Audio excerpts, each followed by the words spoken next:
really don't have the strength to take this suitcase any further. I wonder who can help me.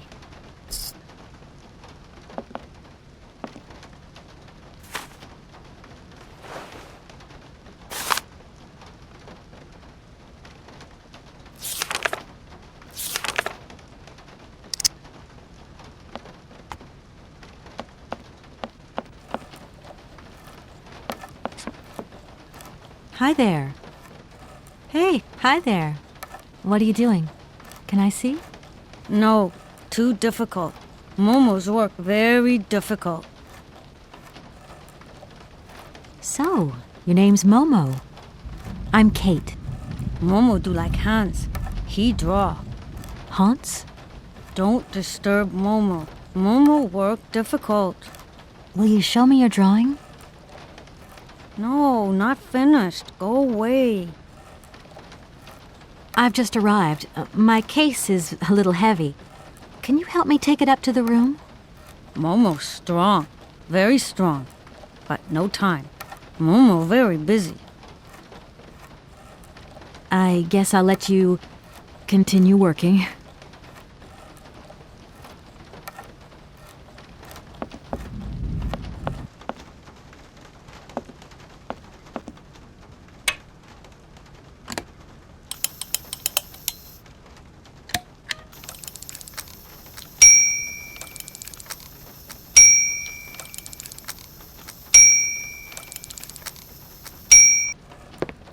Okay, I'm coming. Hi there. Hello there, ma'am. I would like a room. My company should have made a reservation in the name of Walker. The company is Marson and Lormont Associates. The name is Kate Walker. Of course, Miss Walker. You are in room 6 on the next floor up. Thank you. Could you possibly take my luggage up, please? Please do excuse me, Miss Walker. We have been neglecting our duties. Guests are so rare these days that we forget our manners.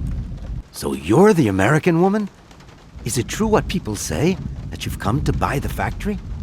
Not factory. Anna's house. Hans' house. Excuse me? Would you quiet down, you mischievous little boy? I imagine our little town must disappoint you. You see, today is very sad for us. It's a day of mourning. Today is the funeral of Miss Anna. Momo sad, but Hans not dead. Hans long way away. Anna told Momo. Anna like Momo very much. That's enough, Momo. Stop pestering the lady. Now go on, scram. Get out of here, you hear?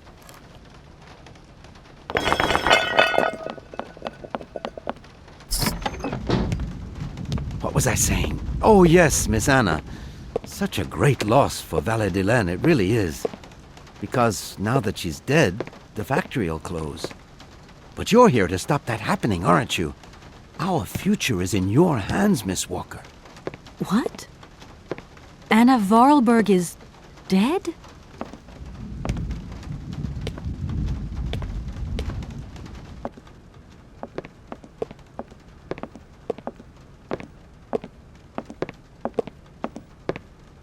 Here's your room. I hope you like it, Miss Walker.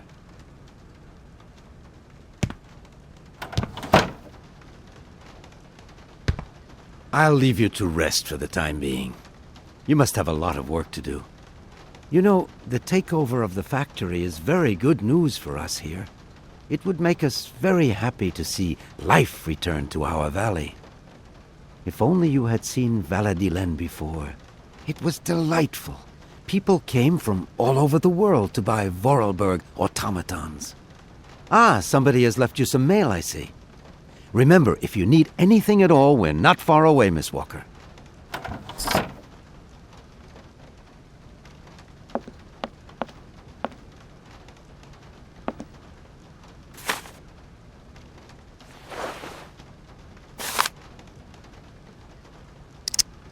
I should tell Marson about the death of Miss Voralberg.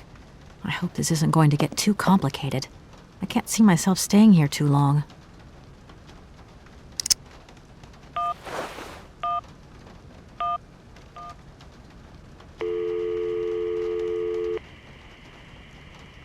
Marson and Lormont, how can I help you? Can you put me through to Mr. Marson, please? It's Kate Walker. Hold the line, please.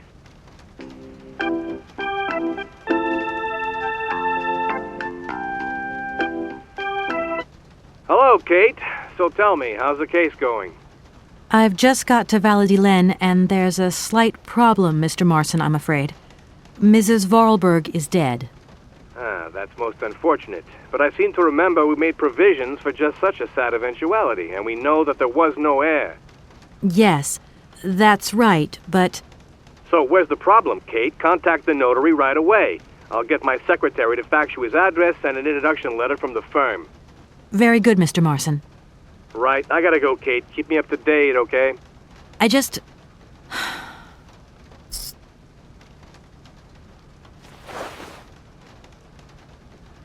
No need to go down there.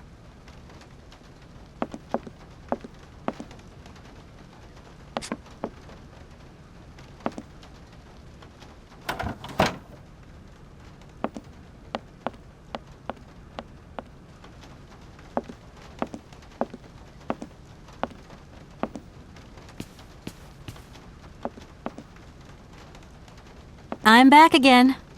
Miss Walker? Hello, my name is Kate Walker, and... Of course. Walker, room 6, next floor up. A fax didn't arrive for me, did it? Maybe. I thought I heard the phone ring. Do you think you might want to go and check? Certainly, ma'am. Immediately. Thank you very much.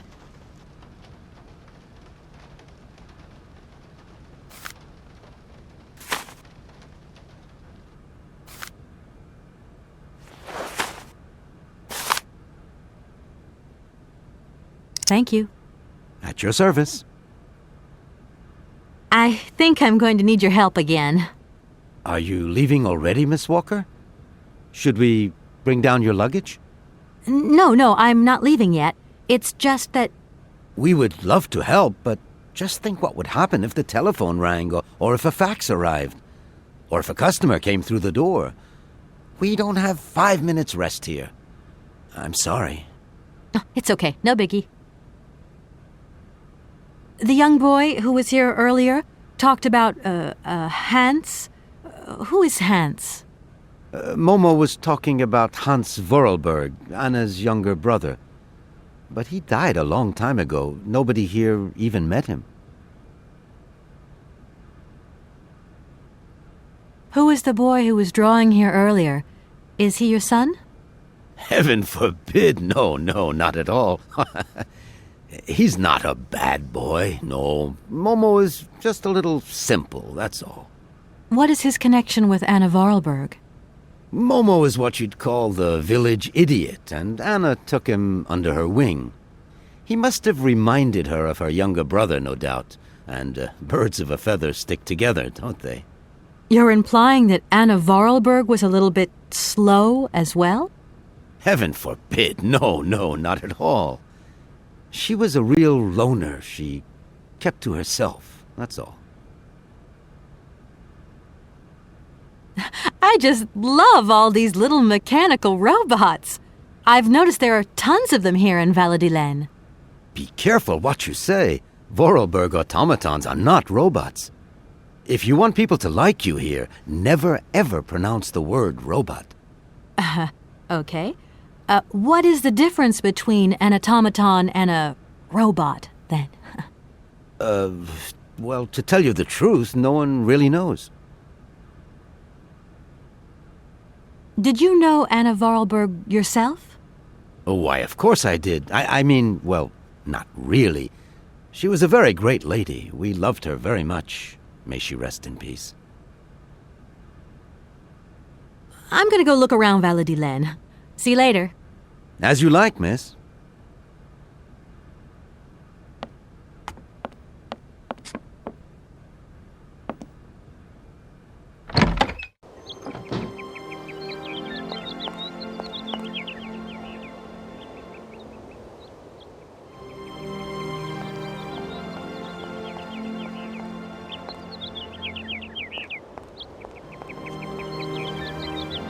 Good morning. Good morning. What a pleasure to meet such a lovely young lady honoring our aging streets. Please sit yourself down next to me so we can enjoy the air together. It would be a pleasure, but I'm afraid I don't have the time. Some other time, maybe. I hope so, miss. I remember when these streets were full of vibrant life. In those days, there was a charming encounter to be had round every corner. Our good little town of Valadilene is not what it used to be. It looks like things have changed a bit around here. Our children have all left the valley. They need to earn a living, don't they? Can't really blame them. You have to move with the times, don't you? And it's not at the Voralberg factory that they'll find jobs. Being excluded from the world is not an easy burden to bear, believe you me, miss. But it's such a pretty little village. I can tell you're not from these parts. I hope you enjoy the pleasures that we still have to offer. Good day to you.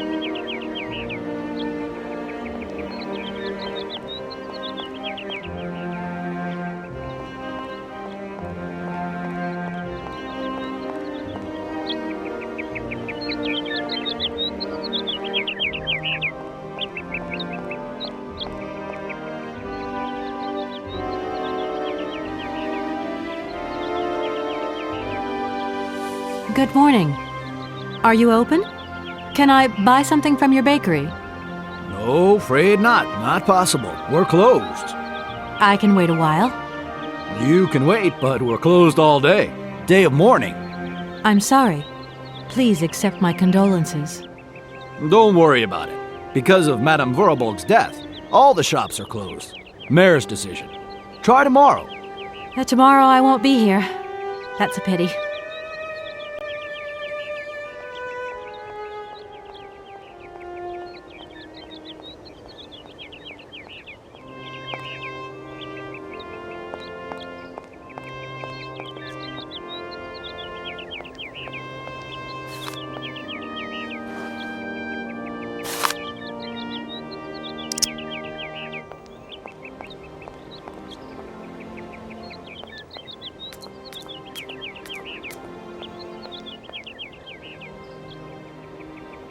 This thing.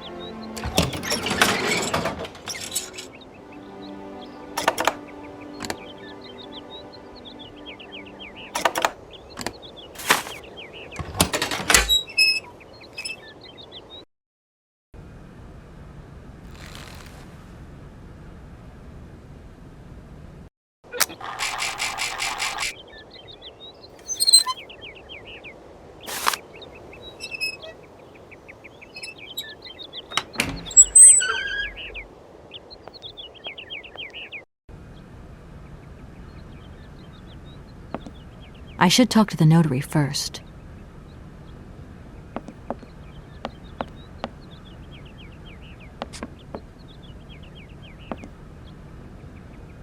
Hello, sir. Miss Walker, I presume. Have you had a good journey?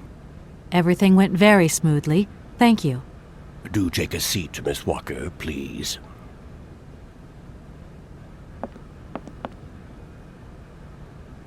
I imagine you are aware of the business that brings me here. Of course. I was waiting for you. I am the legal representative for the Universal Toy Company. I'm responsible for... So I understood, Miss Walker.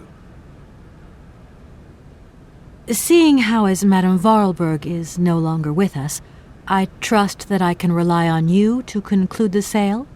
Please do not set your hopes too high, Miss Walker. I fear that I cannot be of much help to you.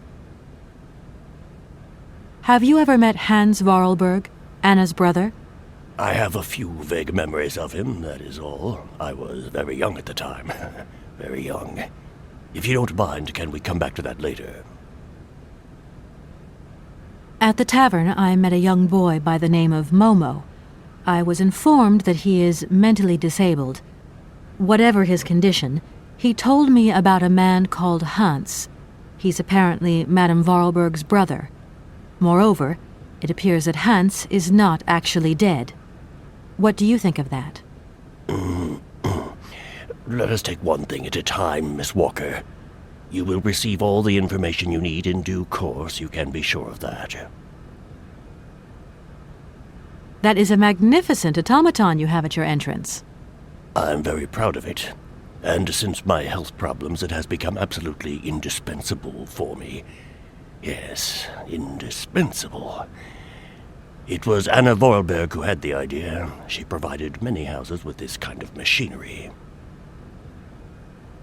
You don't find it suspicious that Madame Voralberg left us so suddenly? Her death took us by surprise. She still seemed to have so much life left in her. I would have loved to have met her. Anna Voralberg was not only one of my most faithful clients, she was also a very dear friend. Miss Walker, I am afraid that the sale of the Voralberg factory is not as straightforward as it first seemed.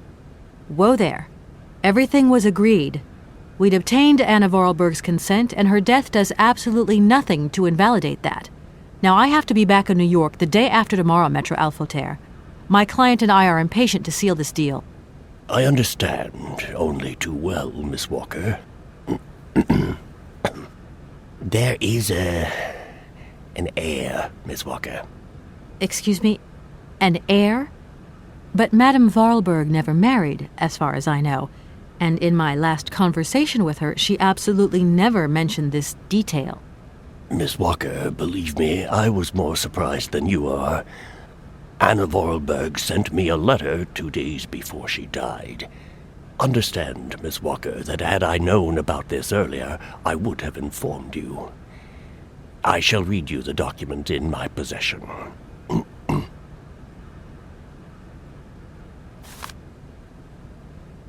I am so very old. It seems that today life is slipping away from me more quickly than I imagined, and I fear that I will not be of this world to sign the takeover contract for my dear factory. So I must make this confession to you now. My brother Hans is still alive. It would not surprise me if you find this difficult to believe, but it is indeed the truth. You must remember his death, his funeral, too. Even though you were very young at the time, it was but a sordid charade dreamt up by our father. To him, the very idea that his only son should wish to leave Valadilene and abandon the family business was unbearable. When Hans left, he preferred to think him dead and make everybody else believe this too. He obliged me to bear this terrible secret as well. I repeat that Hans is still alive, so when I die, it is he who becomes the sole and rightful heir of our factory. Okay, I see. If Hans Voralberg is not dead after all, then I just have to sign the contracts with him. I suppose you've already contacted him? Where can I reach him? The second half of the letter informs us that Hans Voralberg is somewhere in Syberia. I will leave the document in your hands to read at your leisure.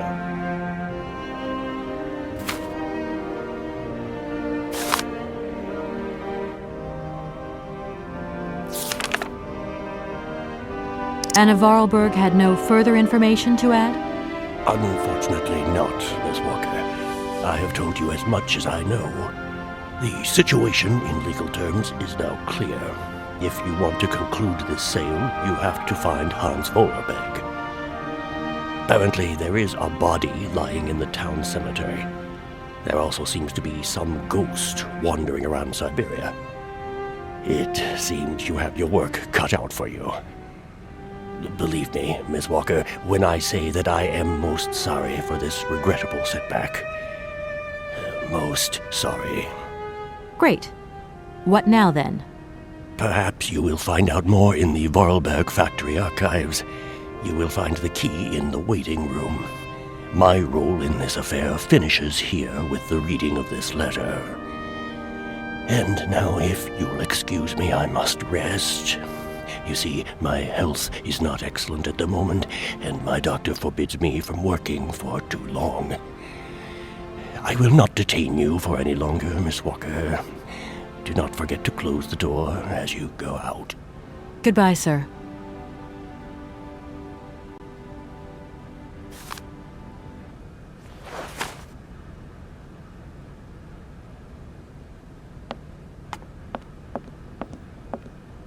No need to go down there. Oh no, I forgot the notary will be resting.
Hello? Kate? Dan, I'm so pleased to hear your voice. How are you, honey? Did you have a good journey? Have you settled in? It was long, tiring, damp especially, but I'm okay. Especially when you... Everything going as planned? Yeah, I mean, well, not really. It's not exactly what I thought it would be. You know, everything's so different here. Actually, while we're on the subject, I managed to free myself up some more lunchtime. I'll come and meet you at the airport. I hope the flight from Paris won't be delayed. We're expected at the Goldbergs about 8 o'clock. I hope you have the time to take a shower and change, my poor honey bun. Dan, I don't think the Goldbergs tomorrow night is really on. Don't worry, Kate. You'll be as perfect as ever. Anyway, you never have to wear much to look really great. Dan, I'm going to have to extend my stay here. There's 1 or 2 complications. You understand?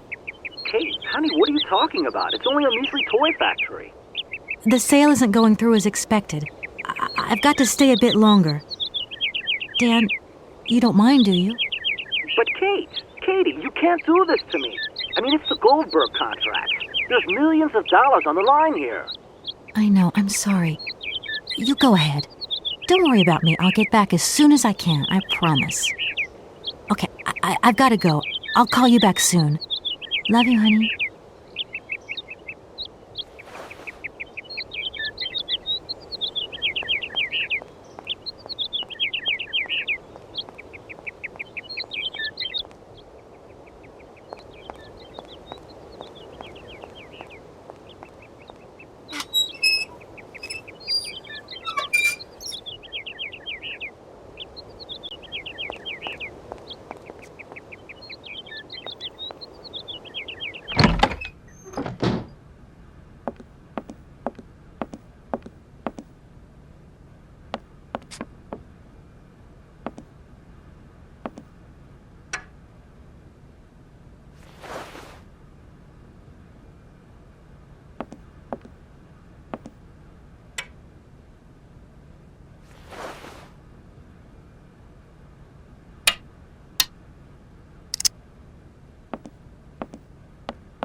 Good morning. You've got a magnificent garden here.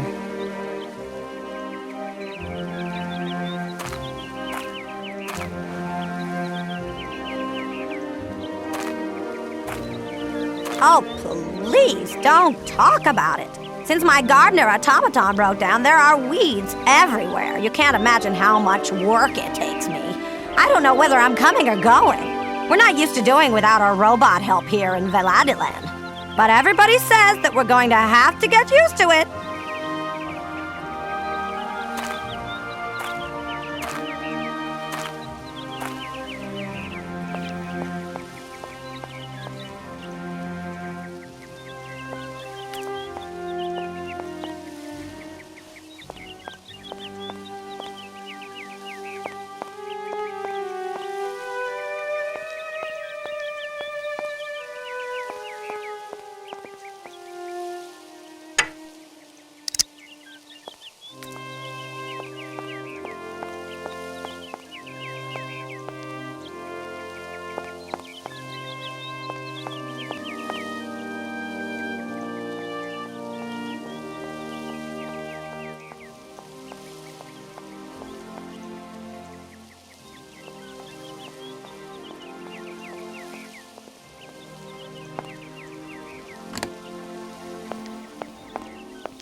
Mammoth. You draw mammoths for Momo? Ah, Momo, it's you. You scared me.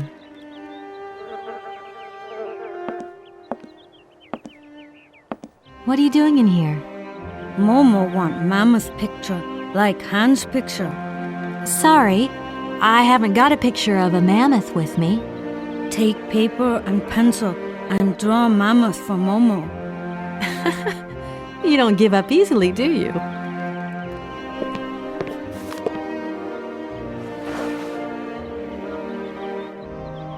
You remember me, don't you?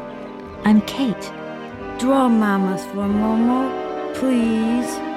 You must find me a bit rude turning up places uninvited where nobody knows who I am. See, it's kind of my job, you know, to get involved. But don't mind me.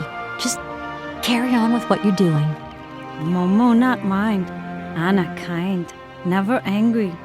That's right. She won't be angry. Not now. You're a sweet kid, Momo, but I can't draw, least of all mammoths. Draw mammoth easy. Hans draw mammoth. Anna draw mammoth.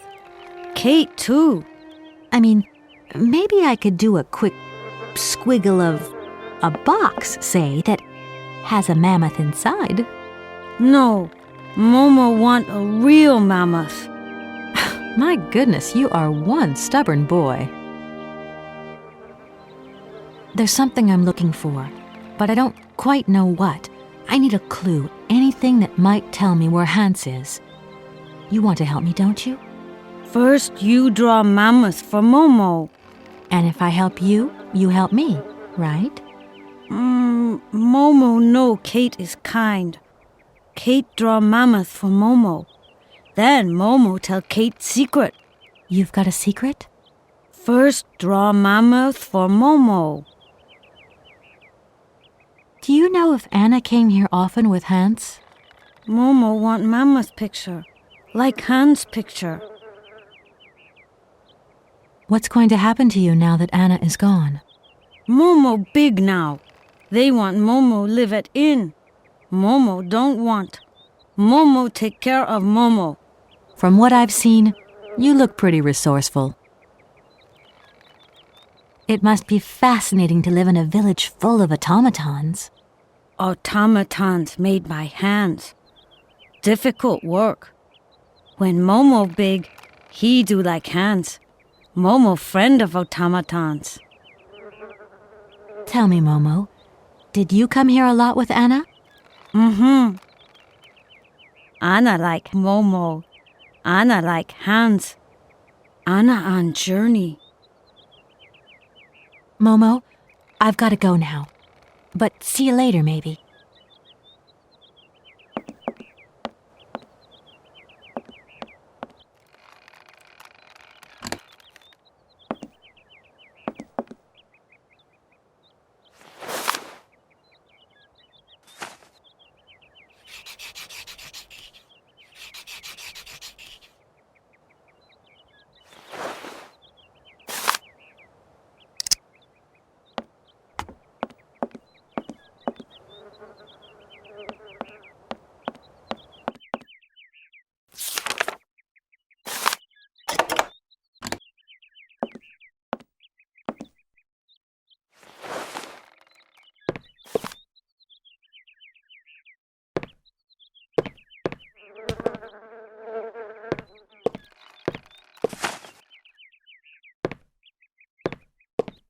Thank you. Momo happy. Now follow Momo. Momo show his secret to Kate.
It's a shame this boat's been left to rot. Now it's full of holes.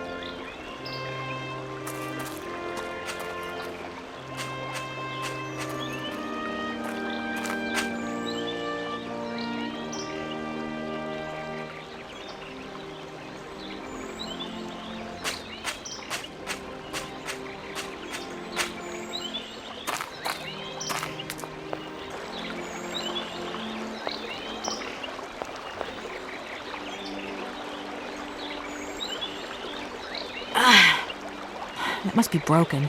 I've got to get a helping hand here.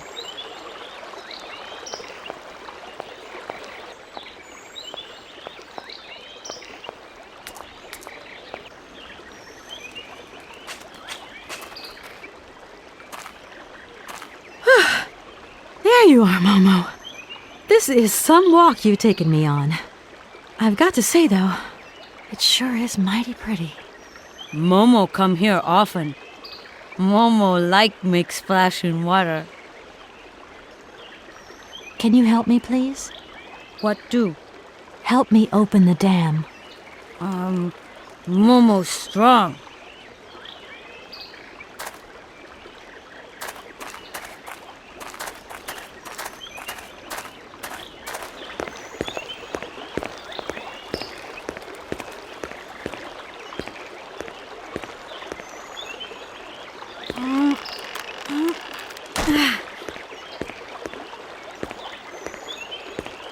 Oops.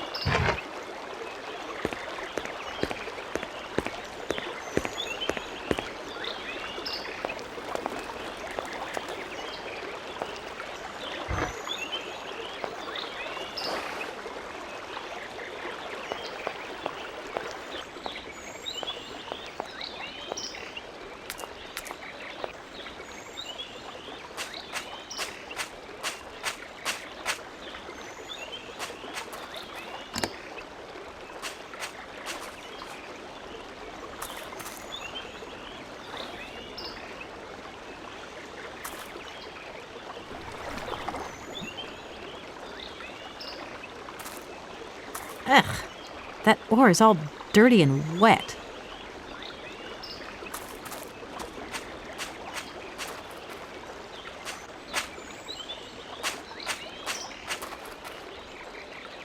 Momo, I've got something else I want to ask you. Momo listening. I've moved the ore nearer. Be a good boy and carry it for me? Momo say yes.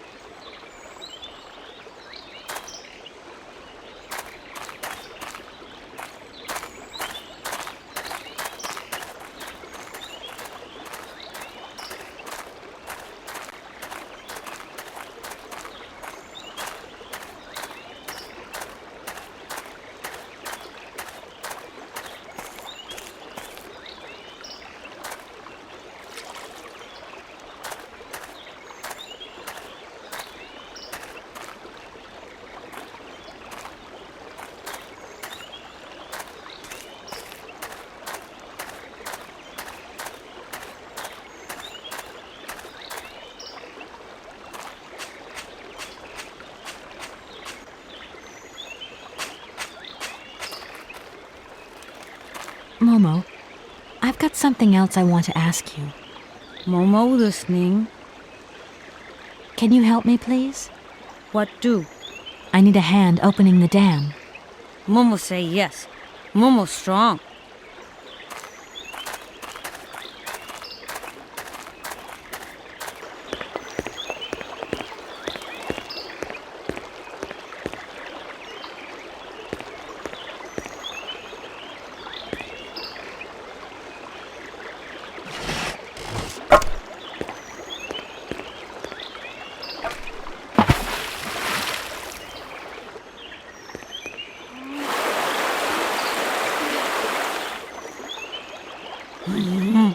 Momo very strong. Thank you, Momo.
Hello? Kate? Is it you? Well, yeah, who did you think it was? I didn't recognize your voice, that's all. Must be the distance or something. So, spill the beans. What's Europe like? You lucky lady, you. Honestly, I never get that kind of break. Well, so far all I've seen of Europe is this tiny village, and frankly, they're not very hospitable. The whole case is getting really complicated. There's this surprise heir I've got to find. I know. I talked to Lynn, who bumped into Joss, and she had coffee with the head honcho this morning. He didn't sound at all happy. The client's meeting him tomorrow, and when Marston tells him that the sale's not even gone through yet, whoa, you're gonna be pleased you're on the other side of the ocean when that bomb goes off. Yeah, I get the picture. But so, how about yourself? What's up at work? We lost the Farah Lou trial. I worked 5 months on that dumb case. I remember. So, for a bit of therapy, I went to Boomy's. The sale started yesterday. Wow, lucky. It was absolutely crazy, Katie. Absolute mayhem. You know that blue silk top I wanted? Guess how much I got it for? I don't know, 250, 200? $140. Just get yourself back here and I'll go down with you. Like it's my choice. Look, I gotta go. Call me soon, huh? I want a blow-by-blow account of every moment of your great adventure. Get out of here. Look after yourself. You too. Yeah, I will.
Doesn't look like that worked.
Yes, hello? Kate, what happened to you, my poor munchkin? I've been trying to contact you for hours. I'm in Europe, Ma. Job thing. What? Europe? My God. Oh, I've got such happy memories of Europe. Some of them even involve your father, but that's enough of that. Tell me, where are you? Paris? London? Venice? Valadilene, yeah. I know, it's a bit out in the boonies. What in the world are you doing out there? You know, business. I've got to see through the takeover of some old family business that's got a few debts. It's a really charming place, but there's one or two weird things going on here. I can't go into it now. Oh, well, that's right. Your old mother's too dumb to understand it. You really do take after your father sometimes. Mother. Kate, you'll never guess who I saw yesterday?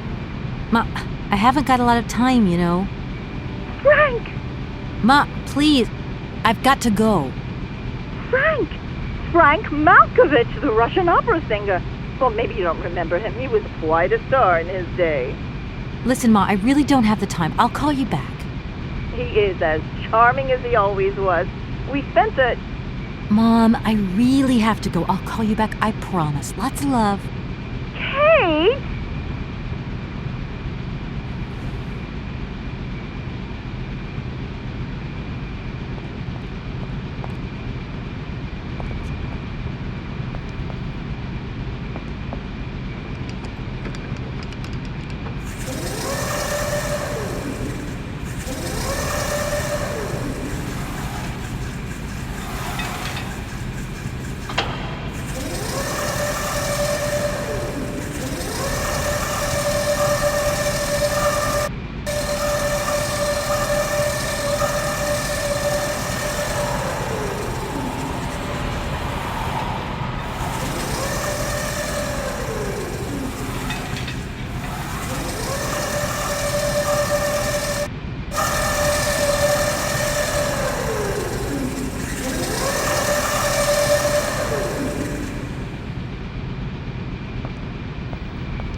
Oh, many thanks indeed.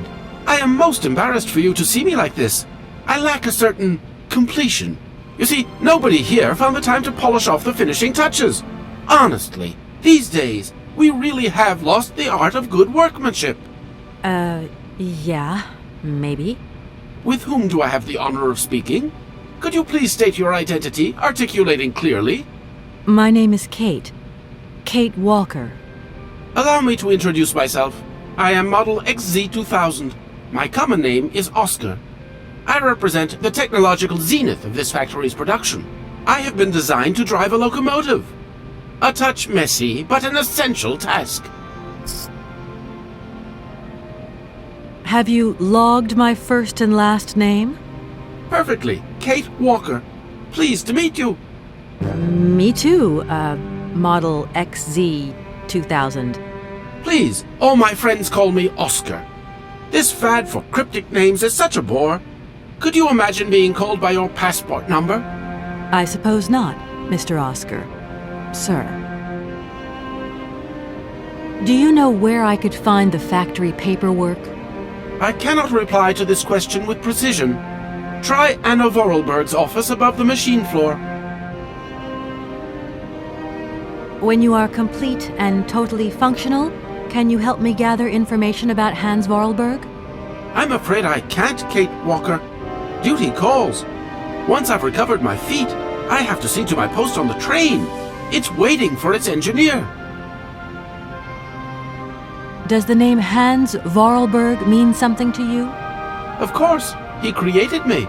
But I'm sorry to say that I am yet to meet my maker. Have you any idea where he might be right now? No, Kate Walker, but I am sure I would experience great metaphysical satisfaction in his presence. You said you were a train engineer? What train would that be? But Kate Walker, you have not seen the magnificent train waiting at the station? And where is that train going, Mr. Oscar? The train is going far away. Very, very far away indeed. Are you taking any passengers? My duty is to drive the train. Above all, to avoid delays. An engineer prides himself on punctuality. I will agree with you, though, Kate Walker, that a train without passengers is hardly a train at all. You haven't answered my question. For further details, please consult Anna Vorarlberg. You are a very strange robot. Automaton, if you please. I'm sorry, I didn't mean to offend you.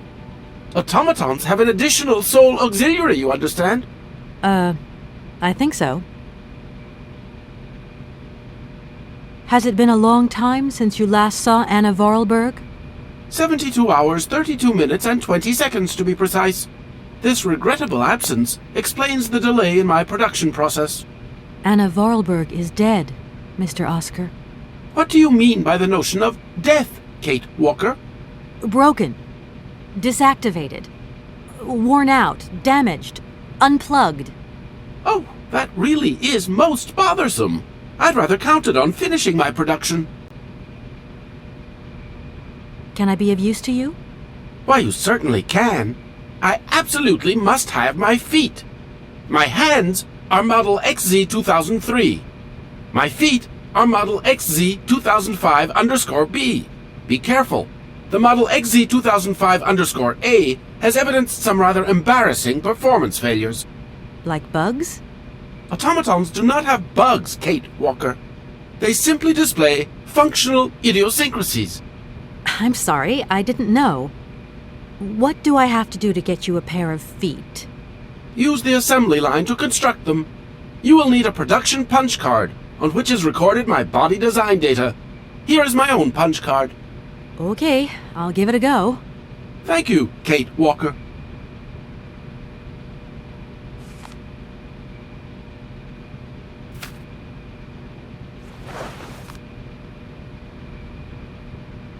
Oscar, I am delighted to have met you.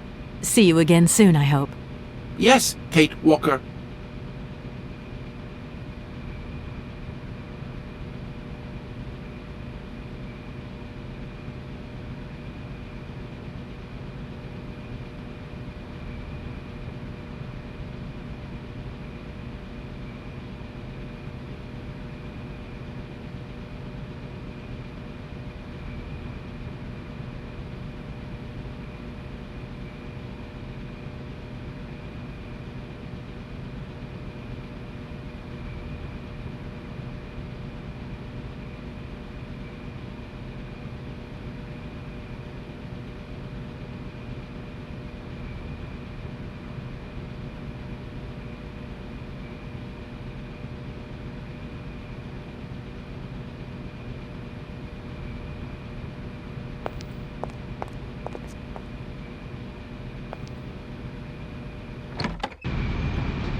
Invoices, invoices, more invoices. I never knew the factory was in such a bad way financially. These last 2 years must have been very hard for Anna Voralberg.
Doesn't look like that.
Here are your feet, Oscar.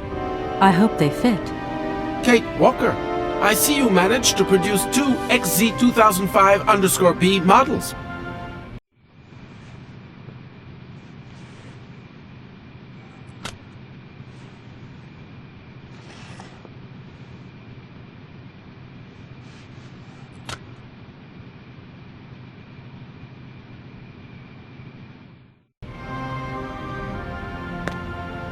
Allow me to express a real feeling of joy, Kate Walker.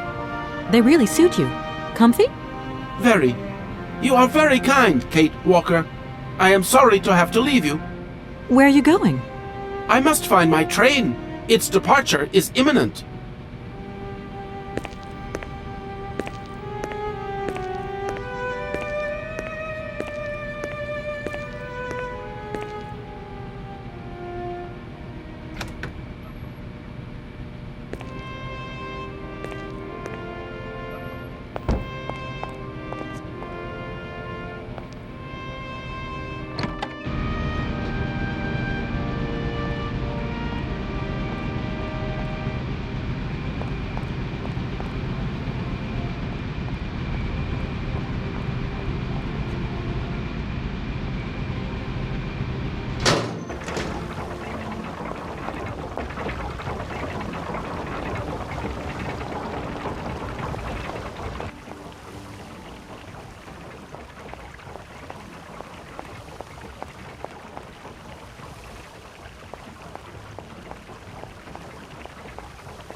Hey there, Oscar. My functions do not permit me familiarity, Kate Walker. Even if you are my first and only passenger. Me? Your passenger? Yes, you, Kate Walker. Is it not for that reason you completed my production process? If you say so. Oscar, you know you could just call me Kate. It would be so much nicer, especially as we're going on such a long journey together. I am sorry, Kate Walker, but I have already logged your name. I cannot modify this data, and my functions do not permit me familiarity, Kate Walker. Well, I hope your functions permit you to learn the difference between being familiar and quite simply nice. I have decided to come along for the ride, Oscar. Ready when you are. Your ticket, please? My ticket? What are you talking about? The rules clearly state, Kate Walker, every passenger of this train must possess a ticket. Okay. And where do I get hold of a ticket? Only the ticket vendor may issue tickets. You are in luck. The ticket office must be open now. You should go there immediately.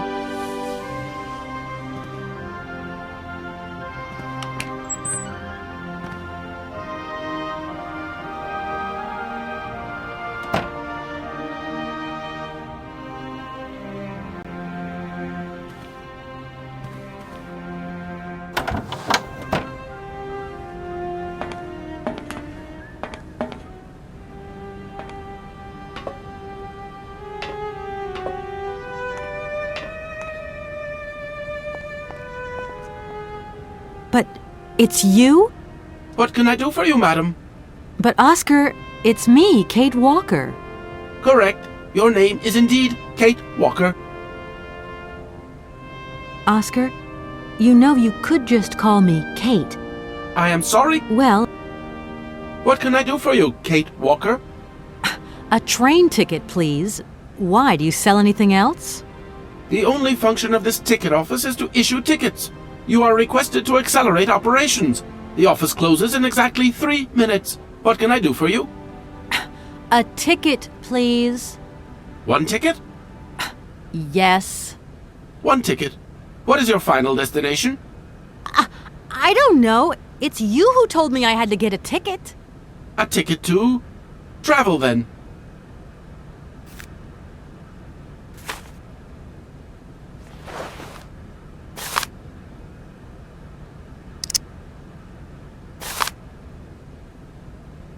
There you are. Do not lose it. This office is not entitled to produce duplicates. This advice also applies to the accompanying documentation. What's that? The authorization for the release of the train. The ticket officer may ask you for it at any time. But I mean, you are the... Attention! The exact moment has arrived to close this office.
There you are, Oscar.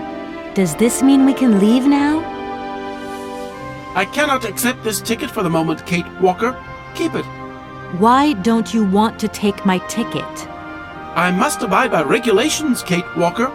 Not all departure conditions have been fulfilled. I must confirm your departure release.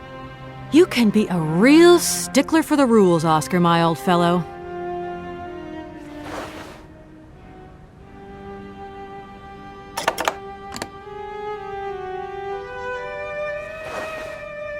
Here, this is your stupid train release ratification, Oscar. Thank you, Kate Walker. That is perfect.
Hello. Kate, so what's new? We've got a problem, Mr. Marson. What problem? Come on, Kate, don't beat around the bush. There's maybe an heir. What? Hans, Anna Voralberg's brother. Looks like he's still alive. We can't buy the factory without his consent. What? What is this? Where's this mystery brother come from? And more to the point, where is he? What did the notary say? Nothing. I mean, nothing else. You know, sir, it's an odd town here. Everything's odd. The people, things. The situation's not straightforward. I have a small bit of research to do. Listen to me, Kate. Universal Toys is one of our biggest clients, and I don't care how weird that town is.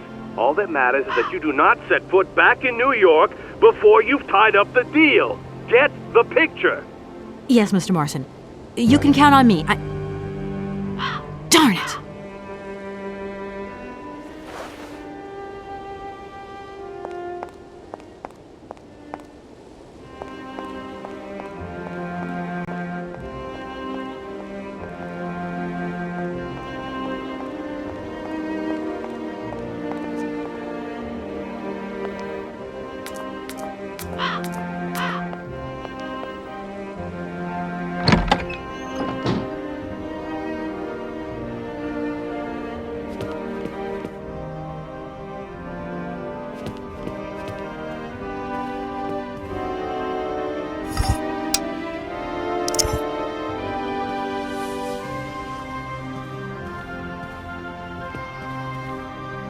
Can't open it.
no longer need these punch cards.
Okay.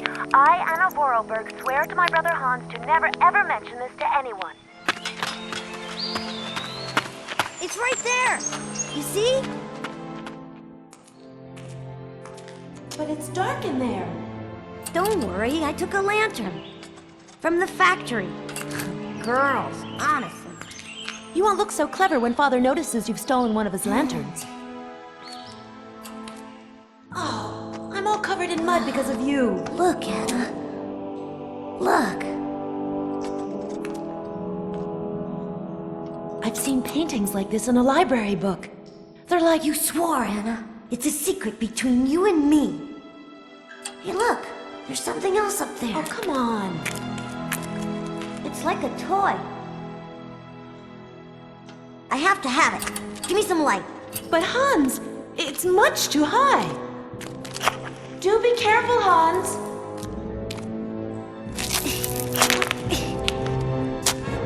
Hans, be careful!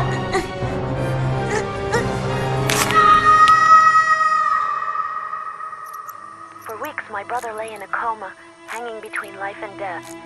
And then one morning he opened his eyes, but I knew he would never be the same again. We never did return to the cave, and to this day, I have never ever betrayed our secret.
Kate, it's me again. Dan, I was going to call you. Yeah. Are you mad at me? I've just called Marson and Lormont. They told me you weren't expected to return this week. Oh, yeah. So when are you coming home? I don't know. There's nothing I can do about it. The situation is kind of tricky, you know. At the beginning of next week, I hope. Yeah, whenever. Dan, please. Just hang in there, okay? The stakes are higher than I thought, and you know how much I love this job. I suppose it's neither here nor anywhere to you that the Goldbergs are going to... It is. It isn't. Dan, this really isn't the moment. You know I'm thinking about you. I love you, sweetheart, and I'll give you a call when I have some news. Promise. I've got to go now. I've got kind of a train to catch. A train? Where are you off to now? This is crazy, Kate. To tell you the truth, I've no idea. Love you, honey. You know that. Kate!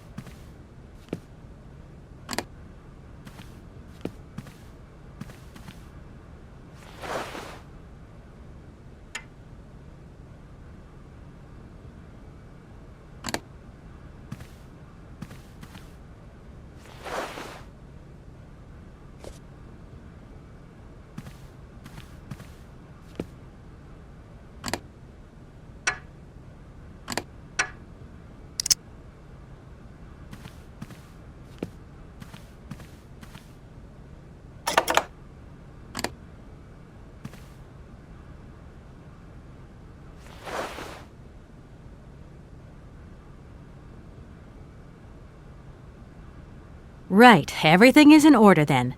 The train is finally ready to leave. I am most terribly embarrassed. Such ignorance on my part is inadmissible. I hope you still have confidence in my abilities, Kate Walker. Please return to your seat and we can leave. Finally.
Where are we, Oscar?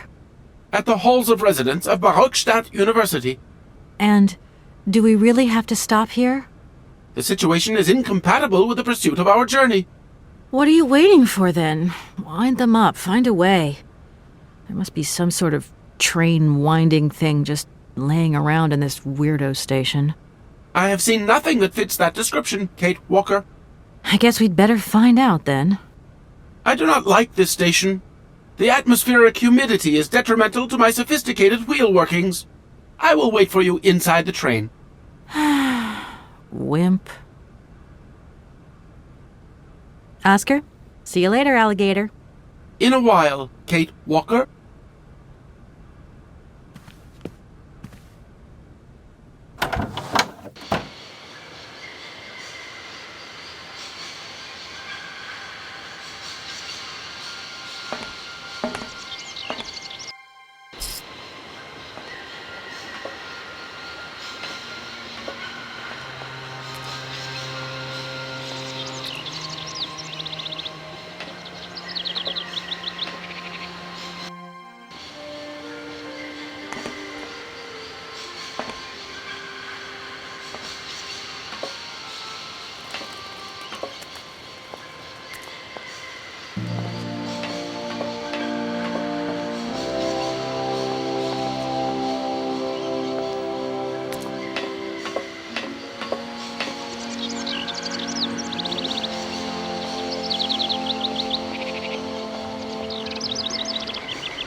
Hello.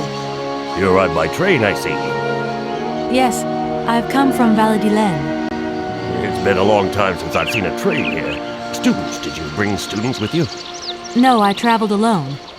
Well, almost alone. I remember around the start of fall, the trains would bring kids from all around the world here to study zoology and botany, paleontology, and all that stuff. This was a great university. And it isn't still great today, then? Today? Well,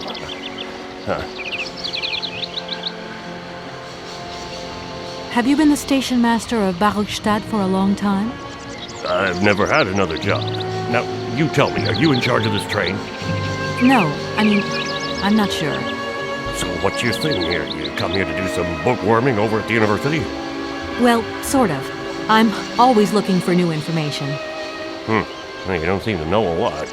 And about that train, it's gonna get in the way if you leave it there, that's for sure.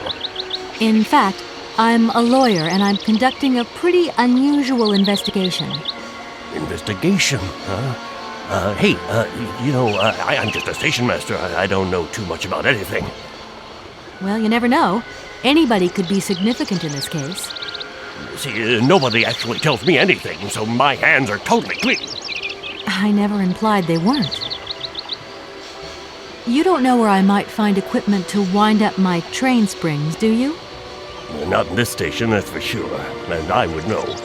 You might want to try near the wall. So, thinking of staying for long, miss? No. I don't know, actually. 1 or 2 days tops. You see, I've got to wind my train back up so that I can continue my journey. It's just, if you stay here too long, I might get in trouble. The train should stop, then leave again. That's the rule. Besides, your machine's disturbing the birds. Maybe you could take me up to this wall? If there were 2 of us, we could find what I need to wind up my train even quicker.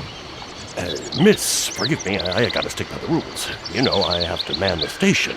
I don't want to get into trouble with my superiors at the university. You understand? I feel like I've lost my way a little here. I could really do with your help. Hey, anything I can do, miss, you just let me know.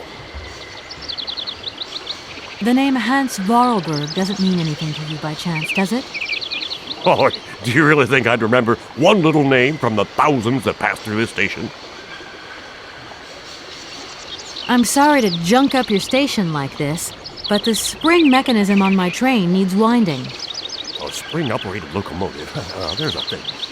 Yeah, and an impractical thing, too. Yeah, I always dreamed of taking a train, but now I'm over the hill. And someone has to take care of the birds, after all. All these birds in a station. It's amazing. This is no ordinary station, miss. Oh, no.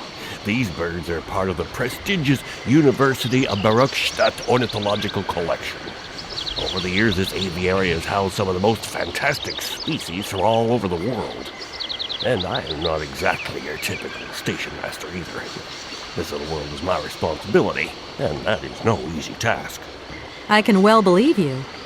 And you know what's the hardest? The hardest thing is to keep interspecial harmony.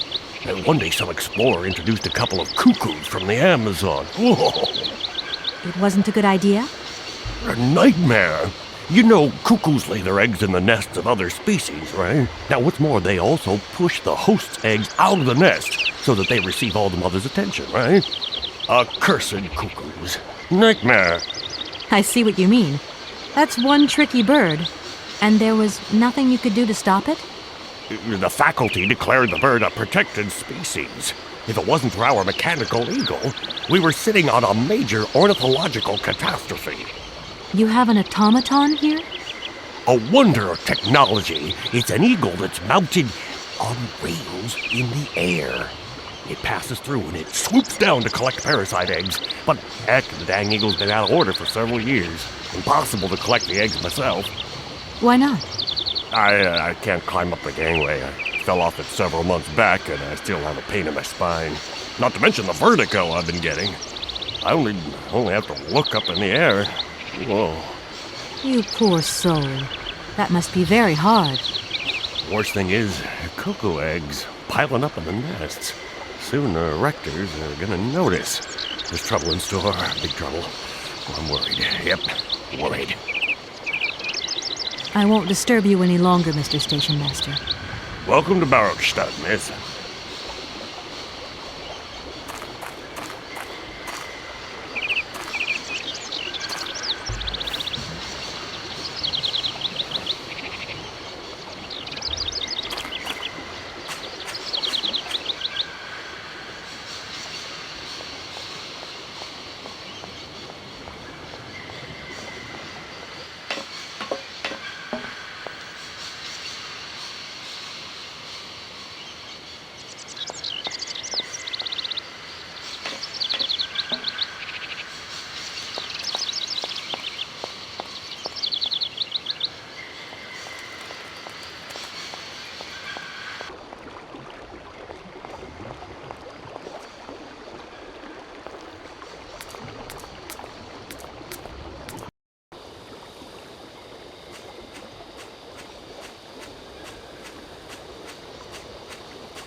That thing looks like the winding machine I used in the Valadilene station.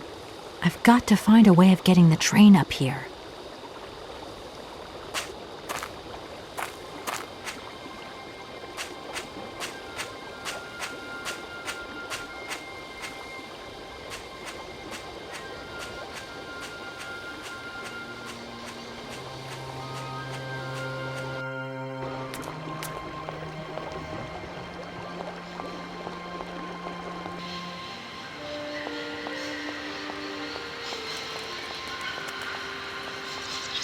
Kate Walker! Kate Walker! Come over here, please! I have something to say to you!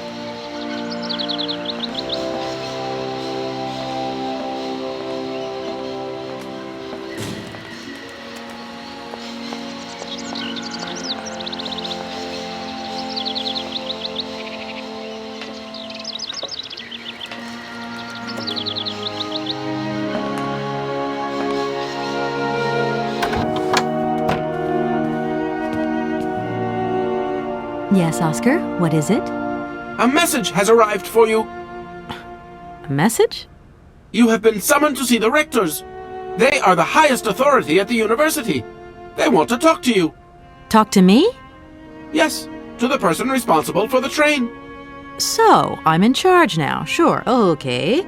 But why would these gentlemen want to see me at all? They do not say why, just that it's very important.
Hey there!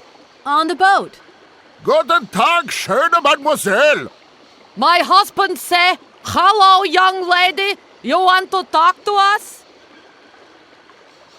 My name is Kate Walker, and I'm a lawyer. I'm in charge of this train. This situation is really very new to me. Lawyer, good job. Earn lot of money. A lot? A lot? No, I wouldn't go that far. But I can't really complain, I guess. There's worse. Lawyer always ask a lot of money. Can we change the subject, please? I really don't want to go down this road. Are you from Barrockstadt? Niet. So you're like me. Birds just passing through. I'm stuck here because of my train. Kleine Puskereisen mit uns, no? What did he say? Train kaput. No luck for you. I have a little problem with my train. It's kind of broken. I've absolutely got to get it out of the station. Do you think you could tow it over to the wall with your barge? Lock closed. Barge blocked. But if the locks were open, would it be okay to tow my train then? Porke no? More money for that werk. Da is possible. My husband say we help you if you give money. Right. And how much do you want? Chiquante.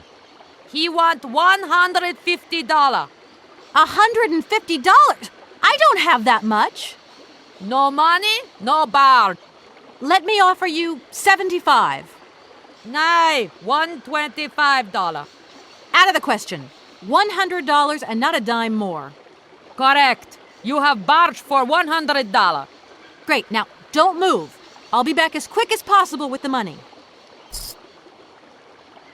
You must really get to see the countryside.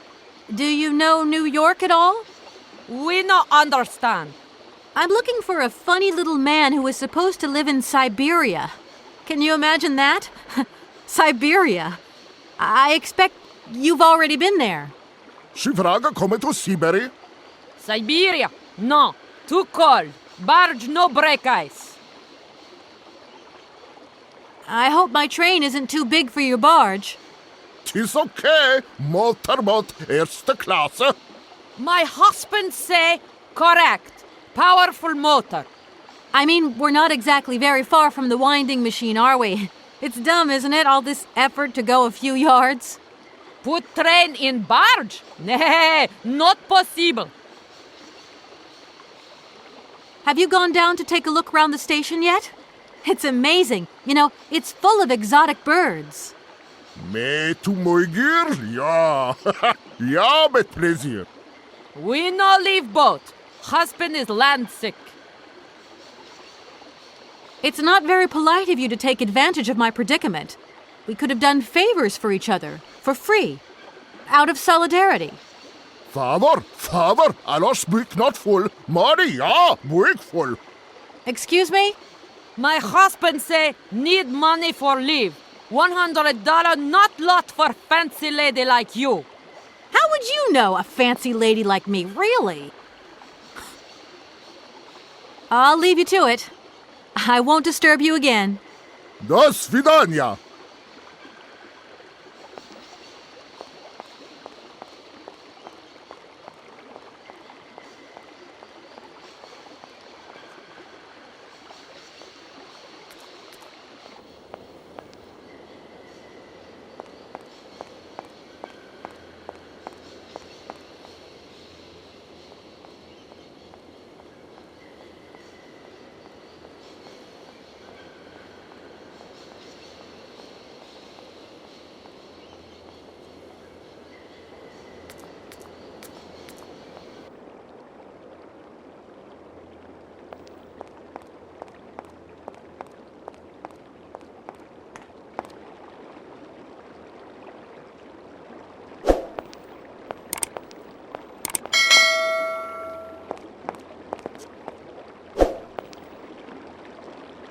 This thing's jammed.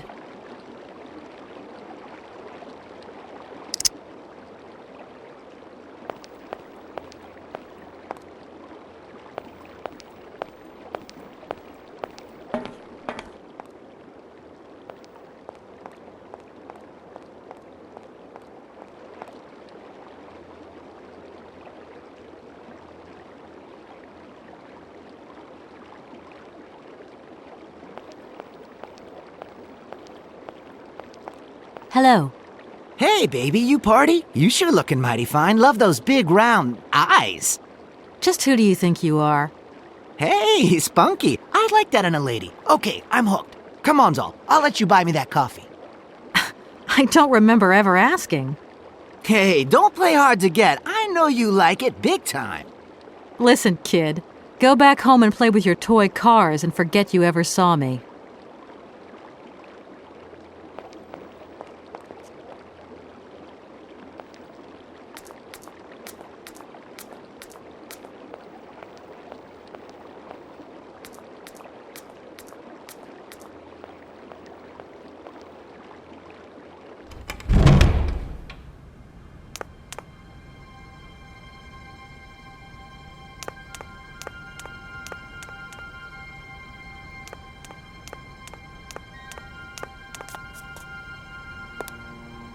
Excuse me.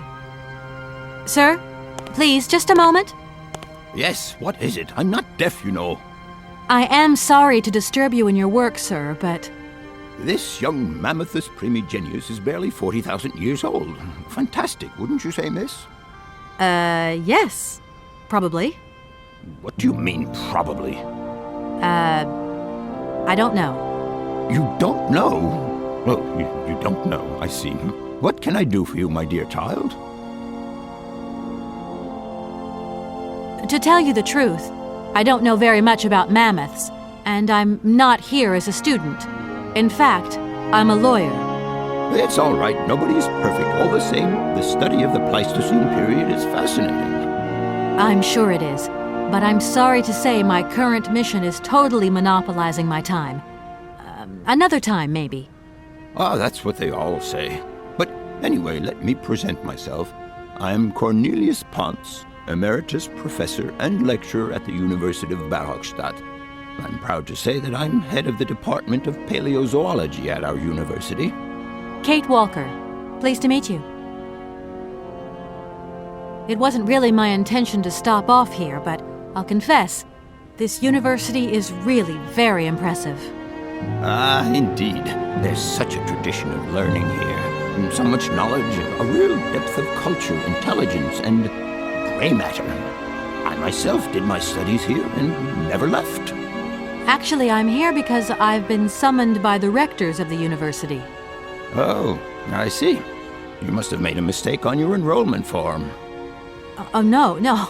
I haven't come here to study. I have an important matter of inheritance to attend to. I have to find the heir. And you hope you will find him here? I'm not altogether sure. But you see, my train broke down coming into Barrockstadt Station. In that case, my dear, you must come to one of my lectures. Here's a question for you. Do you know what the Proboscidean order is? The Probo-whatian? Ah, you see. There are gaps in your knowledge that need refreshing. I feel I've lost my way a little here. I could really do with your help. Oh, my dear child, you've chosen your moment. I absolutely must finish off my lecture for this afternoon. It's a lecture about mammoths? Oh, yes and no. More specifically, it is about their migration. Do excuse me, I need to concentrate. To tell you the truth, I'm looking for Mr. Hans Voralberg. He's the sole heir of a very unusual factory. My company is in charge of negotiations for the takeover of this factory. At last word, he was living in Syberia. So, as soon as my train is ready, I'll be continuing my journey eastwards. Syberia. Ah, Syberia. But what was it you said again? Said what? You mentioned a name. The person you are looking for. Voralberg. Hans Voralberg. Do you know him? Hans Voralberg. How could I forget him? Such an extraordinary fellow. So inventive. We shared a passion for mammoths, you know, and we bonded over this passion. Without it, I confess, I would have had little to do with an odd, ageless retard like Hans. At the time, we were both students. Well, sort of. Put it this way. Hans had special permission to attend paleontology lectures. You see, he didn't really have the necessary qualifications. In exchange, Hans did a few odd jobs around the university. Your Hans Voralberg sounds uncannily like the one I'm looking for. I'm not sure, my dear. Hans was above all questions of money and business. Just to imagine him running a factory, perish the thought. Can you tell me a little bit more about him? He was always a mystery to me. He never said very much, never quite seemed to grasp what you said to him. He expressed himself instead through his incredible mechanical contraptions. His inventions, I admit, have been much appreciated by the university. The few times we really did talk, it was about his strange interest for mammoths and a doll. Some sort of doll that obsessed him. A doll, you say? Yes. He kept talking about it. One day he described it to me. A sort of children's toy. A miniature mammoth mounted by a maut. It appears he found it in a cave not far from his home. The event all sounds very dramatic. His account was slightly confused, but it awoke a great interest in me. What do you mean? To my knowledge, there is only one tribe who made figurines featuring a mammoth, and that tribe is the Yukols. They live in the farthest reaches of Syberia, and for them, the dolls constituted a sacred object, illustrating one of their central legends. How such a doll made the journey from the frozen Siberian north to a cave in the French Alps is a mystery to me. Even today, it is beyond my comprehension. Have you considered that Hans Voralberg was maybe making it up? You said yourself he didn't seem to have all his mental facilities intact. No, that's impossible. Hans couldn't invent a story like that. The doll is a sacred part of the Syberia legend. He described it to me in exact detail. Syberia itself is a chimera that paleontologists of the world are very fond of pursuing. Arriving in Barrockstadt is an amazing experience. I've never seen such a station. You came by train? Yes, in a kind of clockwork train with a spring mechanism that winds down regularly. You mean you drive a train? Young ladies of today never cease to amaze me. Oh, no, I'm not the engineer. The train's engineer is actually an automaton. I am sorry, all this probably sounds very strange. A clockwork train, driven by an automaton. I once knew a man long ago who could have invented such a train. It was he who designed the bandstand in the main square. To think that he was even capable of creating such a gadget. He was astounding, a true genius. But oddly, at the same time, he was also almost a child. It was as if his mental and physical evolution had definitively halted at the age of 10. Can you believe that? Yes. I think I can believe that. At least I'm beginning to. My train stopped in a peculiar aviary. It's very odd. A lot of bird species seem to seek harbor there. Ornithology is far from being my favorite subject, but I must concede that the station is the pride of the university. It was initially intended for teaching purposes, but then birds started arriving from all around the world. It seems that there are still rare species breeding there and flourishing. Are there? Can you give me an example? I have been told about a kind of bird with peculiar habits. Let's see now, the Amazon cuckoo, that's right. But, I'm so foolish, I can't remember what was so special about it. Just that its behavior is very peculiar. The Amazon? Where's the Amazon? What is the Amazon? I'm sorry, my dear, but one cannot learn everything in a lifetime. Specialization is the key to real knowledge. Why don't you pay a visit to our library? Thank you very much. Professor, how do I say this? You see, I didn't think I'd need a lot of money when I set out. And it turns out I need money after all.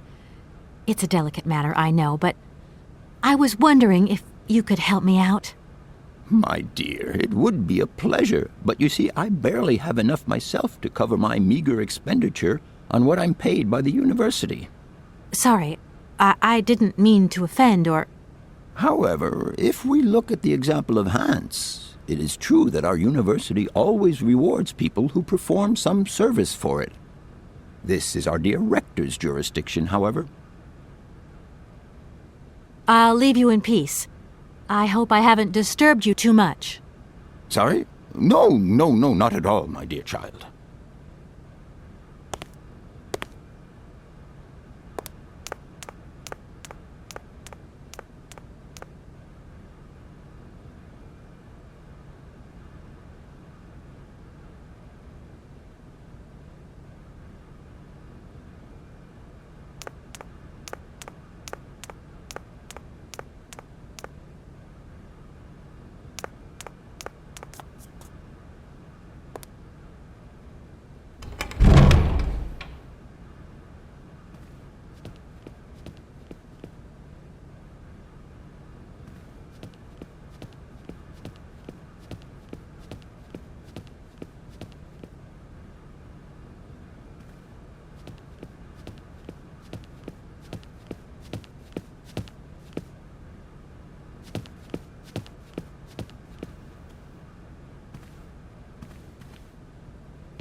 Excuse me.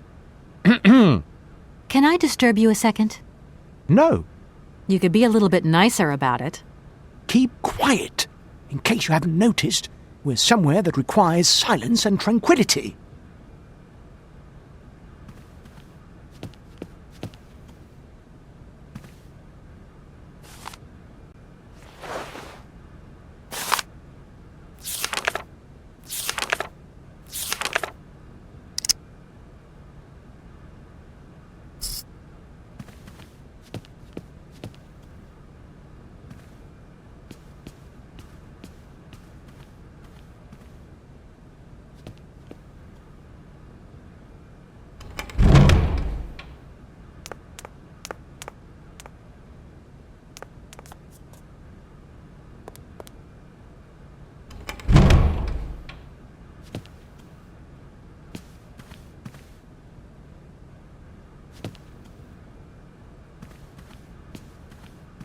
Good day to you, gentlemen.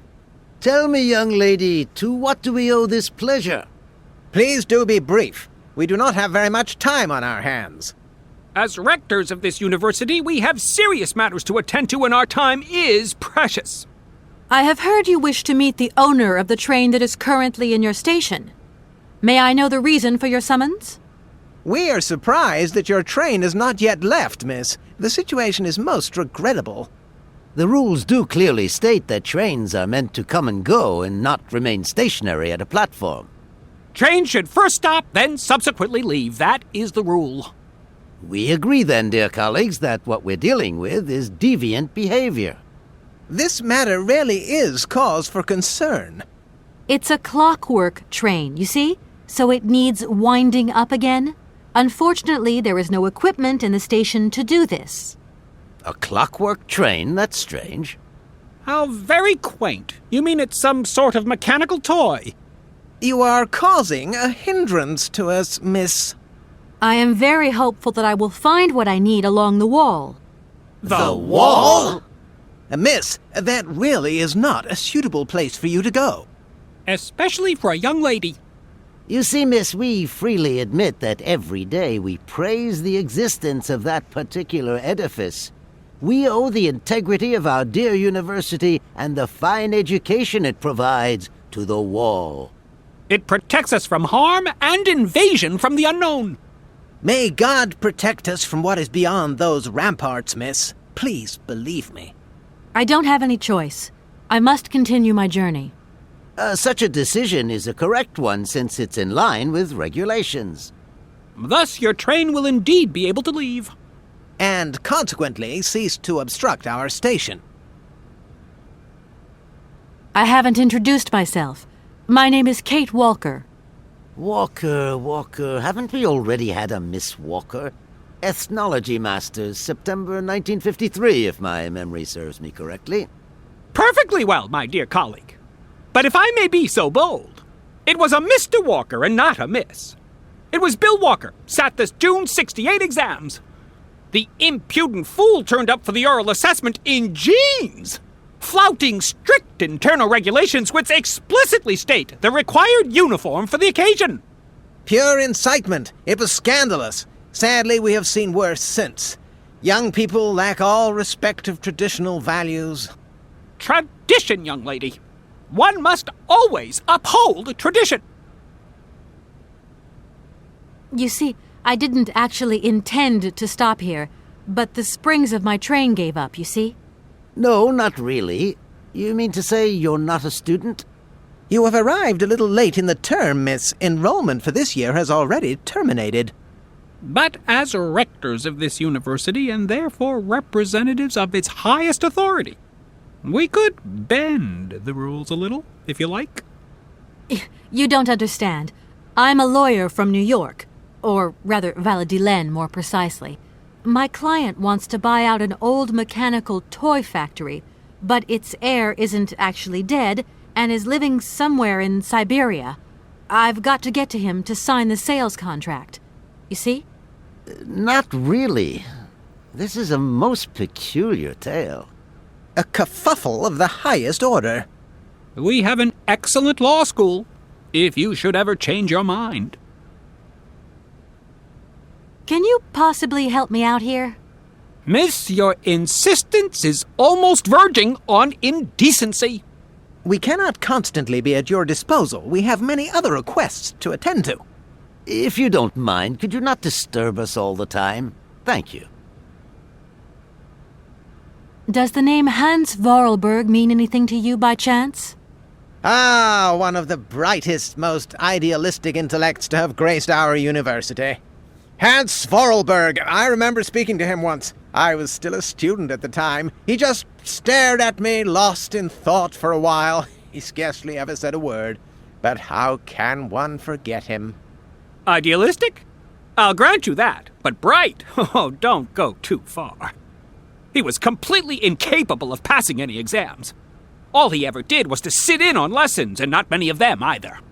Paleontology, mainly. He had an unhealthy passion for mammoths, which matched the state of his intellect perfectly. That is to say, prehistoric. Prehistoric? How dare you? A little far-fetched, maybe. But he did have flashes of intellectual brilliance, comprehensible only to high-minded scholars who hold no score by appearances. My dear colleague, your hasty conclusions are somewhat cavalier. My assessment is wholly accurate. The boy was a little odd. You must concur if my father, who was rector of the university at the time, had not shown great indulgence towards him. Hans Voralberg would have never attended this establishment. What about the bandstand, then? Is that the work of a deranged mind? Even after all these years, you are still jealous of it. My dear colleagues, I beseech you, let's show some decorum. We have a visitor. What do you want with Hans Voralberg, miss? Are you a member of his family? No, not at all. I'm looking for him to clear up an inheritance matter. Is he still here? What? Here? At the university? No, not at all. He left a long time ago. Yes, a very long time ago. The very year I was nominated to this position, in fact. Almost 50 years ago already. The poor soul moved on once he learned all he needed to know about mammoths. Ah, this establishment was never quite the same after his departure, it must be said. You mean to say it was never as bad? All that oddball brought to this university was his misplaced fantasies. Gentlemen, let's try to retain the calm and level-headedness that befits our position. That idea of the station aviary is really very original. It's the pride of our university. One of the specialties taught here is zoology, you see, and more particularly, ornithology. Proper study and instruction should not be limited to books. Observation of living matter is indissociable from theoretical questions. It contains some very rare specimens that have been brought back from far-away, exotic countries, especially for our university, by the world's most intrepid explorers. Do you remember Alexander Valenbois and his peculiar bird? Absolutely. His gift produced some very embarrassing long-term consequences. A poison chalice, indeed. It must be said the situation could have been much worse, however. Oh, yes, it could have been terribly problematic. You wouldn't know if there is any forest Sauvignon here in Barrockstadt, would you? Absolutely. When he says absolutely, he means, of course, absolutely none. What we mean, of course, is that we are absolutely positive there is no forest Sauvignon here in Barrockstadt. Really? Are you sure? Because I read in a book that Barrockstadt possesses a number of plants. I wouldn't mind getting a hold of some if possible. Out of the question, miss. The assistant rector means to say that our priority is for you to remove your train from our station. Your research will have to wait until your next stop. Yes, that's right. Your train must leave the station immediately, so please refrain from wasting our time in needless visitations. Don't forget the regulations, miss. Don't forget them. Trains should first stop, then subsequently leave.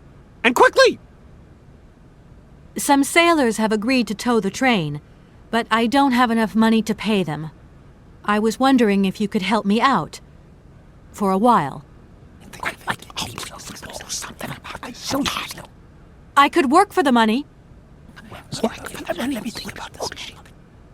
Please wait, miss. We have certain confibulations to attend to. That is right. We must confibulate between ourselves. A collegiate decision must be taken. I hope that we are not indisposing you in any way. Why not? If it helps us get rid of that train. My word, that is a fine idea. What do you have in mind, gentlemen? When you arrived here, you must have noticed a splendid bandstand which honors the main university courtyard. A unique piece of mechanical craftsmanship which no longer works, alas. Why, yes, we have very moving memories of its melodies. We're prepared to offer you a financial reward if you can set it working again. With pleasure. What do I have to do? Unfortunately, my dear, time and rust have taken their toll on this university, and our automatons no longer have a spring in their step. You are going to have to be resourceful. To tell you the truth, there are a number of complex mechanisms here in Barrockstadt, and it would appear that we have unfortunately lost their operating instructions. Your train, however, is an extremely ingenious invention, so you should be no stranger to complex mechanisms, should you? We are therefore counting on your ingenuity, miss. I hope that I can show myself worthy of your faith in me, gentlemen. Well, my dear colleagues, one more university matter nicely tied up.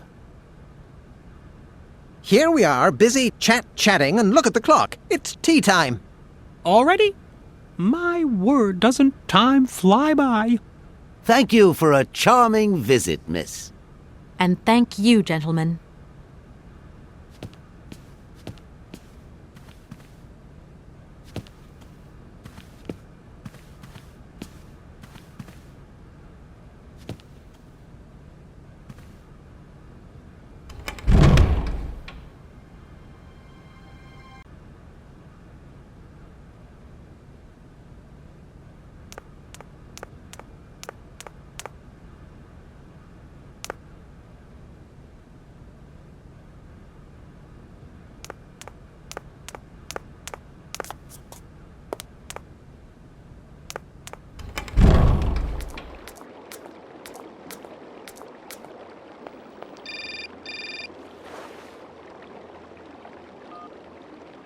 Hello?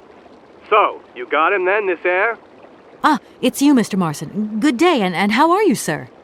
I'll feel a whole lot better when this whole business is over and the sales contract is signed. Where the hell are you? I'm in Barrockstadt. What? What in God's name are you doing there? It's a magnificent university town. It would appear Hans Voralberg once passed by here several years ago. So if he isn't there anymore, then there's no point hanging around.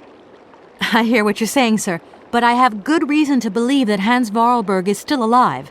For the time being, I'm trying to gather extra information from people who have known him. What's your next destination? I'm not exactly sure yet. Doesn't sound like you know too much, Kate. I just need a bit of time, Mr. Marson. Yeah, well, time is what you ain't got. Keep me posted.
Do excuse me, Professor.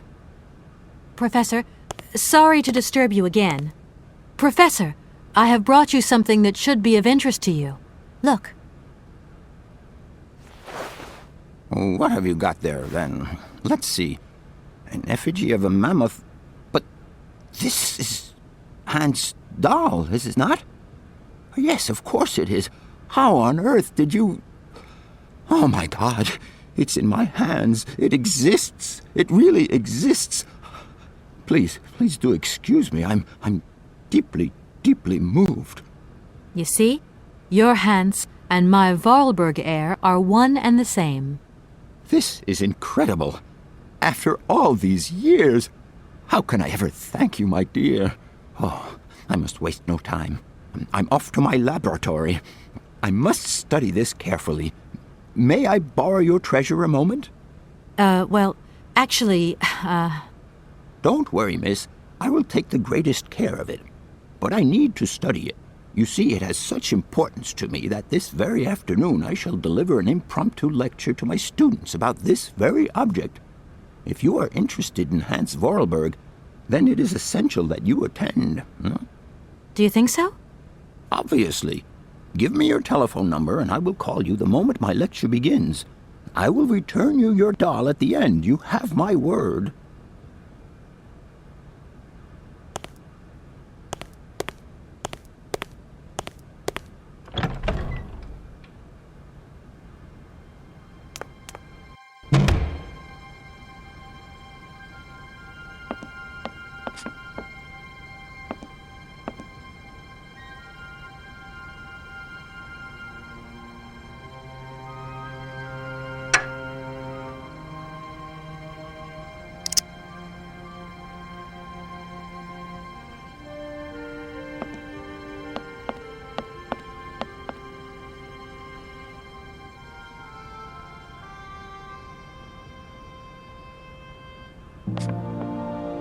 What is it you want to know, miss?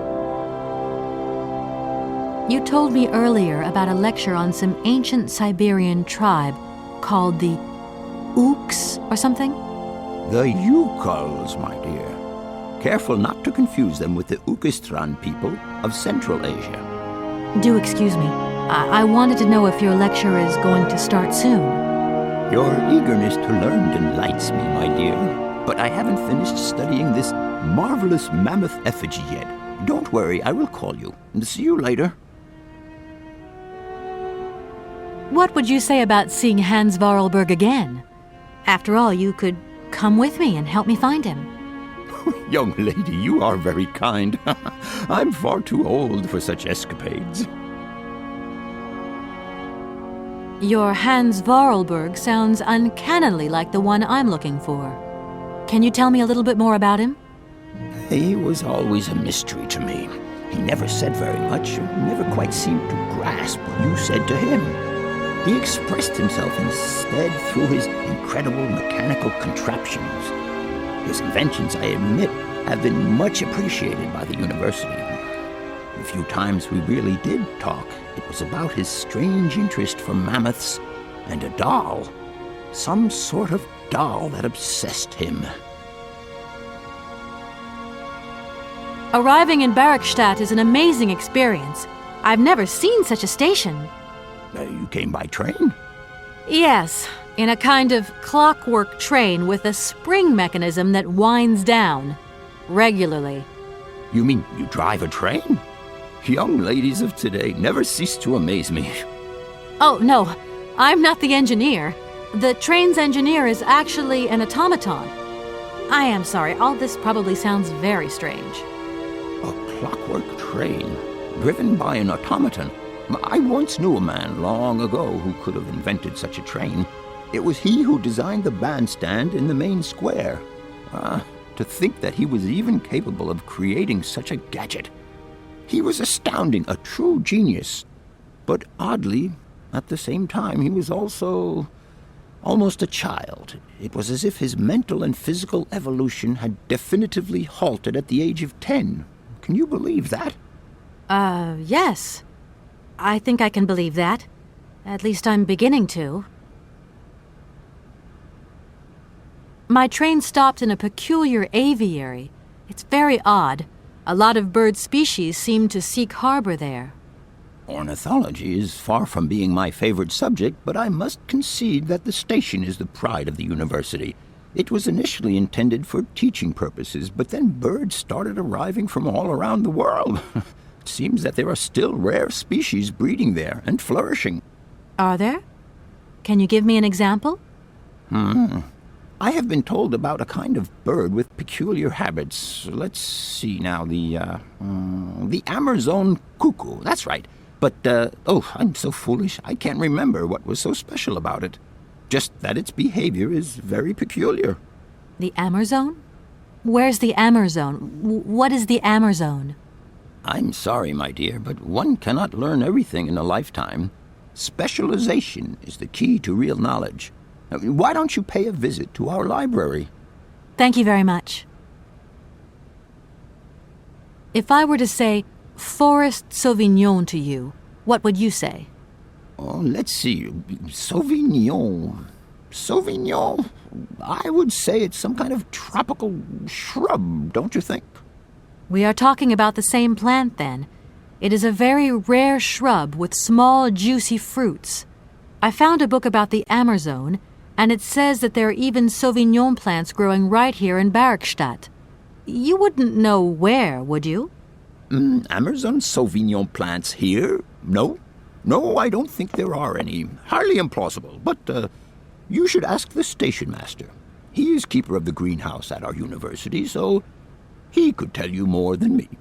Oh, thanks very much. Professor, how do I say this? You see, I didn't think I'd need a lot of money when I set out. And it turns out I need money after all. It's a delicate matter, I know, but I was wondering if you could help me out. My dear, it would be a pleasure, but you see, I barely have enough myself to cover my meager expenditure on what I'm paid by the university. Sorry, I didn't mean to offend or... However, if we look at the example of Hans, it is true that our university always rewards people who perform some service for it. This is our dear rector's jurisdiction, however. I'll leave you in peace. I hope I haven't disturbed you too much. Sorry? No, not at all, my dear child.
I'm sorry to disturb you. What can I do for you, miss? Where might I find some forest Sauvignon plants, please? No place round here, that's for sure. I don't know what you're talking about. That stuff's from the Amazon. You know, for someone who knows nothing about the plant, you seem pretty well informed about which mysterious faraway country it comes from. Oh, Amazon, Peru, Papua New Guinea, it's all the same to me. Gotta go. Gotta work. Wait, don't go. You know what? I don't think he was being totally straight with me.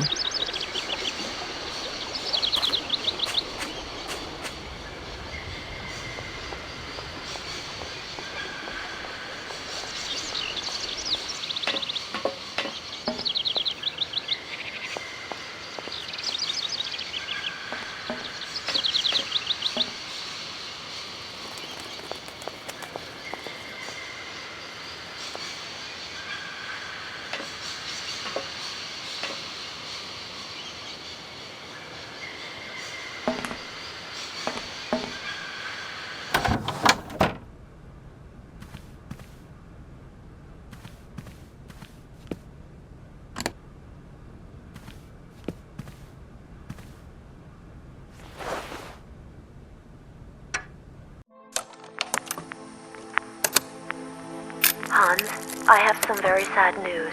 Our father is dead. He passed away peacefully last Sunday in his sleep. I feel so lonely now. Father had been but a shadow of himself since your departure. I had to take care of everything for him. Housework, factory paperwork, the workforce, clients, everything. And now, today, well, I really don't know who or what I'm fighting for. Times are so hard, and this terrible war is destroying everything. Nobody cares for our automatons anymore. I just think about you returning. And when you do return, I will have turned this factory into a palace worthy of your genius.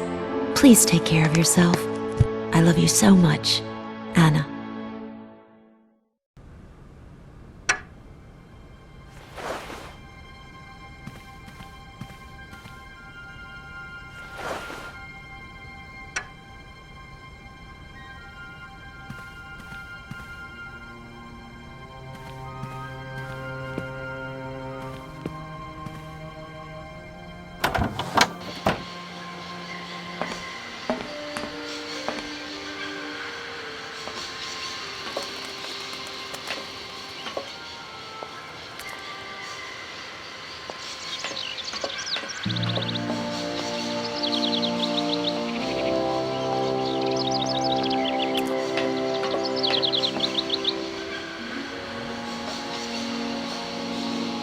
Excuse me, Station Master, but I need you again. Can't you see I am very, very busy? No. Well, I am. Very busy indeed. But, okay, I think I can give you a minute of my time. I'm looking for a kind of little juicy berry. You don't know where I could find some? Look, lady, the station doesn't have any Sauvignon berries, not even forest Sauvignon. Funny you should mention it. That's exactly what I was looking for. Forest Sauvignon. Sauvignon, raspberries, red currants, they're all the same to me. And we don't grow none of them here. But you see, I have just read a very interesting book which says that the rare Sauvignon berry is actually cultivated here, in the famous Barrockstadt University aviary itself. Wow, if it's in a book, then don't believe everything you read. I don't know why, but I don't think you're telling me the truth. What do you mean? I don't know. How should I know where to find your stupid grape? Go ask your Professor, what's-his-name, Pons, the paleontologist. But you're the master of this station, so you should know better than anyone. Nobody tells me anything. I don't know. Go see the old guy with the fossils. I won't disturb you any longer, Mr. Station Master. Welcome to Barrockstadt, miss.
is it you want to know, miss?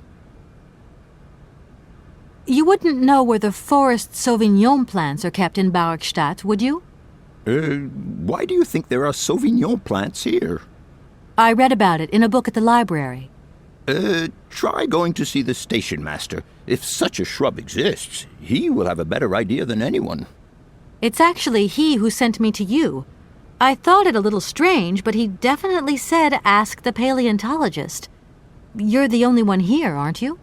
Yes indeed. What a strange way to behave. Well, I think he must have made a mistake, that's all.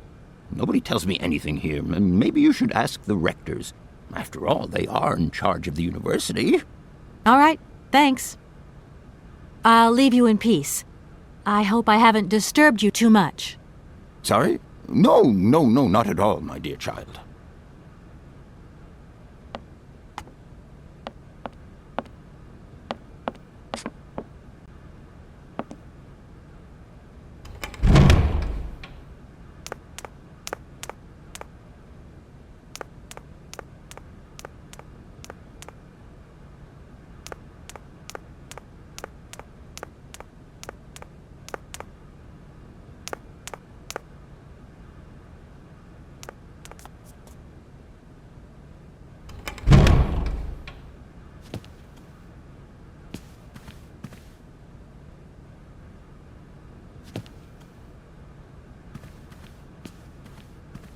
Gentlemen, forgive me for disturbing you again, but I have a little problem. A little problem. Everyone has little problems now, you know. They are kept to oneself, and they don't stop the world from turning. Nor trains from leaving stations. Are you sure there are no Amazon Sauvignon plants in Barrockstadt? Because I have just interviewed the station master and the paleontologist, and what they said really didn't convince me that there wasn't any here. We are quite definite on this point. There are no Sauvignon plants growing in Barrockstadt. You see, miss, the Amazon forest Sauvignon is a rare shrub that requires very special conditions for growth. That's right. Conditions that are very hard to reproduce, believe you me. Difficult, but not impossible. Fortunately, our garden has proved very successful. Your garden? So, there is a garden in Barrockstadt? Oh, the garden. Well, if there was one, it would be only a little garden hidden behind the station. But our station master would be very proud of it. He would take very good care of it, too. Everything would grow marvelously if we were able to cultivate it at all, and it would be all down to his gardening prowess. And we would be proud as punch. And we wouldn't forget the role the paleontologist might play in this. What's the paleontologist got to do with it all? Without him and without his laboratory, how would we make the wine, do you think? And it would be good wine indeed, my dear colleagues, would it not? Oh, yes, a delightful balm to soothe away our long hours of toil and our heavy responsibilities. We would wait impatiently every year for the arrival of the year's produce. So, if I have understood you correctly, there are indeed Sauvignon plants in Barrockstadt. They are cultivated in a garden behind the station, then turned into wine by the paleontologist's loving care, and finally, the pleasure of tasting is yours. If I'm not very much mistaken, gentlemen, you have a minor racket operating here. Miss, you do go jumping to some hasty conclusions. We never said that. That's not what we said at all. We were talking in the conditional. You know, with ifs and woulds. So, what would happen if I had such a hunch? You would have to keep it to yourself, of course. Yes, if you would be so kind as to keep it a secret. It would only be a small local concern, producing barely a few bottles every year. That's right. Nothing so grandiose as a business. Otherwise, we'd be liable to be fined. So, we can count on your discretion, can't we? Don't worry, I have no intention at all of getting messed up in anything. Here we are, busy chatting, and look at the clock. It's tea time. Already? My word, doesn't time fly by? Thank you for a charming visit, miss. And thank you, gentlemen.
Excuse me, Station Master, but I need you again.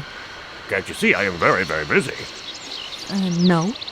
Well, I am. Very busy indeed. But, okay, I think I can give you a minute of my time.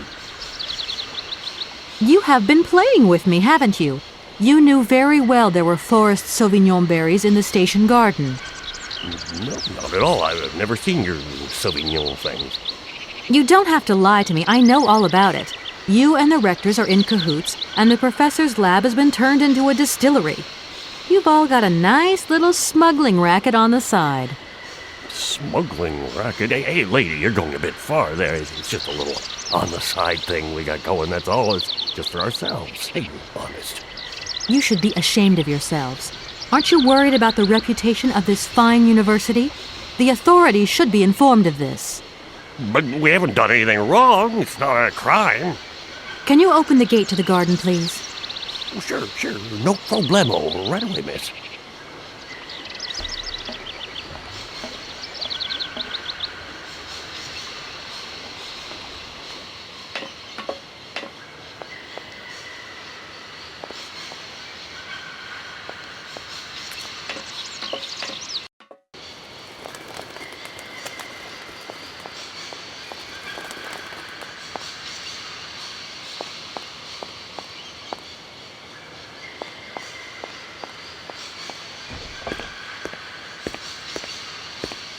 There you are.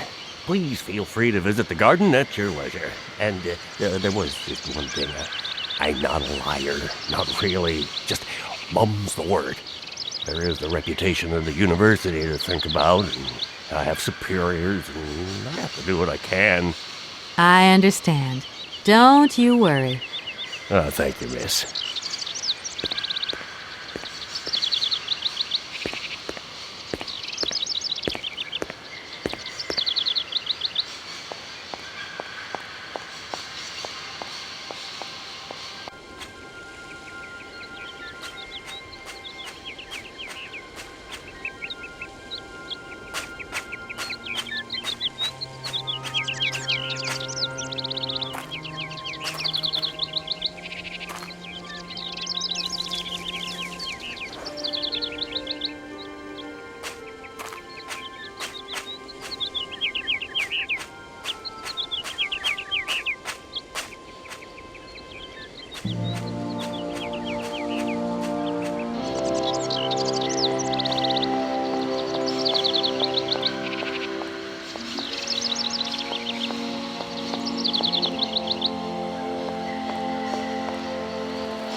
Yeah, miss, please, excuse me.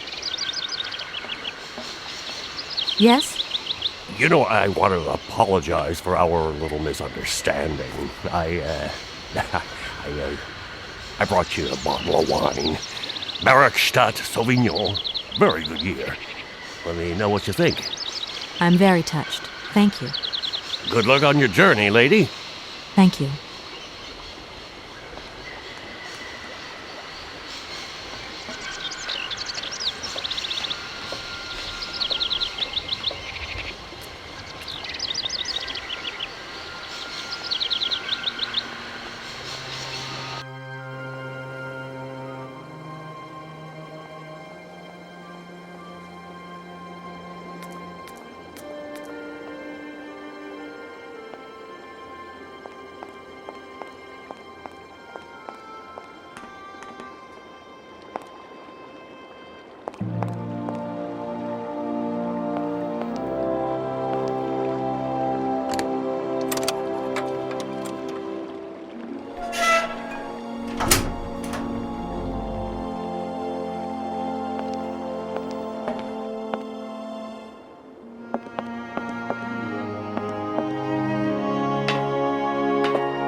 Gentlemen, forgive me for disturbing you again, but I have a little problem.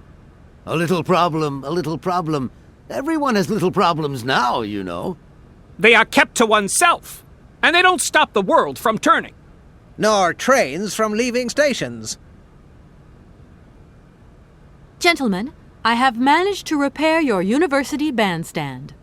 The bandstand is playing again? This is marvelous news. We are really very grateful indeed. Yes, very grateful indeed. We will look back on your visit with much fondness in our hearts. And now let us in turn honor our word. How much is it you need, miss? $100, if it's not too much to ask. Something like We agree to grant you the aforementioned sum, miss. You may now leave with your train.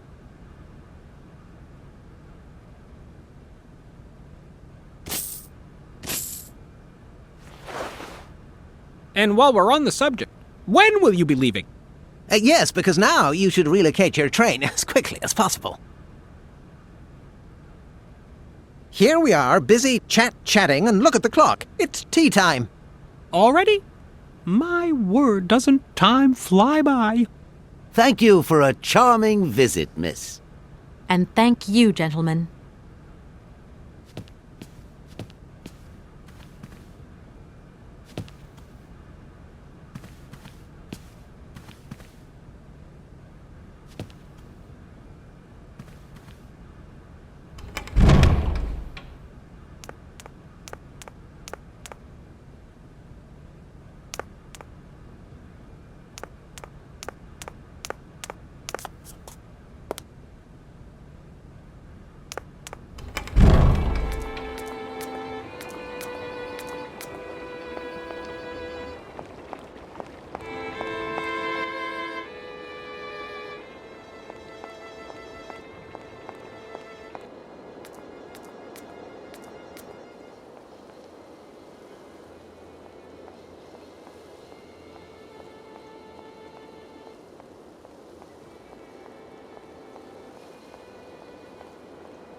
There you go. Here's your money. I've checked it. It's all there.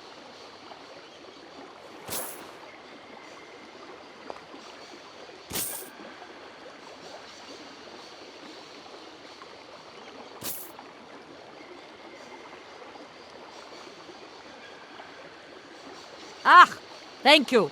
Not difficult get dollar. See? You are a real businesswoman. I'm not the only one around here. We pleased to do deal with you. Now, you open lock or we no help you. Why didn't you manage to open them? After all, you don't have to be a genius. Ma vad pensinos esto? Di kleine madam. No se sei mar alles non comprendo en allora kaput en andere bordel. Zirs var moi. On boom telefonieren kaput. My husband say instructions complicated. No understand manual. My husband angry. Very angry. Oh, now telephone broke. Kaput. Now that is annoying. What are you going to do next? We wait repairman. Well, I don't have the time to wait. I'll have to go have a look.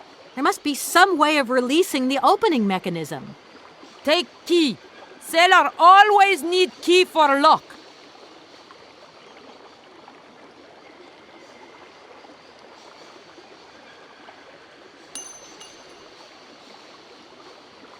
Okay, thanks.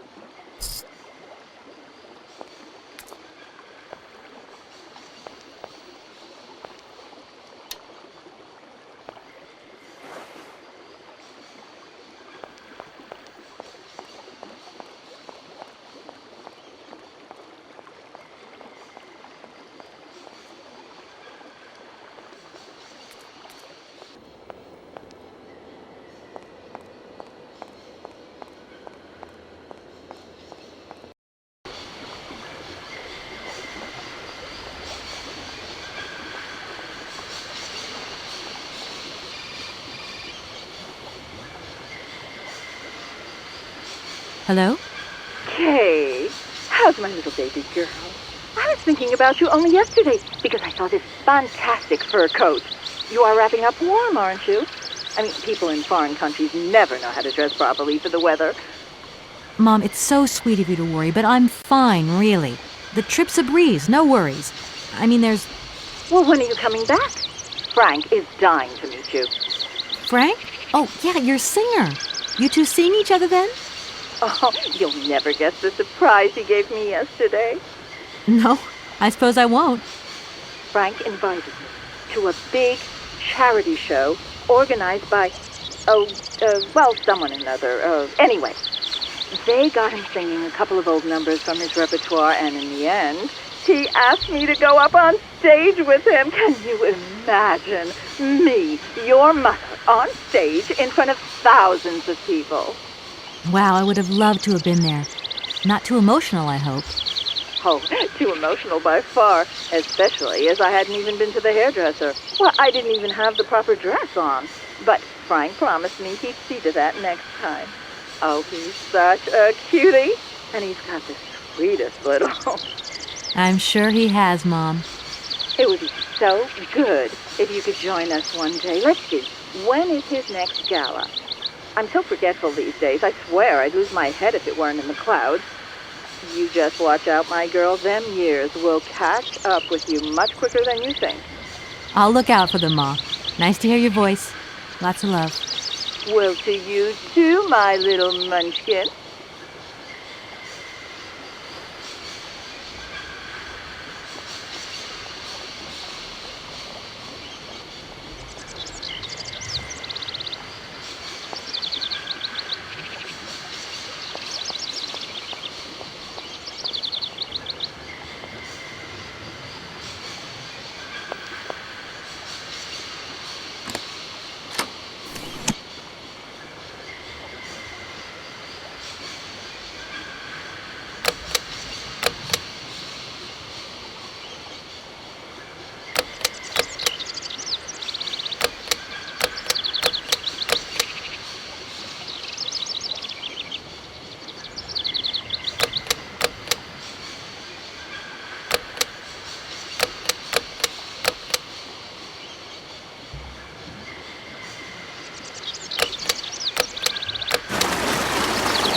Hey there!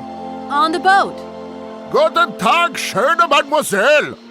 My husband say, hello, young lady. You want to talk to us? Right, I've got it. I know now how the locks work. So guide your boat into the lock, and I'll take care of the mechanism. Gottverdummt! Das ist eine echte Ladies. Alle etwa, range alle Dingen and obligados de dame. Ach, set content und zurück again. What did your husband say? You, hurry up. We hurry to travel again. Okay. We'll meet each other on the other side. By my train, okay?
Hey there! On the boat! Da, barge on other side. You still need us? Are you from Barrockstadt? Niet. So you're like me. Birds just passing through. I'm stuck here because of my train. Kleine Puskereisen mit uns, no? What did he say? Train kaput. No luck for you. What do we do now to tie my train to the barge? Mademoiselle Takatak, loco coco mitchen. What did your husband say? You attach chain to train and chain put train with barge. Hop! Catch it, sir.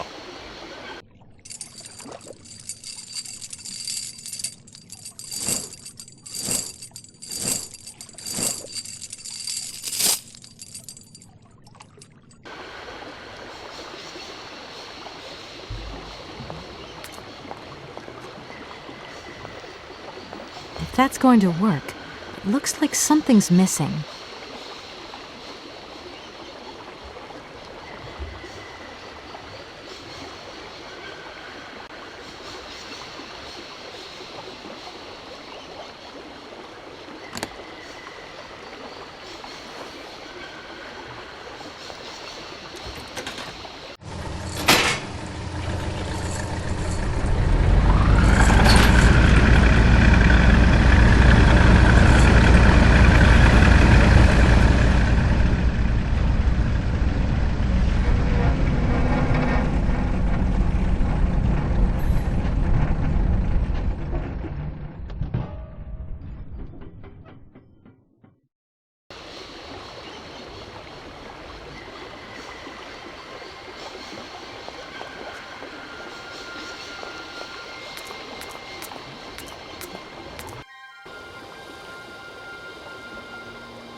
Hello, Kate Walker here.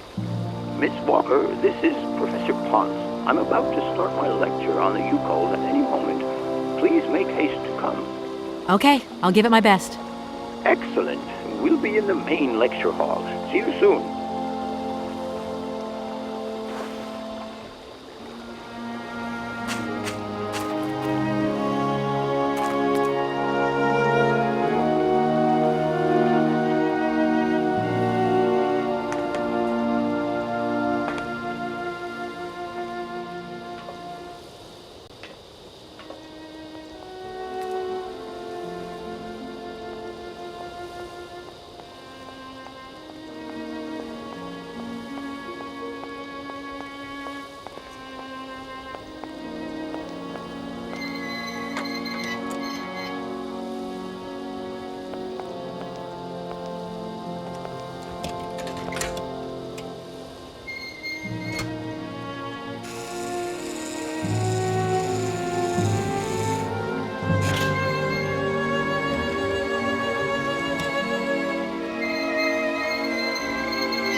Hello? Where are you? Hi, Dan. I'm in Barrockstadt. What? Is that a town? I hope the man you're looking for lives there. Are you coming home soon? From what I gather, it's one huge university with an extraordinary station aviary. If you could only see it, there are trees and birds everywhere. It's so weird here. Sounds like a great place for a bit of sightseeing. So, are you coming back soon? I don't think so. In fact, the train I'm traveling on has some kind of a mechanical problem. We've been forced to stop here. Us? I thought you were alone. Who's with you? Oscar, the train engineer. You're messing around with mechanics now, are you?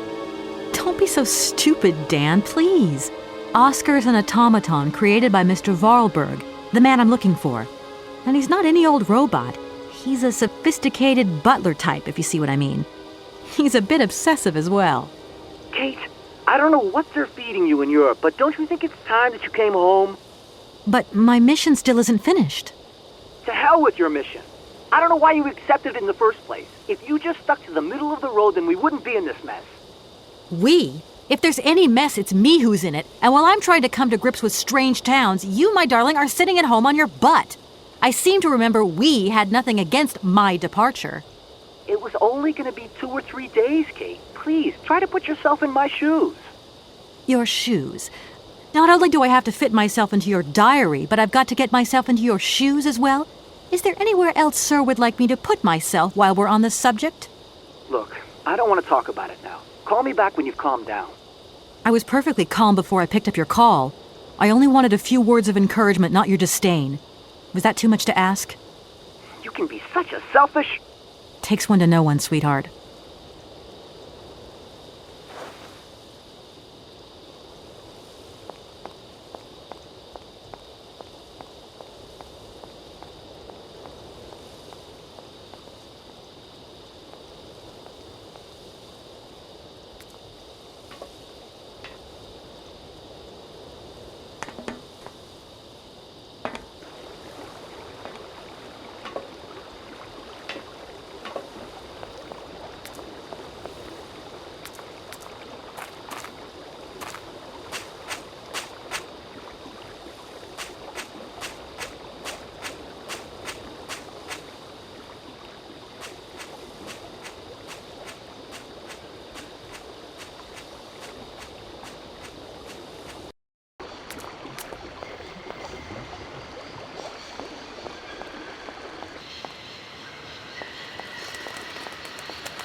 I don't need that for the time.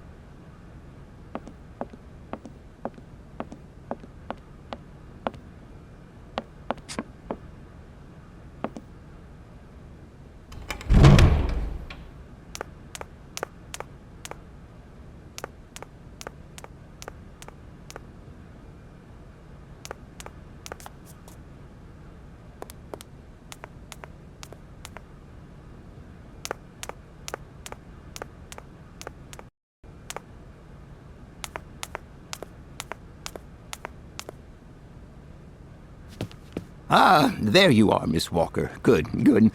Take a seat quickly. I'm impatient to start my lesson.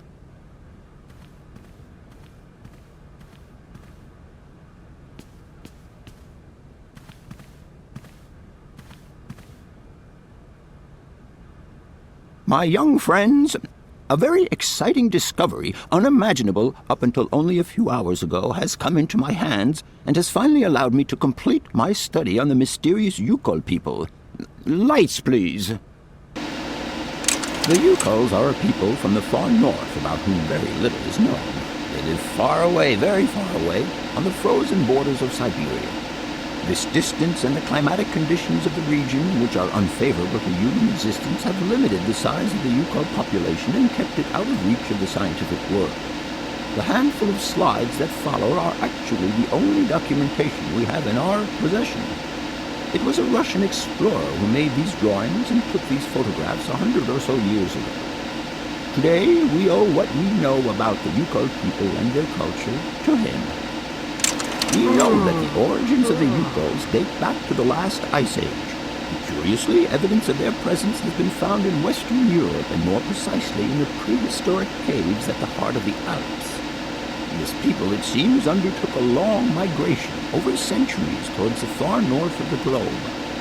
The reasons for this migration are due to the importance of the mammoth in their craft, trade, and culture. They used them for transportation and as beasts of burden. The mammoth brought them meat, skins, fat, and ivory. Man and animal lived in symbiosis. There's no doubt about it. Mammoths started to drift away from the region due to changing climatic conditions, and the Yukols followed them to the north, to the edges of Syberia. Prehistoric cave drawings, identified as Yukol in origin, first led me to the extraordinary hypothesis that the Yukols had managed to domesticate the mammoth. They are, to the best of our knowledge, the only prehistoric people to represent a man riding a mammoth. Today, because of this genuine mammoth skin effigy, identified by myself as an authentic Neolithic object, I can confirm this hypothesis. Yukol forebears managed to tame mammoths. Prehistoric man uses little imagination. He draws what he sees and represents scenes from real life. This familiar day-to-day object is actually a children's toy. As we have seen, Yukol existence was inextricably linked to that of the mammoth. They used its skin for clothing and to make the roofs and walls of their houses. They used the tusks to build the frameworks of their homes, as well as weapons, tools, and jewelry. Curiously, the disappearance of the mammoth 12,000 years ago had no immediate effect on the Yukol's way of life. It seemed that for a long time after, the people maintained their strong bond with the mammoth through the centuries. As incredible as it may seem, the Yukol people have continued right up until the start of this century to feed themselves on mammoth meat and to use the skin for clothing and shelter. Their ivory craftwork industry is still flourishing. It would appear that to preserve ancestral customs, the Yukols learned how to exploit through the centuries the large number of frozen mammoth carcasses that were perfectly preserved in the ice of the Siberian tundra. They have been able to live mainly off this enormous freezer stock for almost 30 centuries. As plausible as this explanation may seem, it seems it is not enough for the scientific community who, I will confess, is greatly perplexed by the question. In the absence of acceptable scientific evidence, we have to make do with Yukol shaman artifacts. The research department that I have the honor to represent today lends no credence to the myths and legends that these tribal charlatans peddle. You have to take their stories at face value, mere tales to while away the long Siberian winter. The legend of the Siberian Ice Ark is a very good example, and you are invited to find out for yourselves from the pamphlet that I had passed around to you. This legend would have us believe that today, somewhere on a lost island to the north of Syberia, there are living mammoths still in existence, a sort of hangover from the Ice Age. This small herd has been miraculously preserved for more than 120 centuries by the Yukol's tender care. And the island on which the pachyderms are said to live is called Syberia. My friends, I advise you to resist the temptation you may have to believe in this pish and tish. The island of Syberia is not charted on any map, and the idea that mammoths have survived to the 21st century is an idle scientist's pipe dream. The Yukols were sadly among the first victims of the colonization of continental Siberia led by the Russians in the 20th century. The Kolkhoz and Sovkhoz systems, as well as the exploitation, disdain, and humiliation people had to suffer, marked a definitive break in the Yukol's traditional lifestyle. And since the collapse of the communist regime, the Yuko population finds itself confronted with the same political and social upheavals that other Siberian communities are experiencing. There are two consequences to arise from this. Some Yukos have lost their tribal identity and have integrated into the Russian population.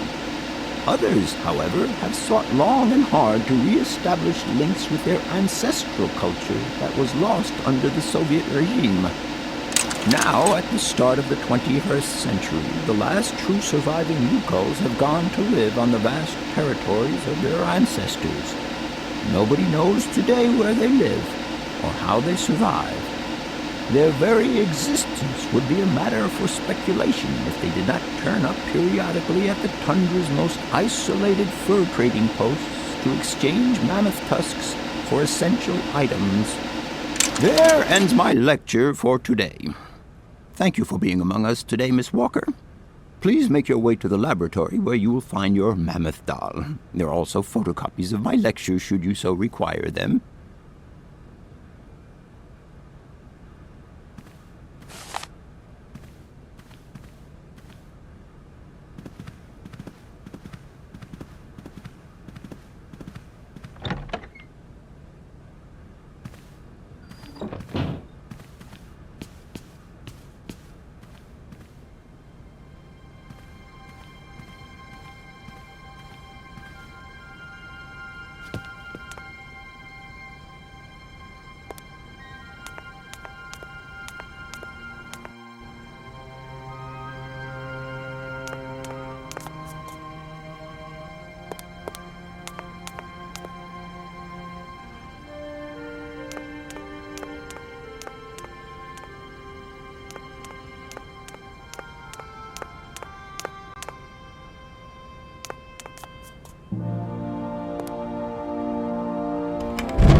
Professor, it's me.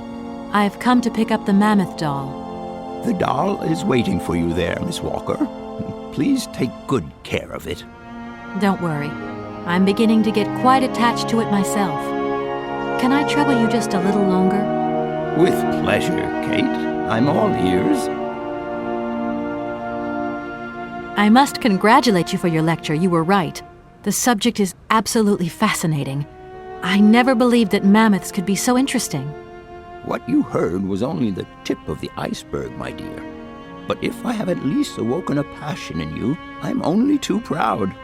Did Hans Voralberg agree with your hypothesis on the Yukols being able to tame mammoths? Now, Hans was no man of science.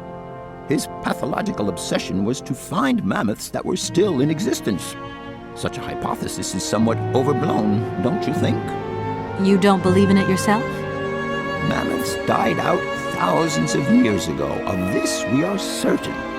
Today, the only mammoths in Syberia are frozen ones. Do you know where Hans might have gone after his stay here in Barrockstadt? No, but I would not be surprised if he left in search of the Yukols, or what is left of them today. I'll leave you in peace. I hope I haven't disturbed you too much. Sorry? No, not at all, my dear child.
Everything okay? Yes, Kate Walker. I am waiting to continue our journey. Oscar, if you tell me one more time something's missing, I'll... Everything is ready. Take your seat, Kate Walker. We are leaving. I'll... Okay...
What are you doing there, Oscar? It is imperative that we comply with railroad and customs regulations, Kate Walker. Oscar, don't you think we could drop the trifling details once and for all? We need an exit visa to get beyond the wall, Kate Walker. And you wouldn't know where I could get one of them from, would you? There is usually some form of authority stationed at a guard post that is strategically positioned to issue such a visa. Oscar, don't you think we've wasted enough time already? You neglected to find the clockwork winding mechanism for the train with sufficient haste, Kate Walker. What nerve! And you refused to lend a helping hand. Help that could have been invaluable to me. I agree, Kate Walker. If you weren't so obsessed by procedure, we wouldn't have had a hitch. I am not entirely convinced, Kate Walker. Oscar, please, let's get in the train and leave, can we? Yes, Kate Walker. Give me the visa. Okay, see you later, Oscar. Yes, Kate Walker.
I wonder how that works.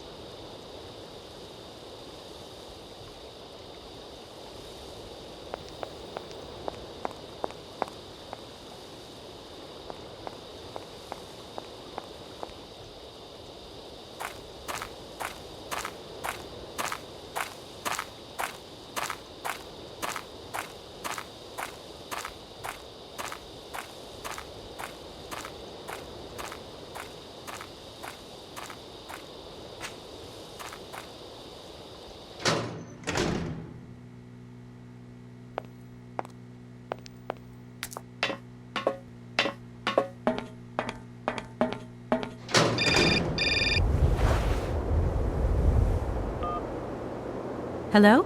Kate! Oh, is that you? What's going on? Well, I finally got the mechanical train wound, and I hope it's going to take me to Hans Voralberg. I had to sort things out with a couple of weirdo sailors, and they probably ripped me off. But now I'm blocked behind this massive wall.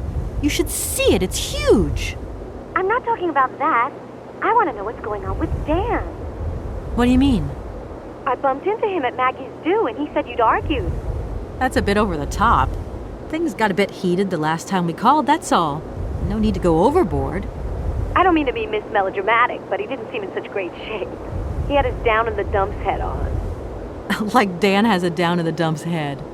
Well, yeah, when that shock of hair flops over his forehead, and his eyes mist up, and his eyebrows kind of creased together. I'd never noticed. Maybe I did go a bit too far, but he's got such a goody two-shoes image of me that sometimes I just lose it. And this case is taking up a lot of headspace. I was just looking for a bit of compassion. Well, you sure got mine. So, what's going down? Like I said before, I'm kind of getting somewhere, but it's slow. This Hans Voralberg guy is getting more and more fascinating by the day. Okay, well, anyway, it doesn't sound like you're bored. Not like back here in the office. Every day is boredom day. Just no fun without you. When are you coming back? Shouldn't be long, I hope. Look, I've got to go. See you soon. Well, call us again real soon. And be easier on Dan next time, huh? I'll try.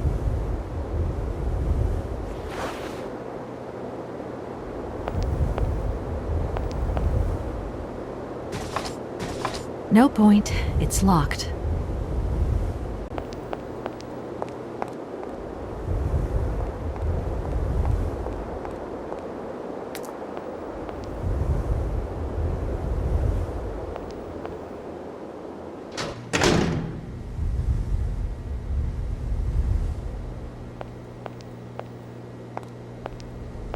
Good day to you, sir.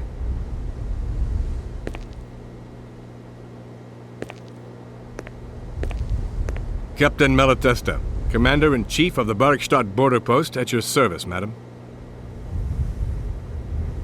I need a visa to cross the wall and to continue my journey to the east. They told me that you are the only person in a position to issue such a visa. Indeed. This responsibility is part of my duties. However, I am not currently issuing visas because nobody must venture beyond the wall. And why not? It's far too dangerous, in particular for a lady of your standing who is traveling unescorted. Dangerous? What exactly do you mean, Captain? The enemy, miss. The enemy.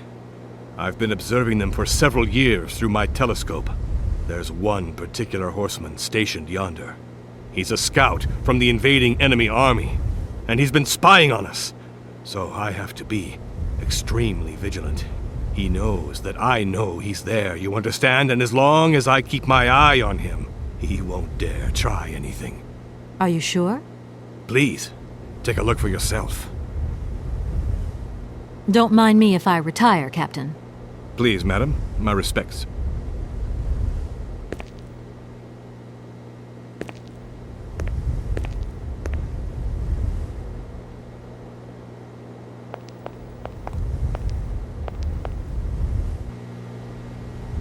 How strange.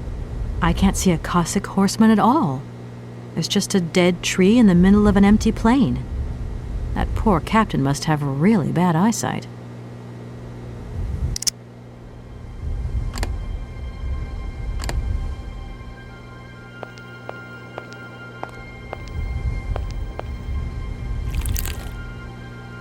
Look, broken glasses. If they belong to the captain, then he sure has eye problems going by those lenses. I don't need to do that again. Colonel, sir. Captain, miss. But you have the air of a great officer. You flatter me, miss. Unfortunately, I am afraid that we frontier soldiers are often forgotten by the military administration. There's no justice. I sympathize with you, Captain. Let us forget our worries for a moment and have a little drink together in the name of friendship. It would be my pleasure, miss, but the regulations strictly forbid it. Come on. A little glass of wine never hurt anybody, and nobody need know. Wine, miss? You are putting me in a very delicate situation. Don't deny yourself, Captain. Just a little glass. I assure you, it is excellent. Well, perhaps just a drop.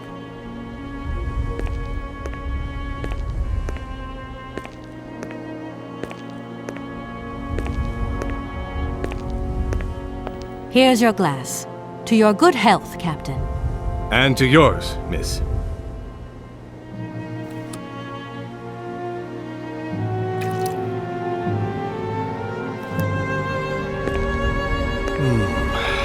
It's been a long time since I've drunk wine in such pleasant company. I admit, it is excellent. Isn't it? You wouldn't think it came from Barrockstadt. It is made from the Amazon forest Sauvignon grape that has been miraculously conserved and cultivated in the station garden. Well, well, well. The university authorities kept that one to themselves. You know, Captain, it is essential that I continue my journey eastwards. Please don't even think about it. As I've said, it's extremely dangerous. The enemy is spying on us. Perhaps your Cossack horseman isn't quite what you thought. Perhaps it's just a dead tree twisted into a strange shape. You should take another look. You never know. Go on, Captain. Give it a try. No need. A dead tree. That is preposterous. It is the enemy at our gates, miss. There is no doubt about it. But don't you worry. I am here at my post to watch over us. It's not the enemy that worries me. It's your eyesight. I saw a pair of broken glasses in your office. Maybe that explains why you see a horseman where there is only a dead tree. What are you insinuating, miss? My sight is perfect. I refuse to let you sully my reputation. Please, Captain, don't be angry. Miss, This discussion is now over.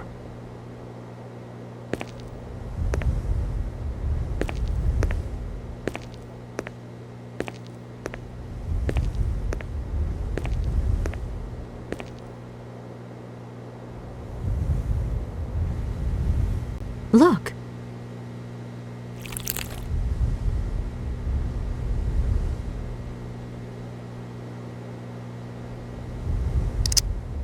Colonel, sir. Captain, miss. But you have the air of a great officer. What?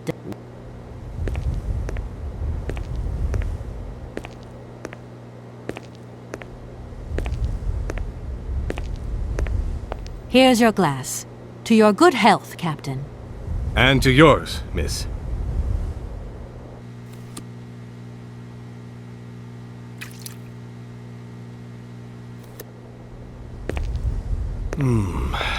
It's been a long time since I've drunk wine in such pleasant company. I admit, it is excellent. Isn't it? You wouldn't think it came from Barrockstadt.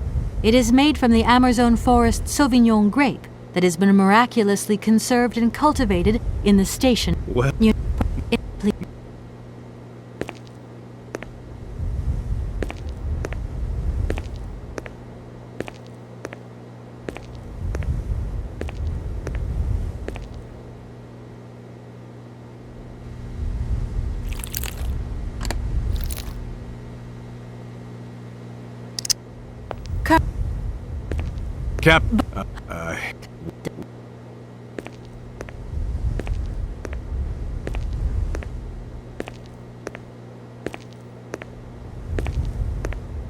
Here's your glass.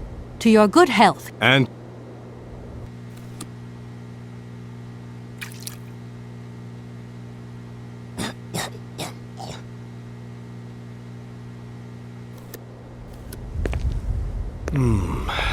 It's been a long time since I've drunk wine in such pleasant company. I admit, it... Isn't it? You wouldn't think it came from Barrockstadt.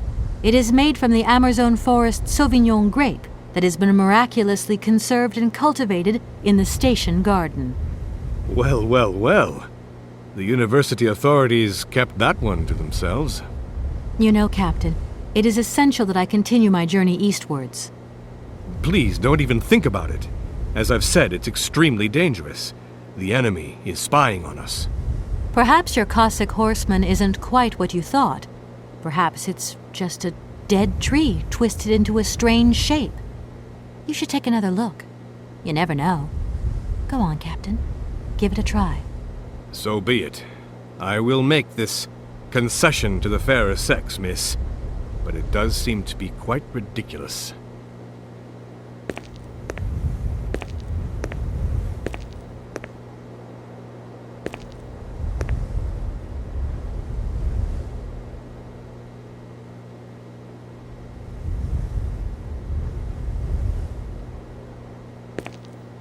Incredible. How is this possible? By what strange magic? How could I have been so wrong for so long? The enemy was only a tree. I'm so ashamed. It's not that bad, Captain. It's only human to make mistakes, after all. A tree. Nothing but a dead tree.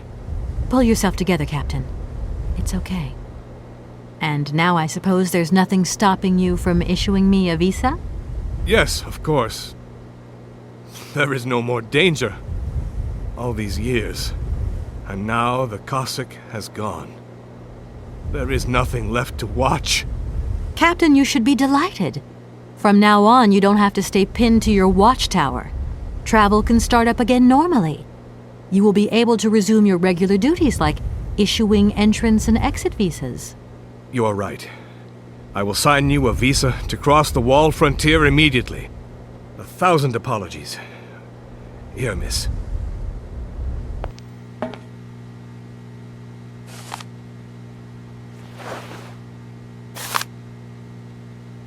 Thank you, Captain. And keep your eyes open. Miss, if we could keep this between ourselves, please. For the sake of my honor, You understand? You have my promise, Captain.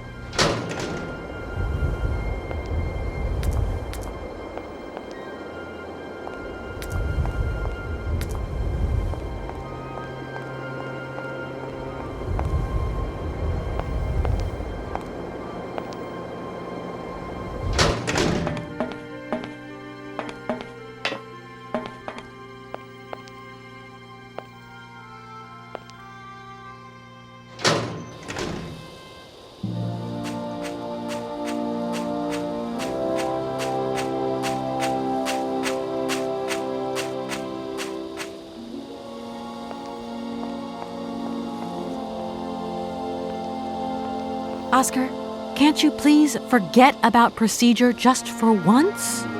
Your request is refused, Kate Walker. Okay. Yep.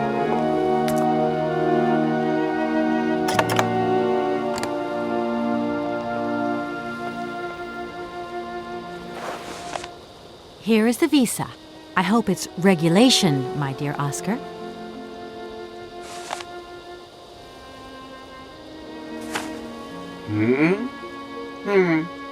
It is regulation. Here is your ticket.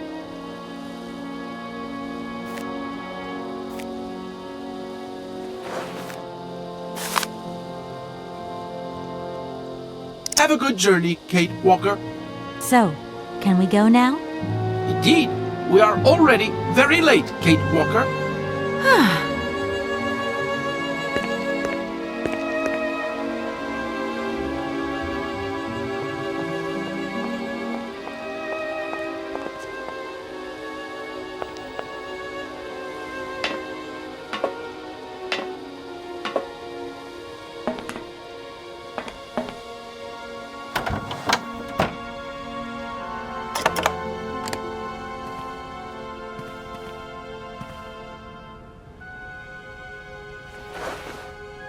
Here you go, Oscar.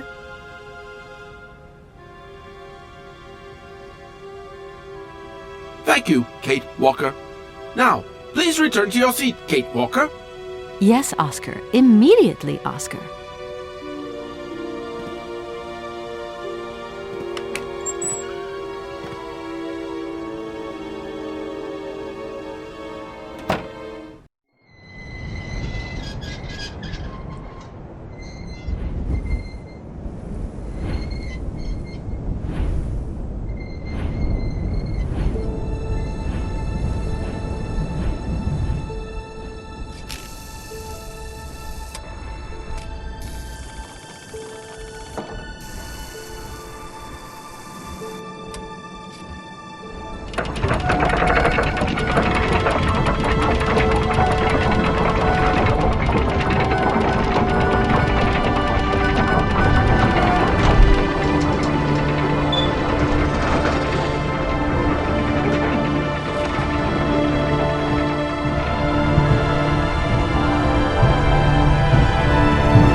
Kate Walker! Kate Walker! Oscar, what's going on? Why has the train stopped? Where are we? The springs of the train are unwound again, Kate Walker. As for the question pertaining to our geographical location, I really haven't the slightest idea. Well, we'd better get looking for a winding machine, my dear Oscar. I hope that this place actually has one. The air here is so polluted that I could not possibly risk leaving the locomotive. My joints might corrode irreparably. Right. Let's see. Gosh, it's really gloomy here. I wonder where on earth I'm going to find a winding machine. I have total confidence in you, Kate Walker. You are, after all, a brave and resourceful woman. Yeah, right. See you soon, Oscar. I shall stay right here, Kate Walker.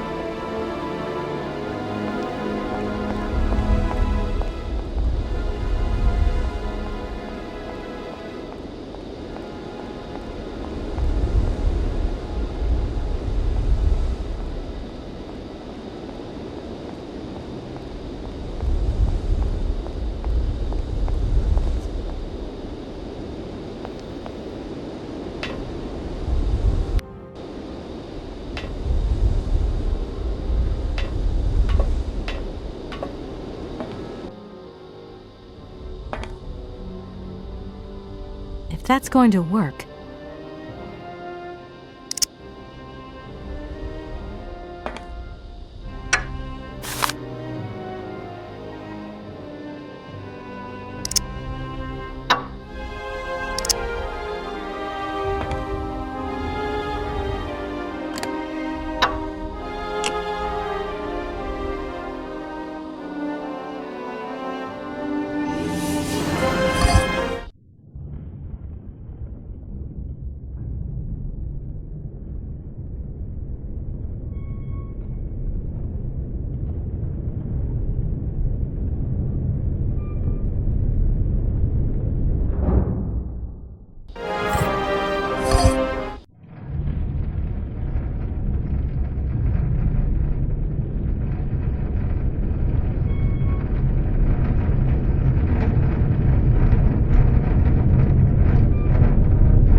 Hey, you there!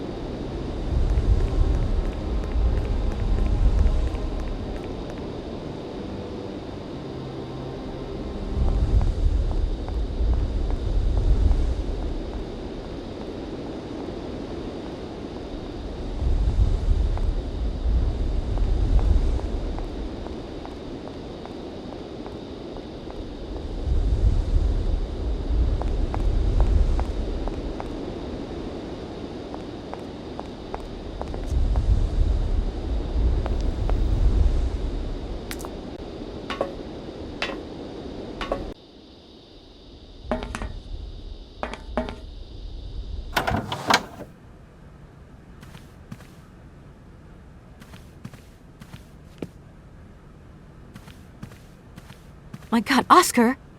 Oscar, talk to me!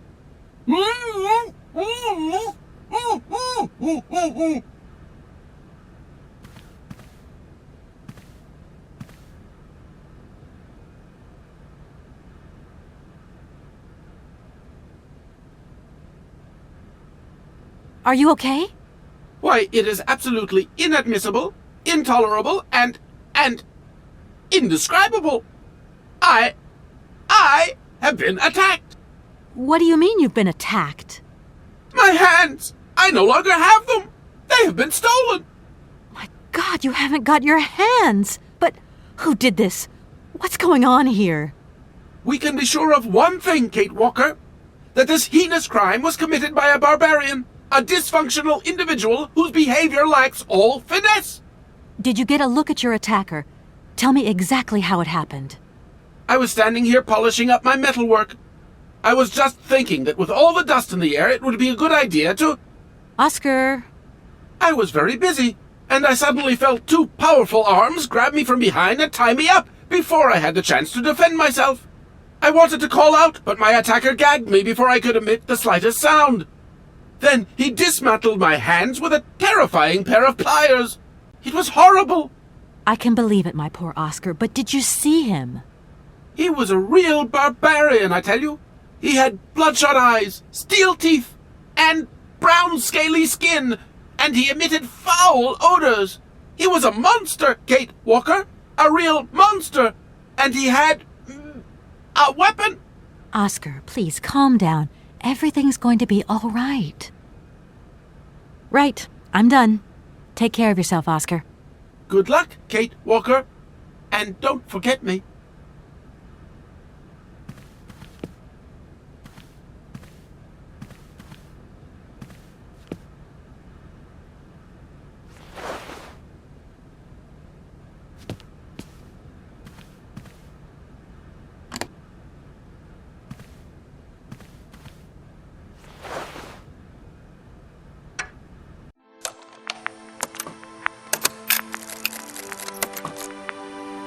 My dear brother, what joy to have news of you after your long silence during the war years. So, you're working for the Russians now. I tell you, we've been hearing some worrying stories about them here. Just your description of that dingy factory makes me cough. But it's so good to hear that your talent is being recognized for its true value, and that your automaton creations are taking the place of workers for all those menial jobs. I'm so proud that Voralberg automatons are making such a contribution, even if it is small, to the improvement of people's lives. Meanwhile, back in Valadilene, we've been licking our wounds after the war years. Some people have returned, others not. Life is slowly coming back, but it's taking time. All my love, Anna.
Go that way.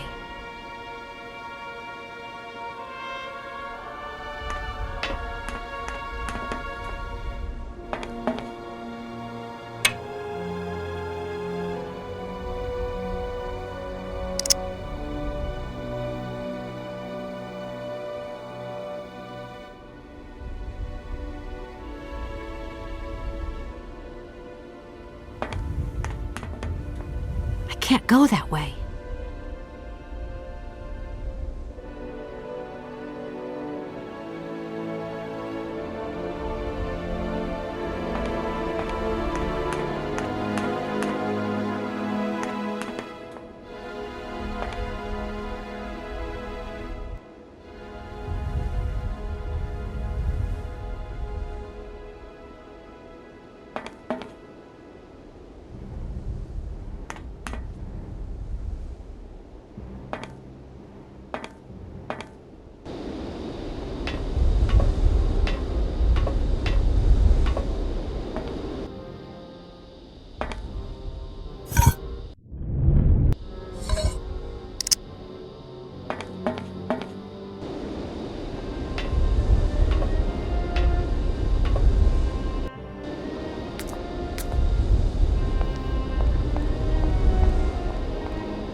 That door is locked. I've got to find another way around.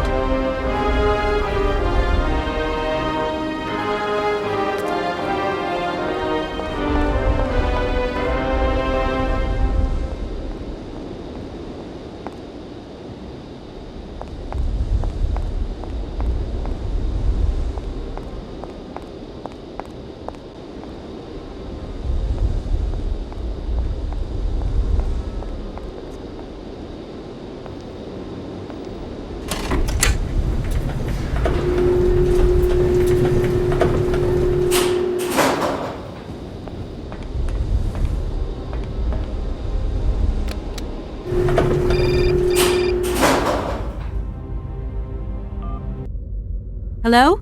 Hello? Kate? It's Dan. Can you hear me? Dan, is that you? I can't hear you so good. Dan? Hey, Kate, let's talk. It's about the last conversation. Are you still mad at me? Come on, it's important. Dan, you're breaking up. I'll try and call you when I get out of this mine. You're lying? Kate! Come on, what's happening? Listen, we've got to talk. Look, the line's just getting worse and worse. I'm hanging up.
Hey, you!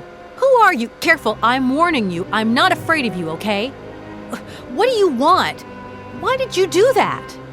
There must be some misunderstanding. Because you reckon theft is all about misunderstanding, do you? Give me my hands back, now!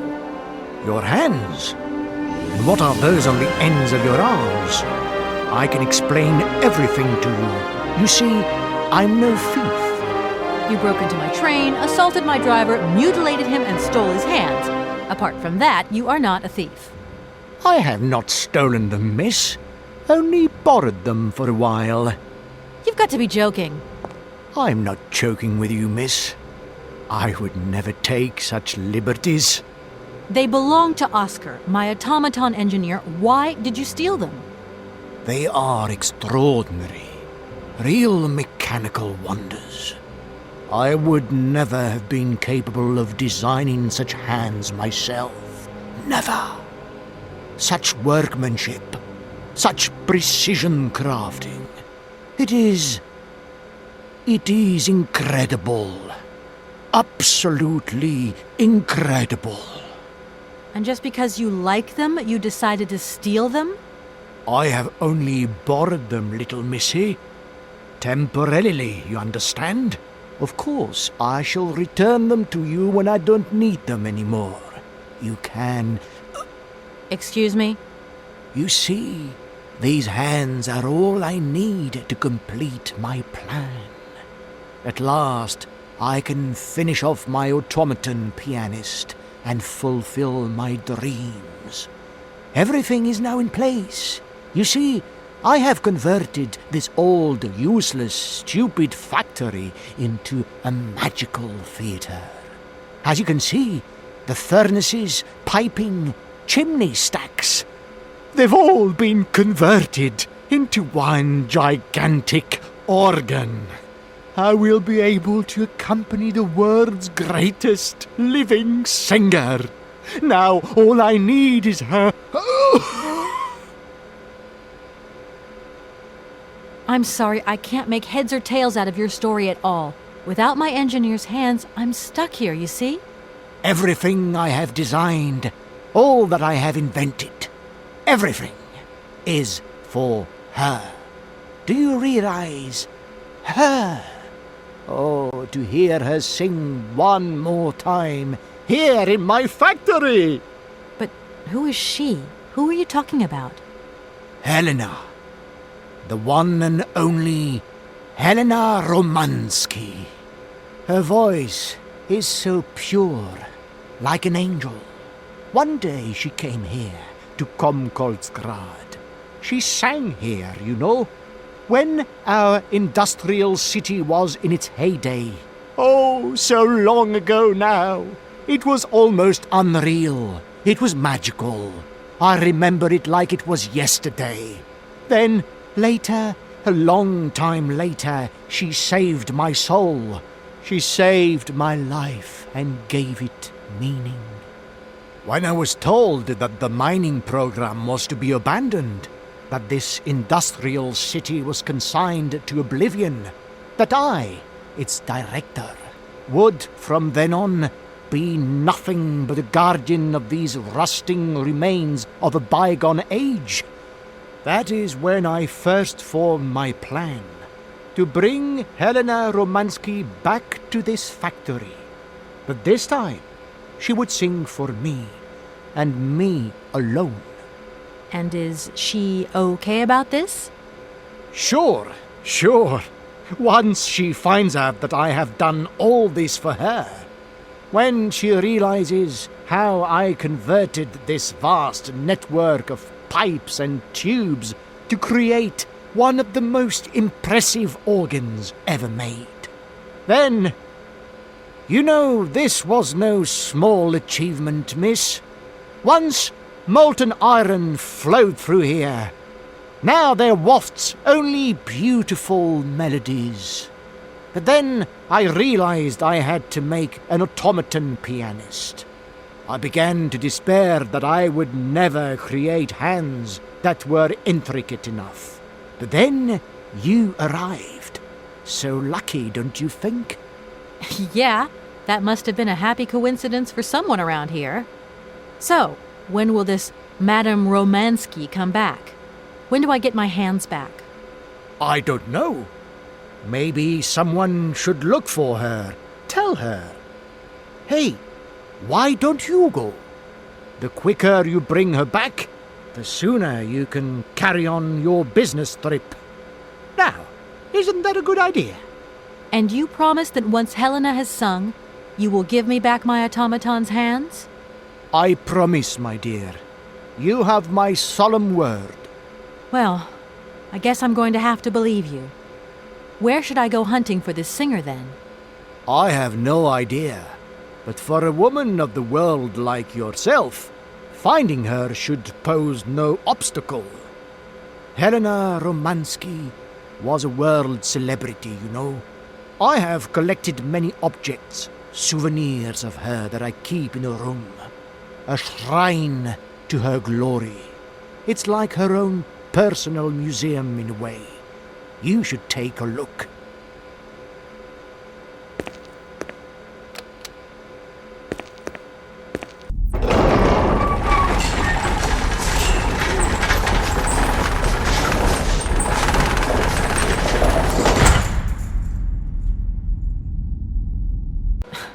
This whole story is completely nuts.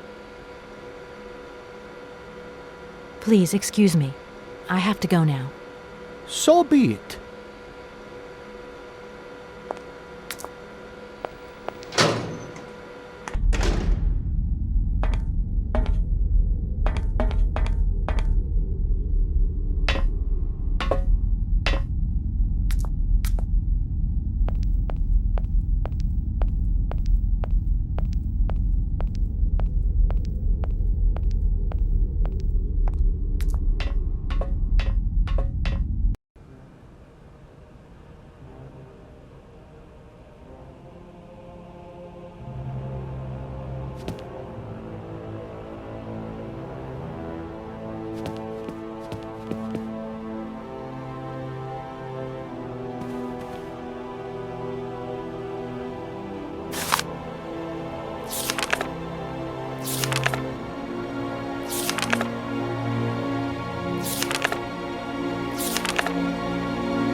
Hi, Mom?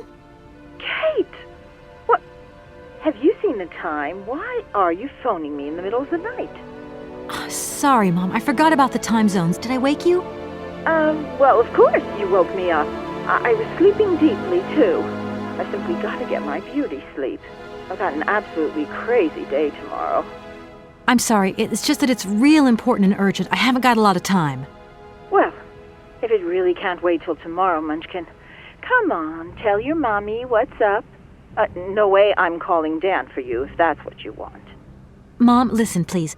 I seem to remember you're seeing a Marovich or something like that at the moment. No. Malkovich, Munchkin. Frank Malkovich. Yeah, right. So, but he's an opera singer, right? That's right. They say he had the finest voice of his time, my dear. Imagine that. That's just great. So then he must have known a famous singer called Helena Romansky. She's Russian, too. Please, if you can ask him if... Listen, honey, if it's stars you're after, Frank knows them all. I'll just wake him up and let him tell you himself. You mean he's...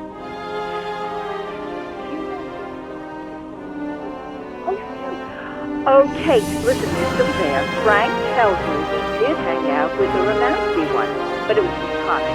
You know this singer. She's a great soprano. Great. Does he know where she went? Does she still sing? Where does she live? 1 second, Munchkin. Do you know? Oh. Frank says she was very ill and she withdrew from circulation. Really? Oh, okay. She went to rest in some spa somewhere. He thinks it was called Aralbad, but it was 15 years ago and he's not sure. And well, honey, when Frank wakes up, he always takes a little bit of time to get going, you know. Thanks a bundle, Mom. And Frank, too. You're both fantastic. Love you both. And thanks again. Catch you later.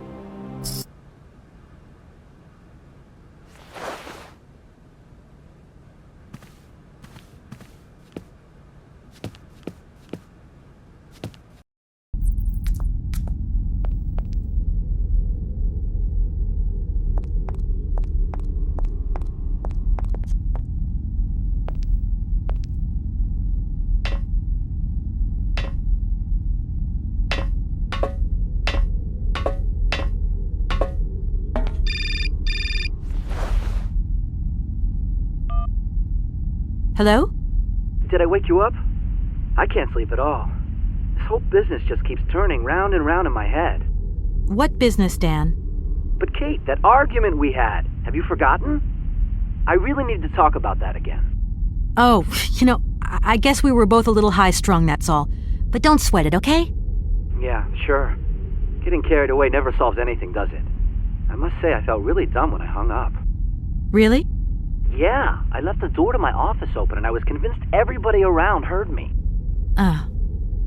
I'm so embarrassed, Dan. Please say I'm sorry to your colleagues from me.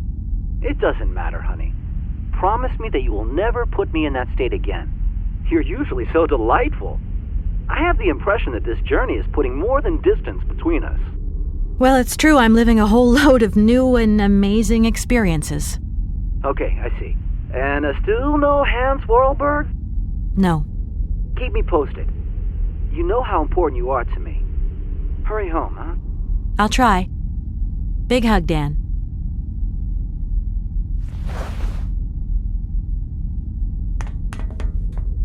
It seems this monorail is controlled from somewhere else.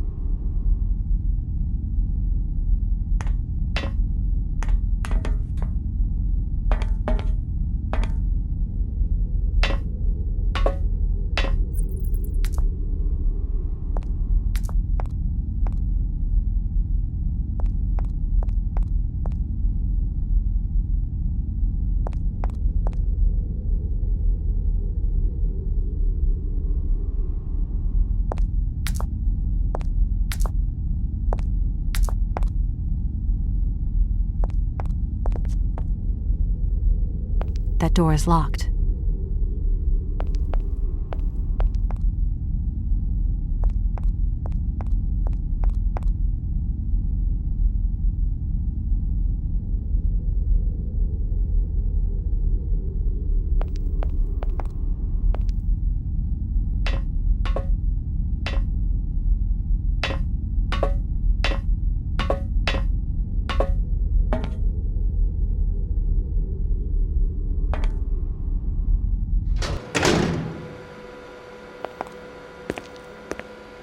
Director?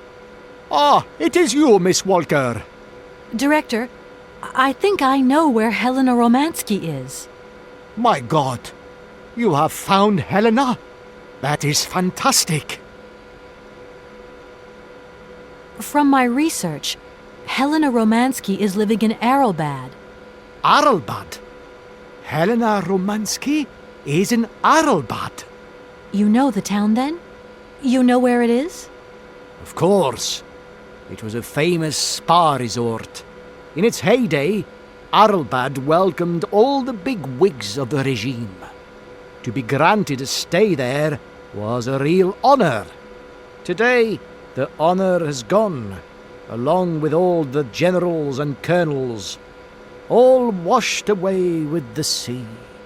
It sounds like a good place if you need to take it easy or convalesce. I think Madame Romansky would be happier here. I think she'll prefer the peace and quiet here, the perfect tranquility of our little town. You know, I could get there 10 times quicker if you gave me my automaton's hands back. Then I could use my train. Out of the question that I tamper with my pianist now. Please understand, there are still 1 or 2 finer adjustments that I must make before Helena arrives.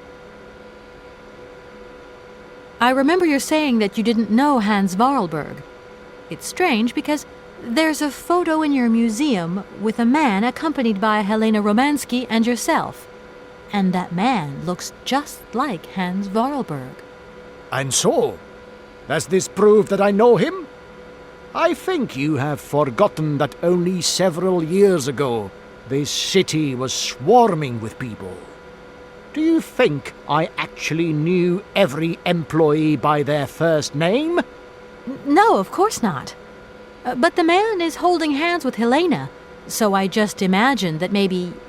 Just imagined? Yes, you were. Imagining things, my dear. You have a mission in hand, Miss Walker.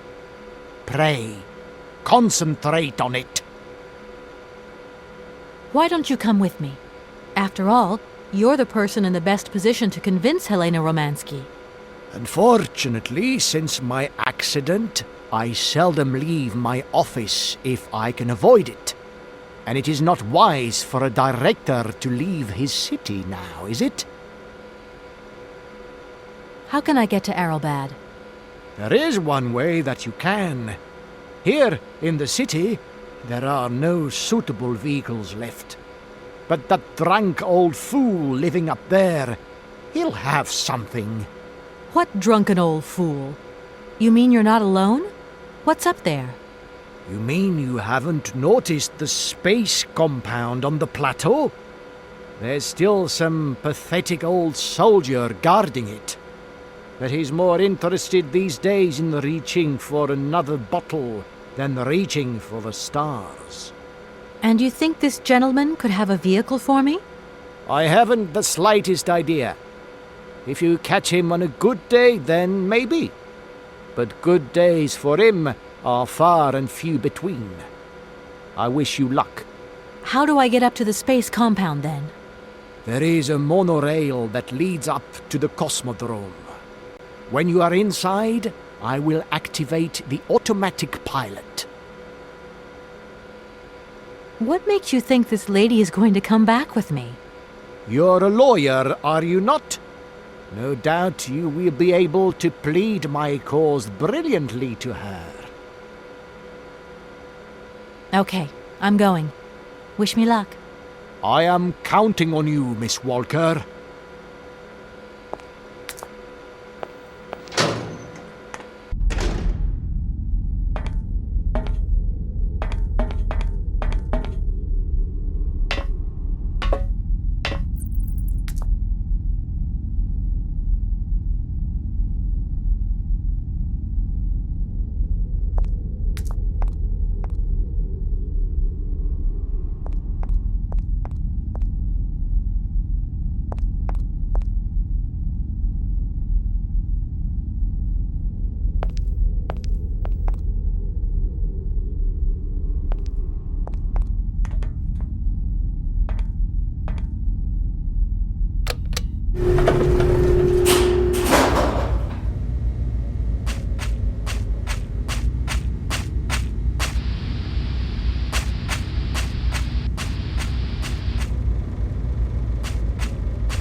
That looks like a ventilator.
Hello?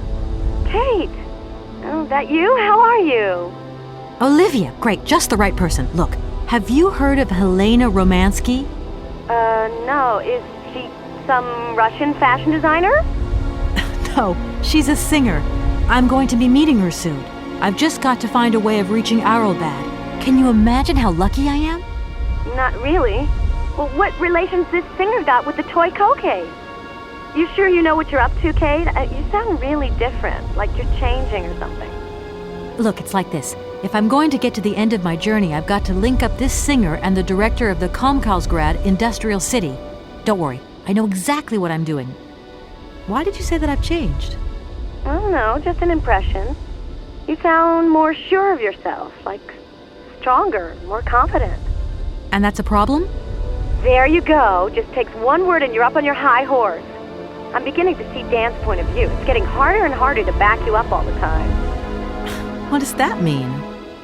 Well, it means that I had a drink or two with Dan, because he wants to talk. He feels a bit lonely, you see? And what's he been telling you? Nothing. He just has the impression you're slipping away from him. He can't see where you're coming from anymore. Like, we went to the movies the other day, and he said that you would have loved the film, but I told him that... You mean you're dating my fiancé? No! No, not dating, Kate. Just propping him up while you're away. All in a good cause. I can keep an eye on him for you at the same time.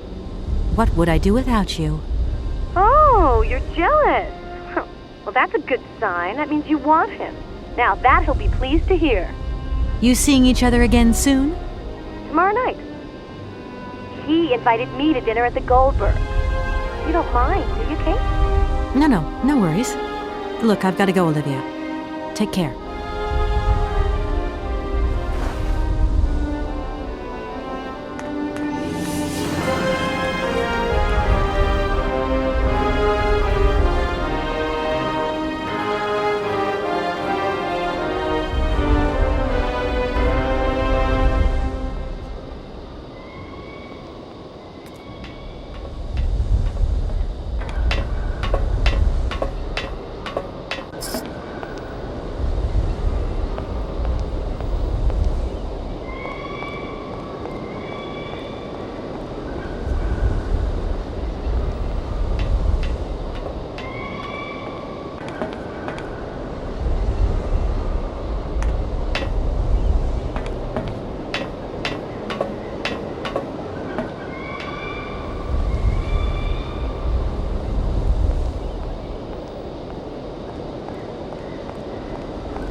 Excuse me. Sir, sorry to disturb you, but yoo-hoo! Can you hear me? 3, 2, 1, contact! And we have liftoff! Oh, holy mother. A dame. A pretty dame on the launch pad. Please, no need to worry, sir. Just do stay calm. I just want some information. Watch what you're doing, sweetheart. We ain't got no information, no strategies, no plans to tell anyone, anywhere, anytime. Military regulations, you dig it, man? My name's Kate Walker. I'm a lawyer from... I'm a bit lost. And I guess you know this place. Boris Charov, at your service, madam. Can I offer you something from the bar? No, thank you. Tell me, how long have you been here? For as long as it took for you to come along, sweet pea. Don't think I've been lonely. I got a bottle or two here. Keep me company? You're a soldier, aren't you? Ex-cosmonaut? Hey, honey, that's all in the past. Hell, let's talk about today. Let's have a drink. That's an order, soldier. I need to get to Aralbad, and quick. You go ahead, soldier. I'll stay here and keep you covered. I got the supplies here. Got to keep an eye on them. Tricky job, too, you know. All these bottles. So many birds nesting around here. What attracts them all here like that? Dumb birds. But at least a bird don't get bored, does it? See? They can fly. Them birds, geez, they can fly. Sounds like you're jealous of them. Well, maybe you're just right there. 'Cause sometimes I like to let Soyuz loose and watch them circle for hours on end. The birds, they crap themselves when they see him coming. Don't stop them coming back, though. Soyuz? Soyuz, man. The Silver Angel. The savior who cleans our Cosmodrome of them dirty rats with dirty wings. I came here by train, but I've got this mechanical problem. I had to leave the train down in the industrial zone. The director down there told me you were here. Ah, Borodine, that dumb traitor. I tell you, he's gone over to the enemy, over to the dark side. It's terrifying, the darkness. Eating out his brain. The jerk. That's maybe going a bit far. He is a little eccentric, I'll grant you that. But when you live on your own, cut off from the world for so long... His brain's gone AWOL, I tell you. There's no darkness in my brain. I've got a cure. See? My secret antidote. Go on, have some. It'll stop you getting a cold. I don't think I'm in a high-risk category, but thanks anyway. Does the name Hans Voralberg mean anything to you? Karlsberg. Of course I know that name. But sorry, it's been a long time since I've seen something like that around here. Voralberg. He's a person. I'm looking for him, and I think he might have come by here a few years ago. Well, in that case, let us raise our glasses to this brave man and his very good health. I heard that maybe you could lend me a vehicle or something? A vehicle? All our vehicles were picked up and shipped out to the borders years ago. General's orders. I say, let us raise our glass to this finest soldier this country's ever known, little lady. I don't mean to offend you, but I'm not in the mood for a drink right now. And you'll live to regret it to your dying days, sweetheart. To your health, while you have it. Please, can you try and get a grip? I must absolutely find a way out of this industrial complex. Jeez, me too. I've really got to get out of this dump, but not before I've had a little drink. Here, get your pretty little lips around this. Vodka. Tell me what you think. Do you have a vehicle to lend me?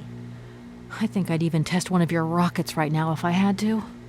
Toast my rockets. Hey, pretty dame, I'll drink to that. Now, just a minute. We gotta need a special bottle for this special occasion. Something to blow you away. 3, 2, 1, contact, and we have liftoff. Okay, that's enough. What was that? Did you say something? Are our female comrades revolting or what? Oh, trouble on its way. Bottoms up. Power to the babushkas. I was going to... Forget it, it doesn't matter. He's too drunk to help anyone anyway. I am not drunk. I have drunk. A little.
please. I really need... You're right there, sister. Same as everyone. And we all need it. It helps, you know, to forget. Countdown. Countdown. 3, 2, 1, contact. We have liftoff. Right. I won't get anything out of him while there's still something left to drink. Please, can you try and get a grip? I must absolutely... Gee, toast my rocket. Okay, that... What was that? I heard that maybe you could lend me a vehicle or something? A vehicle? All our vehicles were picked up and shipped out to the borders years ago. General's orders. I say, let us raise our glass to this finest soldier this country's ever known, little lady. I don't mean to offend you, but I'm not in the mood for a drink right now. And you'll live to regret it, too.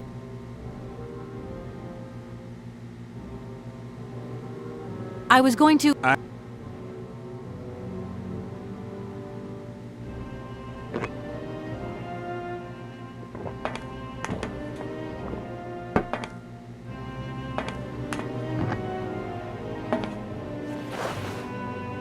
Strange. Sure, I left a bottle or two around here. I gotta get some air. Wall's getting pretty tight. We'll think about that blast off later. Are you okay, Colonel? Are you sure you're all right?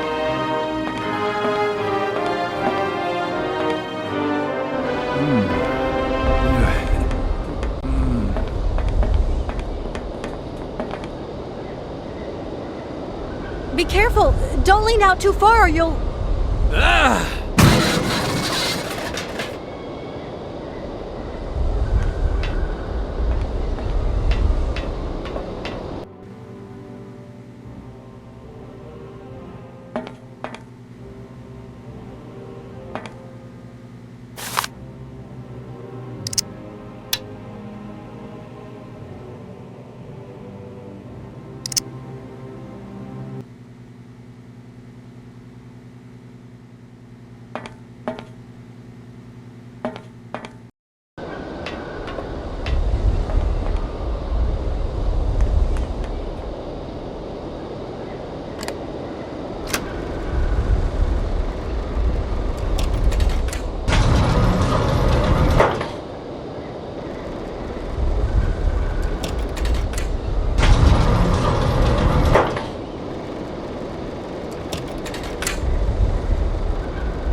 What's happening?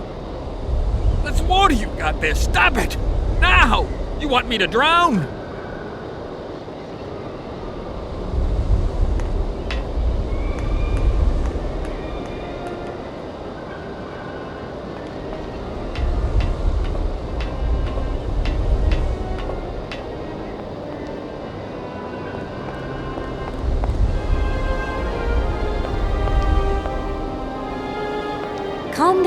It's all right. Just a little wake-up call, that's all. You must have had quite a bit to drink. Gee, you're right there. Not the first time, either. Probably won't be the last.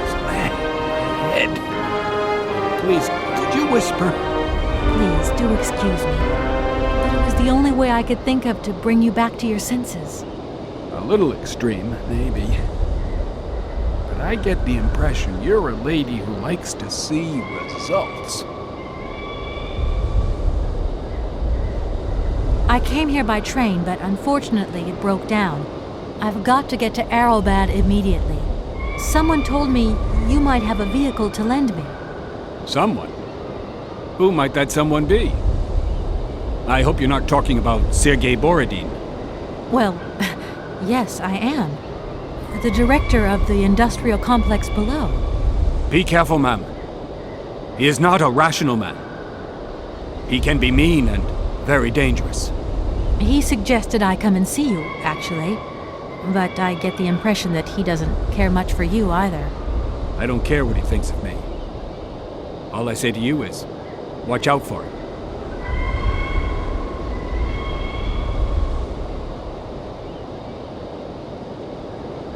I'm looking for someone. Hans Voralberg. And I think he came by here about 20 years ago. Hans? You want to know if I know Hans? But of course. He invented one of the most incredible flying machines of the Cosmodrome. Christmas, good old Hans. Even after that dumb and dirty trick he played on me. But I wouldn't give to see him again. What do you mean? What did he do to you? Hans Voralberg and his famous flying wing. See, he invented this kind of spring-loaded launcher, capable of projecting a weird rocket into the stratosphere. It was red revolutionary hot, and I was going to be its first test pilot. Holy cow, what a job. And then several days before the launch, Hans disappears into thin air like that. Poof! The test program? Well, it's abandoned. Just disappeared like that? Without saying where he was going? You see, he wanted to hit the stars, but not bombs, if you get my drift. One day, Hans finally worked out what his launcher was really for. So the generals have always called the shots here, you realize, and when they asked Hans to screw a nuclear warhead onto his flying wing, well, he wasn't a happy man. So he left, just like that. If everything was ready, why didn't you just wind the thing up and go flying after all? Nobody understood machines here like Hans, especially not his own utopian inventions. You see, such inventions only live and breathe with their creator in the saddle. Without him, space travel became damn near impossible. And since then, well, I still like to travel, but in my own little way. I'm beginning to understand a bit about how Hans Voralberg's inventions work. What is this one like? I don't really know. As you can see, I'm a soldier, ma'am. Nothing more, nothing less. And not a goddamn aerospace engineer. My name is Kate Walker.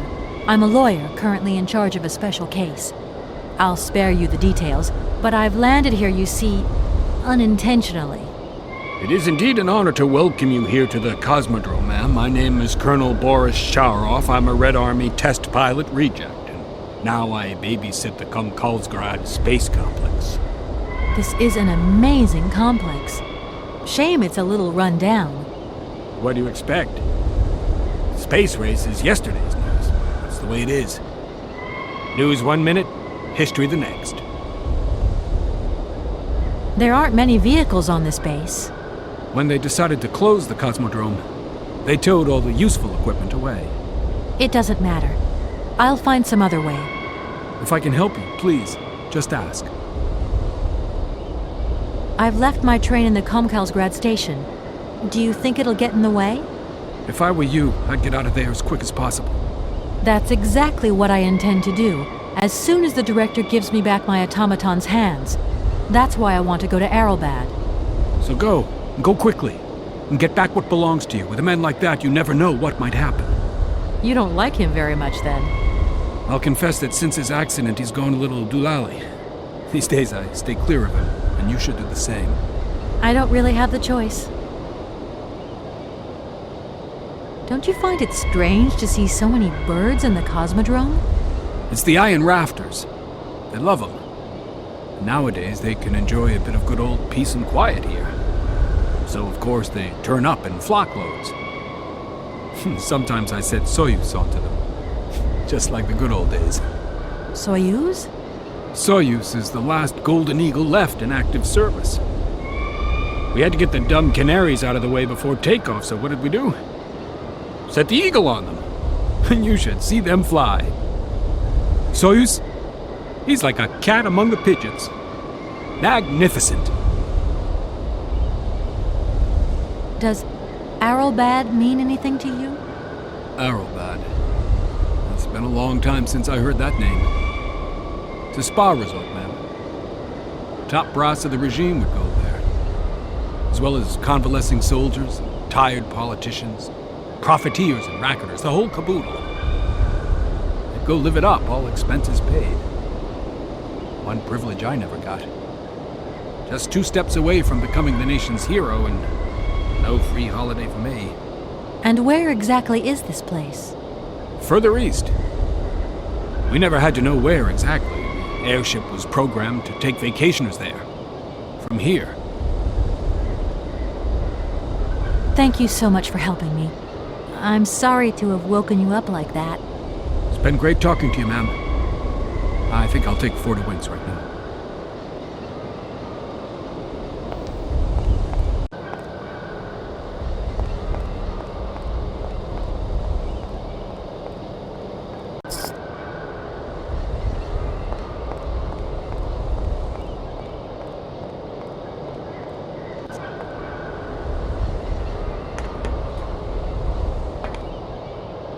I need a key.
If that's going to work, it looks like something's missing.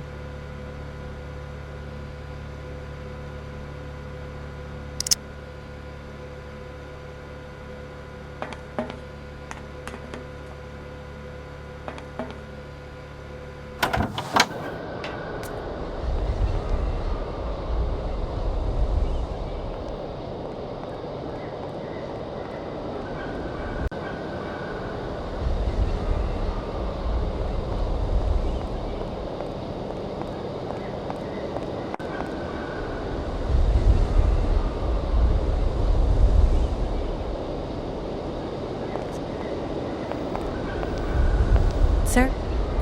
Sir? My head. Oh, my poor head. I need some quiet.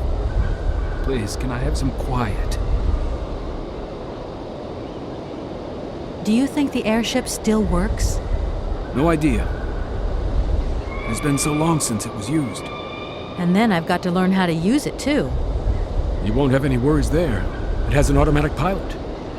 Go visit if you want. Here's the key. Thanks.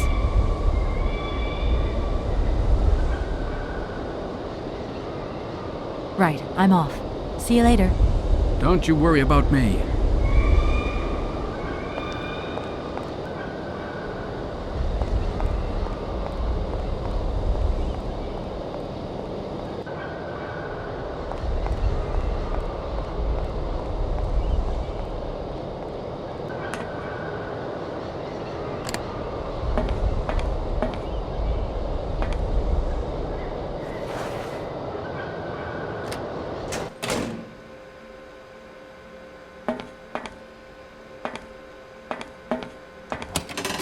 Doesn't look like that works.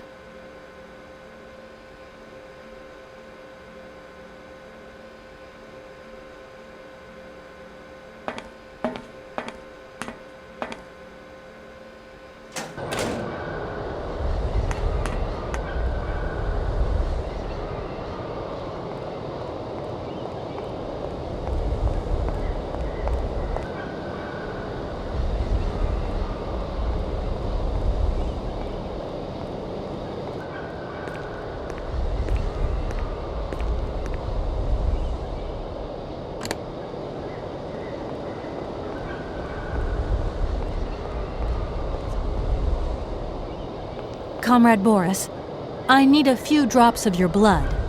Excuse me? To get the centrifuge going, we'll need to analyze the pilot's blood. If you're going to the stars, you've got to be in good health, you see? That's why I need a blood sample. It won't hurt. There's two things a good soldier is always ready to do. Drop his pants and spill his blood. Go ahead. I'll only be needing your blood. My pleasure, ma'am.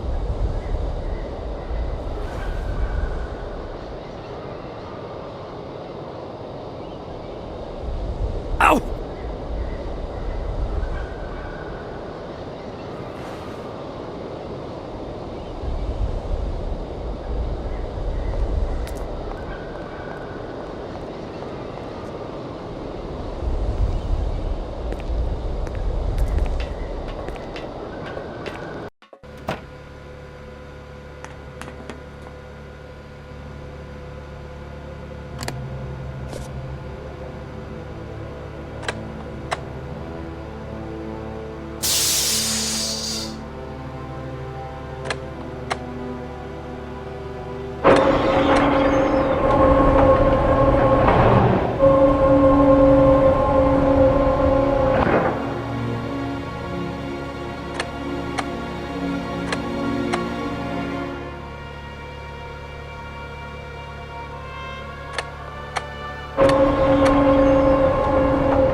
Okay, I think I've figured out how it works. Get settled in and let's go.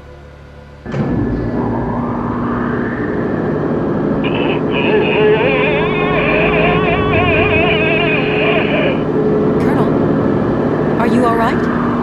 Never been better. It's spinning a bit, but I am used to that.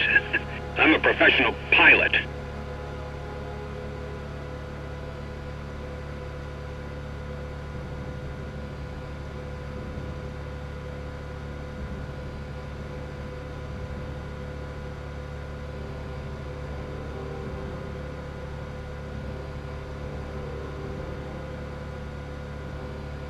Miss Walker! Come in, Miss Walker! Are you receiving me? Clear as smog. Can you speak up? I'm ready. Press the launch button.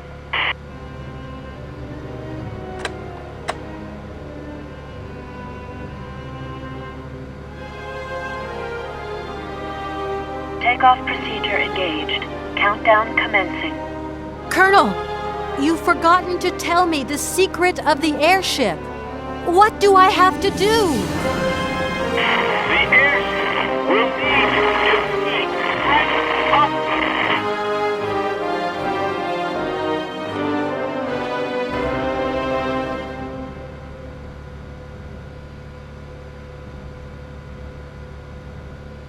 Ten, 9, 8, 7, 6, 5, 4, 3, 2, 1, 0.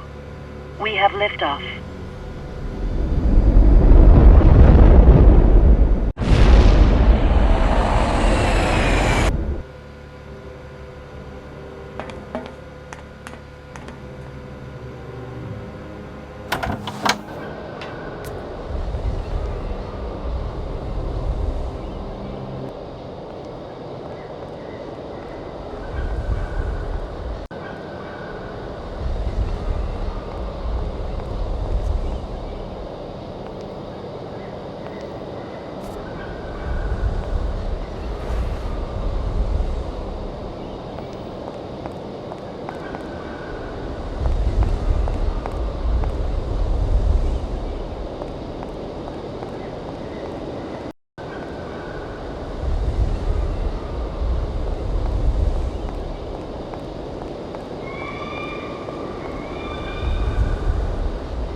Hello? What do you think you're doing, Kate? I wanted updates. I wanted results. Certainly, Mr. Marson. We all do. Down on the ground, we're doing all we can, but there's no new developments. Kate, I don't think you understand the urgency of this situation. Universal Toys are on my back and digging in. I can't hold them off much longer. You're putting the firm in a very tricky situation. I am very sorry, but a slight mishap or two has meant that I've had to modify my mission temporarily. Miss Walker, you're walking on a minefield here. I don't have to underline that this affair is Class A priority numero uno. Hot! I am only too aware of that, Mr. Marson, and believe me, I am doing all I possibly can. But this mission is really no piece of cake. You can have all the cake you want and eat it too when you get home. Next time I call you, I want something concrete, something solid. I want results. You understand? Results! Yes, Mr. Marson.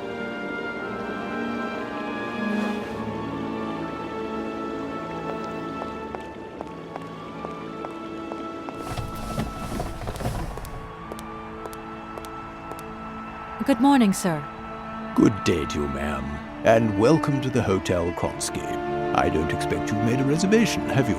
Well, no matter. We've got a few rooms left with a sea view. By far the best on offer. Well, actually I wasn't counting on staying in Aralbad. I see. It's like that then. Sir, what can I do for you? Let me introduce myself. I'm Kate Walker. I'm a lawyer sent by a major American law firm to take care of a delicate inheritance case. Ah, very pleased to meet you, Miss Walker. Felix Smetana at your service. I'm the receptionist of this establishment. Between you and me and the brick wall, I often play the role of general manager here, too. Ah, these days the place ain't what it used to be. This hotel is truly incredible, though. It's kind of sumptuous in an old-fashioned way. You should see how sumptuous our suites are. For more than a whole century, they have accommodated some of the world's greats. Would you like to take one? No, it's okay, thank you. I'm not staying. I've got to get away. I'm expected. Right. Well, in that case, I don't see what I can do for you. I want to meet someone who lives here. That's very inconvenient. None of my customers said they were expecting someone. You can't just turn up like that. We've got a very strict policy. In this day and age, the hotel ain't too open to, impromptu visits from any Tom, Dick, or Harry. Please, I absolutely must speak with her. It's very important.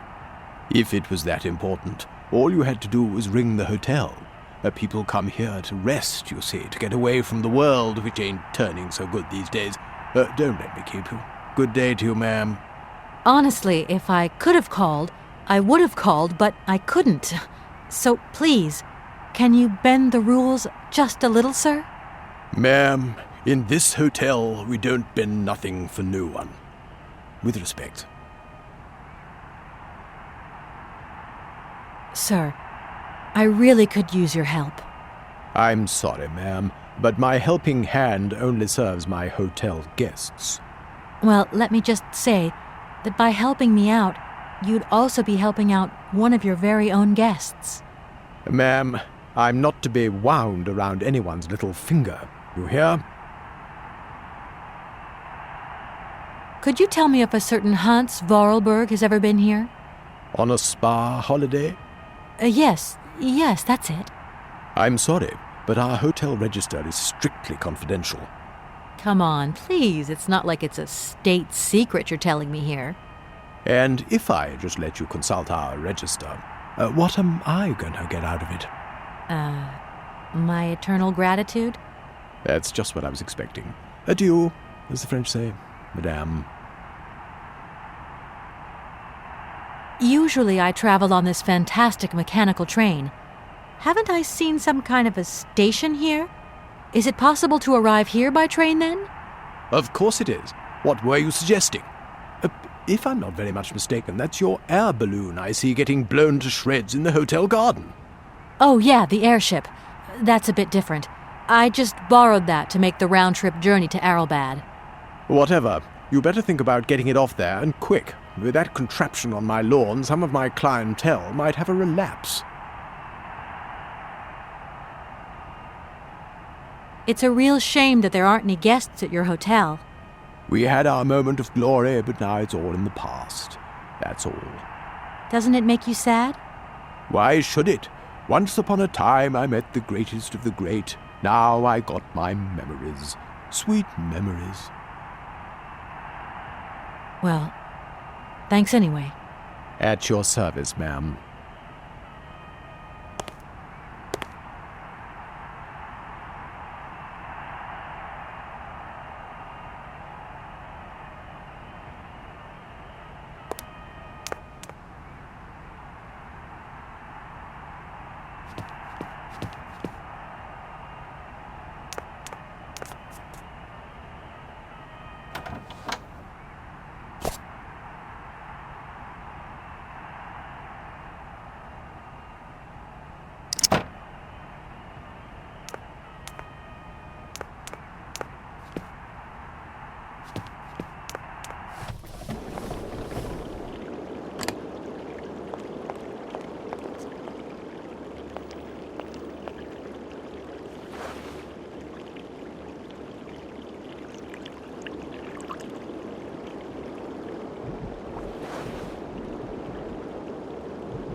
Sir?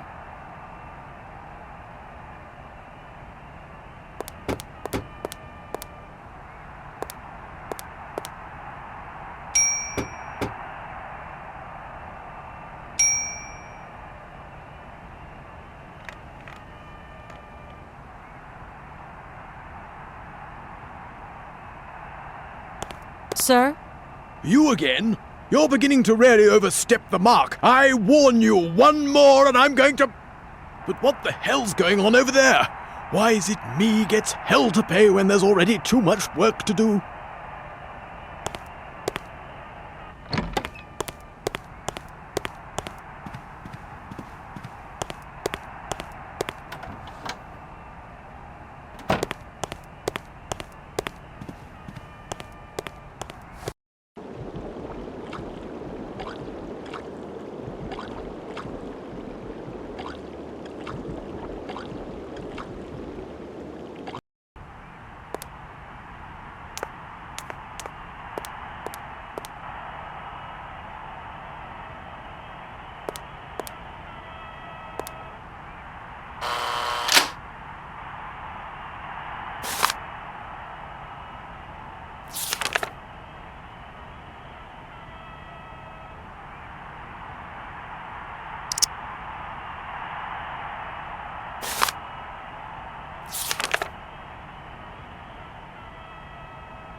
Hello there.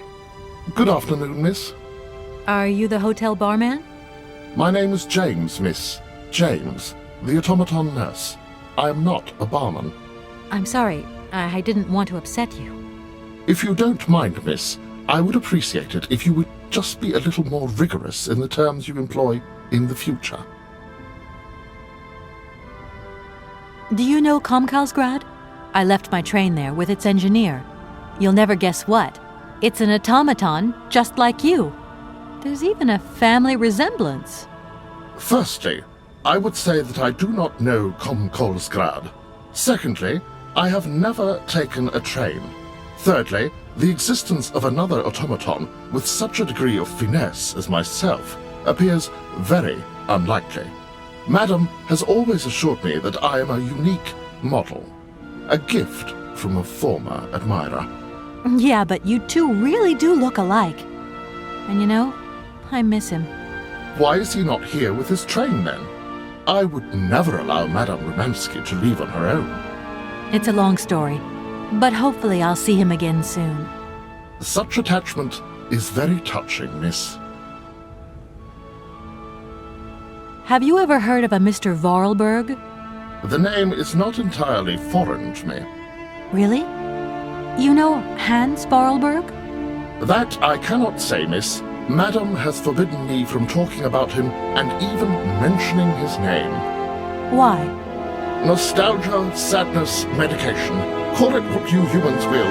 We never had this conversation, did we, miss? Madam would be very angry to learn that I know, and now you know as well. Don't worry. Mum's the word. Can you take me to Helena Romansky? Not at this hour, miss. Madam will still be watching the sea at the end of the pier. So? Madam knows perfectly well that during this season I don't go down to the pier. My wheelwork goes dicky under the double corrosive action of the salt and sand winds. Listen, you can hear them sweeping up and down the beach and out to sea. We call it the salt wind here. It'll drive us all crazy one of these days. Come on, just make a little effort. No, I'll stay here and make ready for Madame in case she needs me. She can be so unpredictable, such violent swings of mood. I'm looking for Madame Romansky. Do you know where she is? 3:30 to 4:30 p.m., Madame Romansky takes her daily constitutional on the pier. Tea is served at 5 o'clock sharp. Is it possible to go see her? As you wish, but do pay attention to the salt wind. My name is Kate Walker. Pleased to meet you, miss. You are not here for treatment, are you? No, I'm not. I only want to meet Madame Romansky.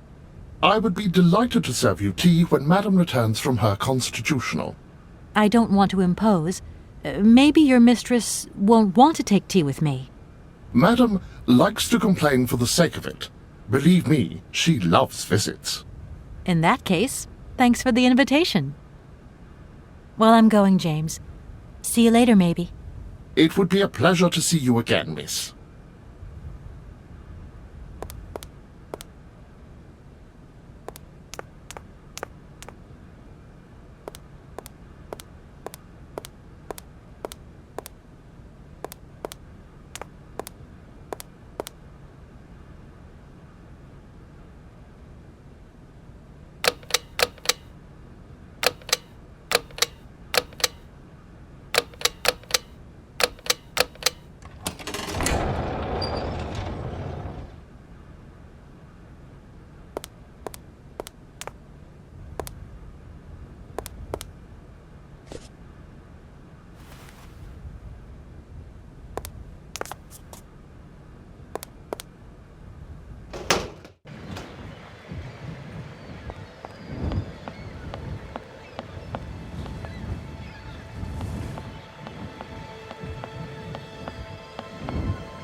Madame Romansky? Madame Helena Romansky? Who are you? What do you want? I'm sorry to disturb you, ma'am. My name's Kate Walker. I've come on behalf of Frank Malkovich. Ah, Malkovich, the old son of a gun. Are you one of his relatives? Not exactly. He's a good friend of my mother's. He told me you might be here in Aralbad. I'm American, a lawyer. To what do I owe your visit? You have come so far. It must be important. Indeed it is. I have very delicate and pressing business to attend to. I have just left... Later, my dear, later. I have a slight headache. This hotel mask they pinch so. I have to go in. Please, could you be so kind as to call my valet? Your valet? Of course.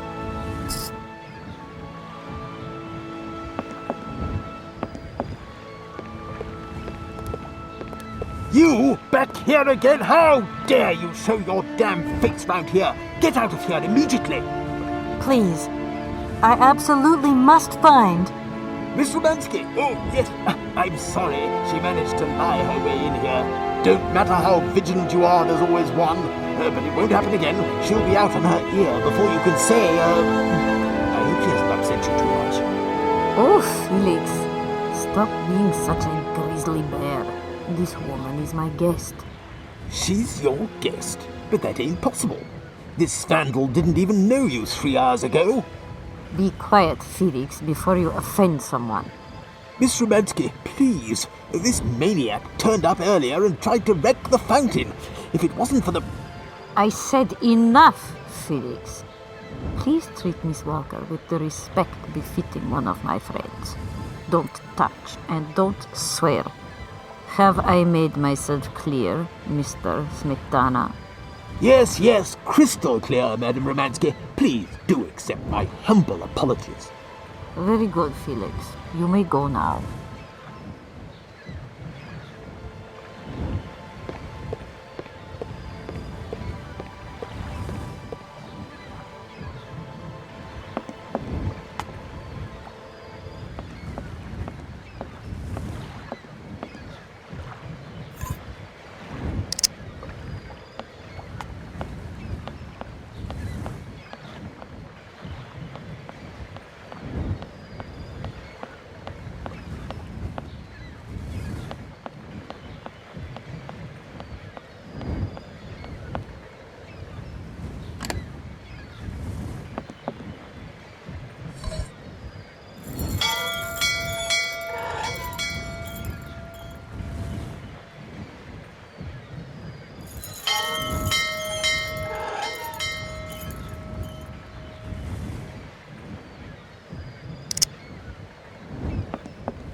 James, what are you waiting for?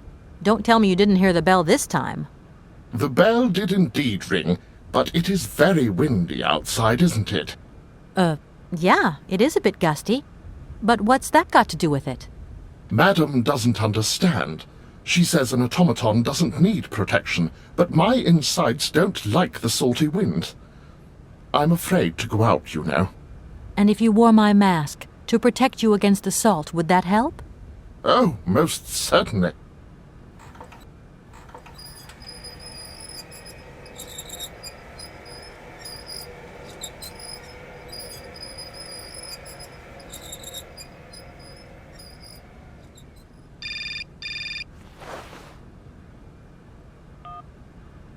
Katie Pooh.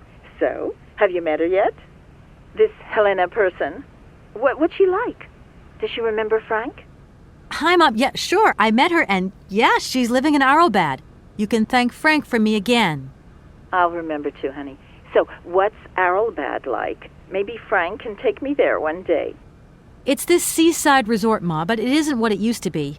You'd be real disappointed. Maybe you're right. So, when are you coming home? Is that mission all over then? Not really, Ma. I still haven't found the heir I'm looking for to wrap up the case.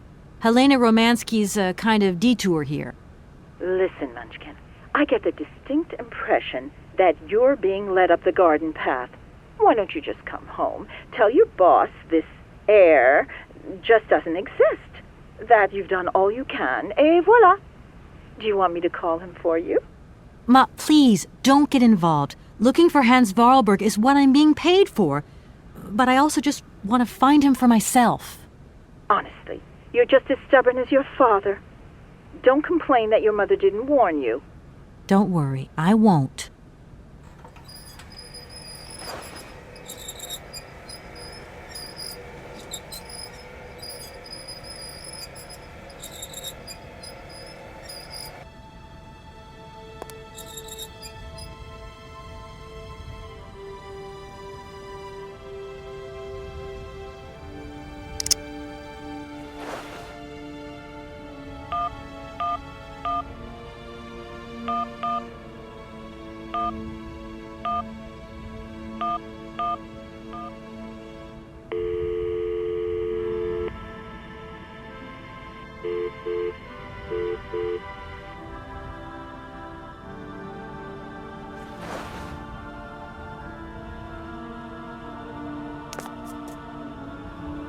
I don't need to use this console. Not yet.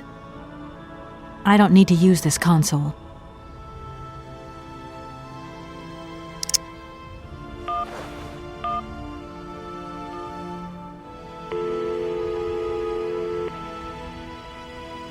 Dan Foster isn't around to take your call right now, so please leave your message after the tone.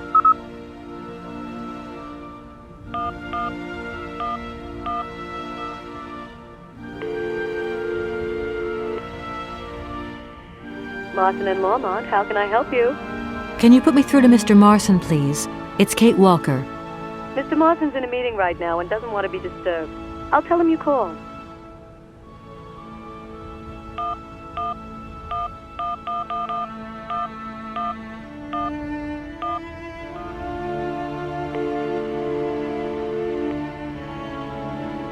I'm sorry.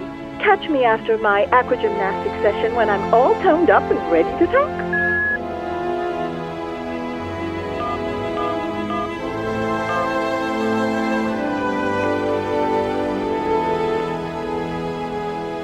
You have reached Olivia Parker. I'm sorry I cannot take your call. Please do call again soon. Ciao.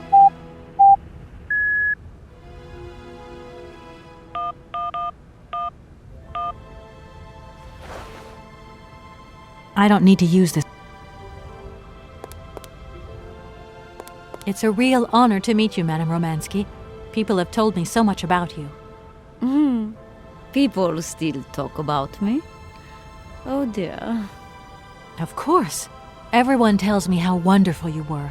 How you were one of the greatest singers of the century.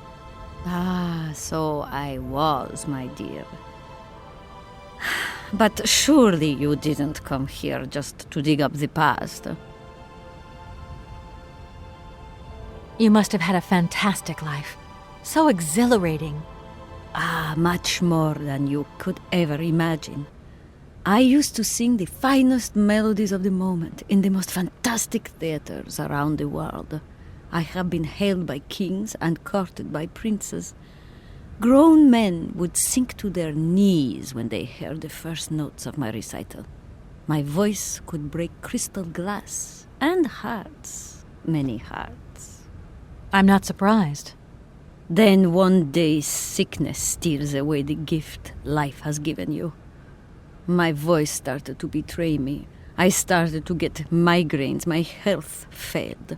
They sent me here to let the spa town weave its healing spell.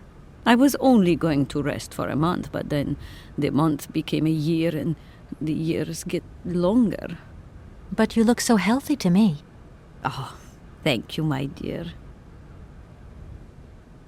Look, please, You absolutely have to come with me to Komkolzgrad.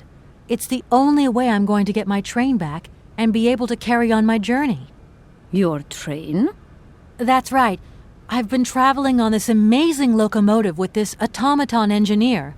He isn't a million light years away from your James. Do you hear that, James? And automaton? You have a twin brother? How delightful. And I thought I was the only person alive able to put up with such a peculiar butler. Permit me to express my surprise, madam. Surely the fact that I remain in your service guarantees my uniqueness. Oscar isn't my butler, though. He has a great independence of thought. Sometimes he does whatever suits him. Just like you, James. Isn't that funny? Madam will not be surprised to hear that she is strongly advised not to undertake a journey that, unless I am very much mistaken, will tire her needlessly. James, only one of us will make that decision, and that person is me. I'm very curious to meet your automaton, my dear. Where is it? He had to stay with the train in Komkolzgrad. The director used his hands for the final touches on his pianist. It's the same pianist that will accompany you when you sing. How quaint! Another automaton. And this one can even play along with me? Play for me? Ah, why does my voice abandon me so now? Strange. I get the impression that Hans Voralberg turned up here, too. You know Hans Voralberg? Not exactly. I'm looking for him to sort out this inheritance case. But I've had to snoop around in his past a bit to get on his trail, and I guess he's kind of a close friend now. You knew him, didn't you? Oh, yes.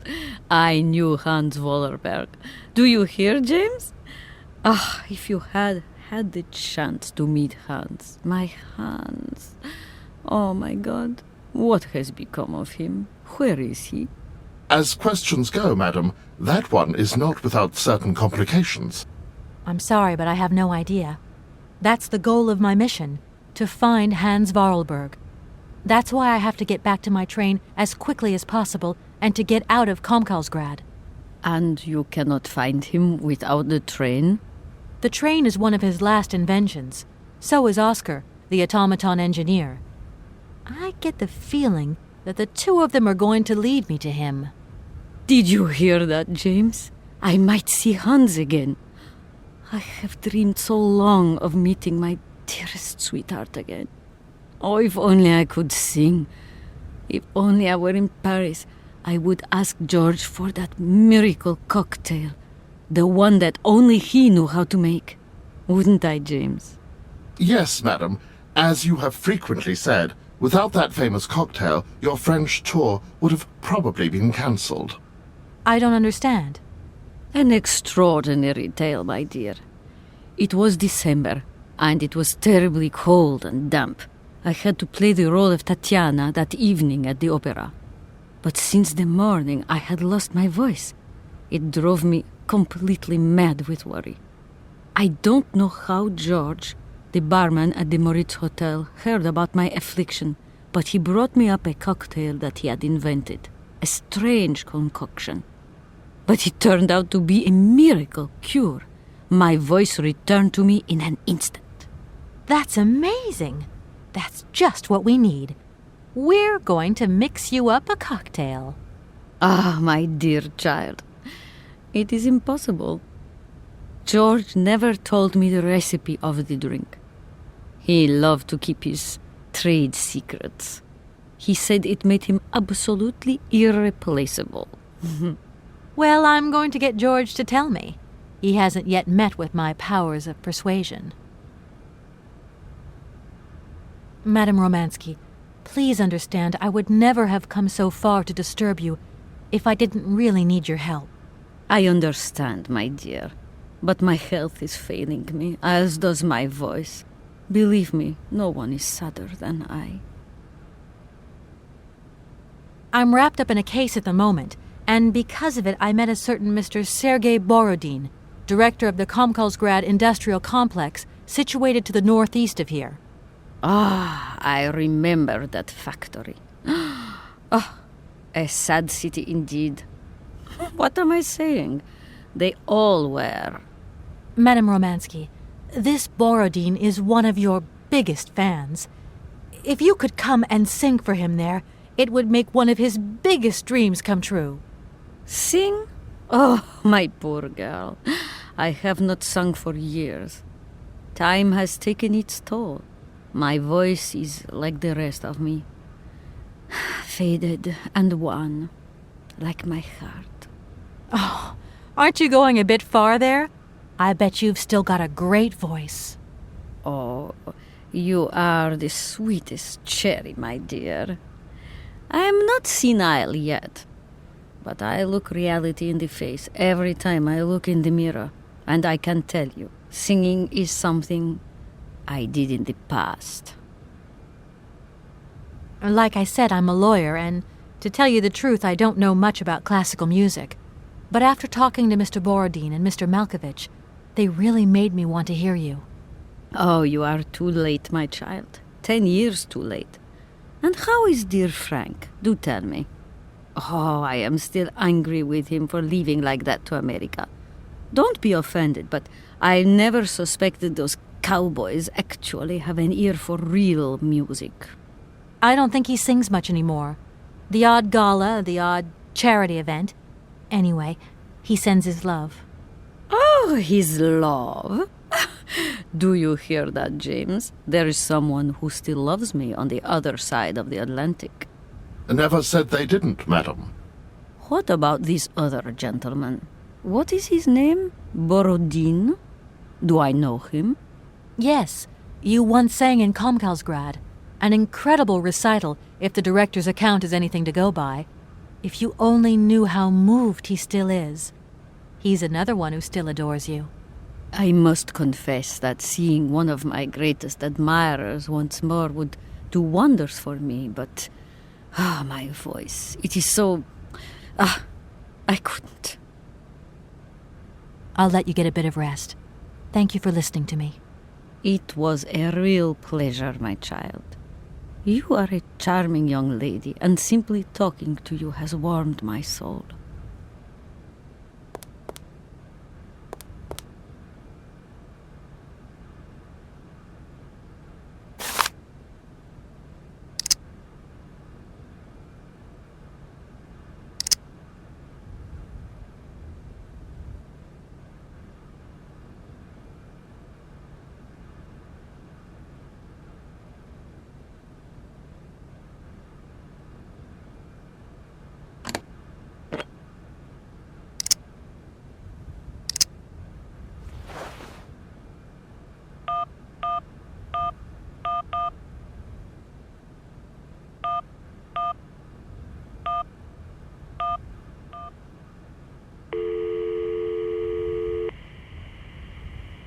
Hello, Hotel Moritz? Reception here. Can I help you? I'd like to talk to Mr. George. He's a barman at your hotel. I'll connect you with the bar. Just a moment.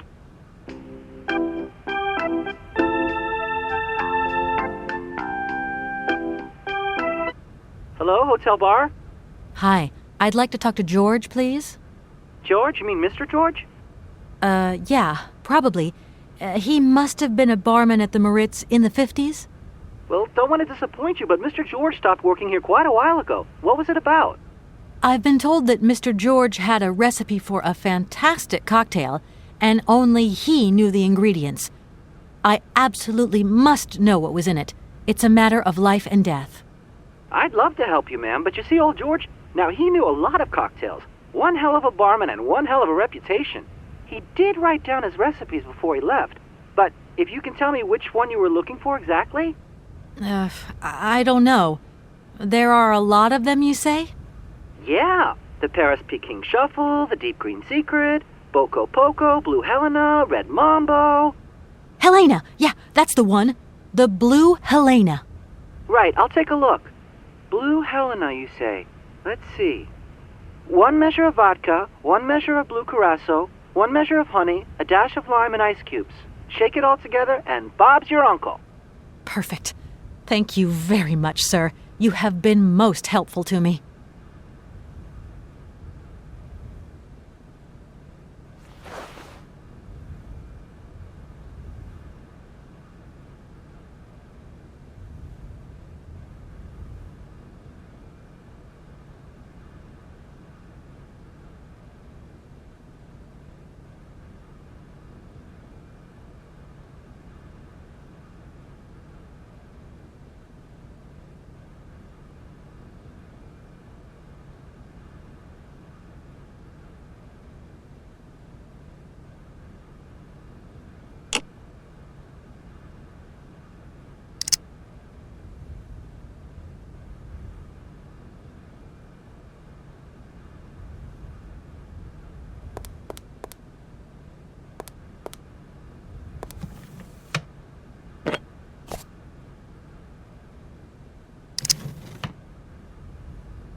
My God!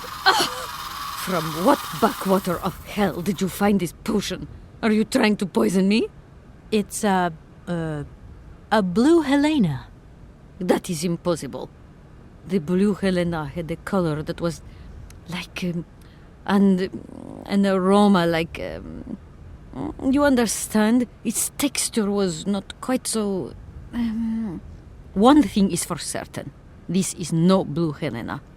Make an effort, my child. Right. I guess I'll try out another mix.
My voice.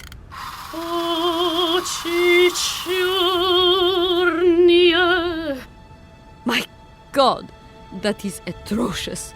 Horrific. It was too good to be true. George's blue Helena is powerless. Ineffective on the voice of an old woman. But your voice is perfect. Don't be so down on yourself. You just need to warm up a bit, that's all. After all these years, it's to be expected. No, I am very grateful for all your efforts, but really, I cannot go on stage with such a puny, pathetic voice. My performance would be so poor. I would get such bad reviews. You've just got to get your confidence back. Hasn't she, James? I must concur, madam. It sounds to me like your voice is fully restored. James, be quiet. You are a sniveling little creep.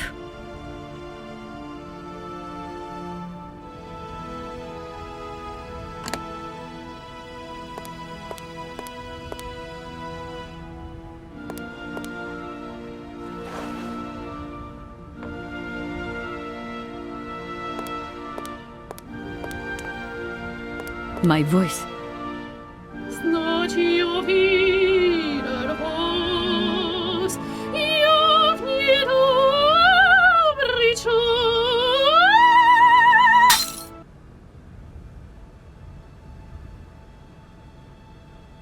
My God, what have I done? My voice has returned. Did you hear that, James? My voice has returned. Your voice is still as magnificent as ever, madam. But please don't forget, you're no spring chicken these days. Time has taken its toll. And you're not the toy boy you once were either, James. I hope you have fun on your own. Madam, leaving you is quite out of the question. Don't be stupid, James. What would you do there? Your place is here. You must prepare my return. Madam, I won't insist. Adventure is not an integral part of my action functionalities. Maybe you're right, madam. As ever. Do I understand correctly that you're going to go with me to Komkolzgrad? You do, my dear. We're going on tour, my dear. Anchors away. I'll go back to the airship to prepare my departure. You can join me there when you're ready. James! Take me to my room. I must prepare. Quick! Quick! What are you waiting for? My fans are waiting for me. Are you sure you're sure about this, madam? Shut up, James, and put your foot on it.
Hello?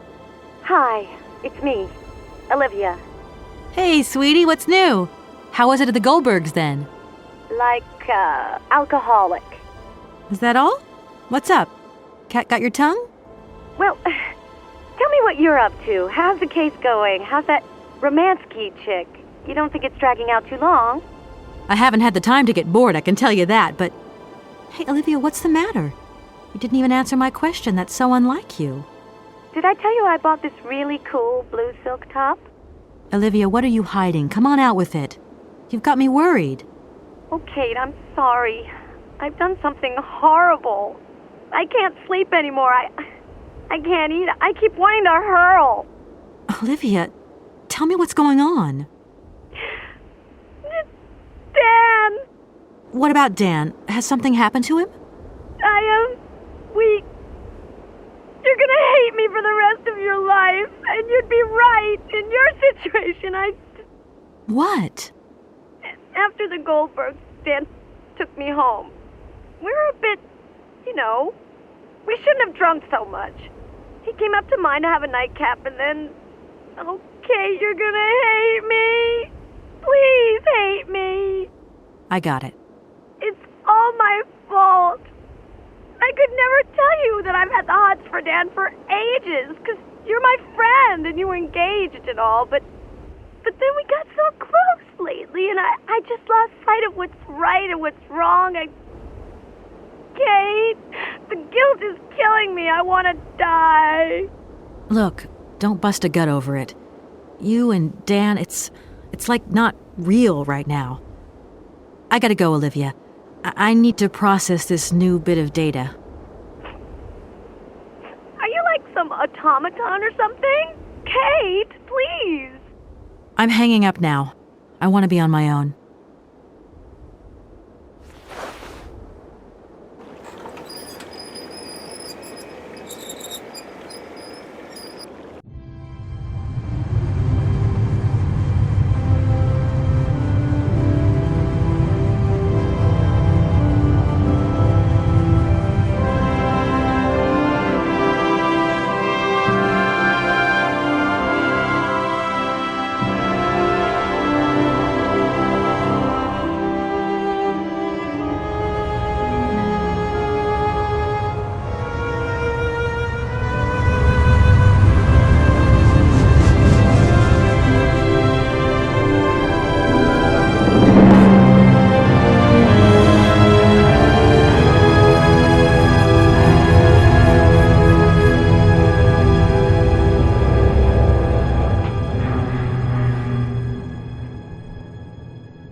Kate, help me.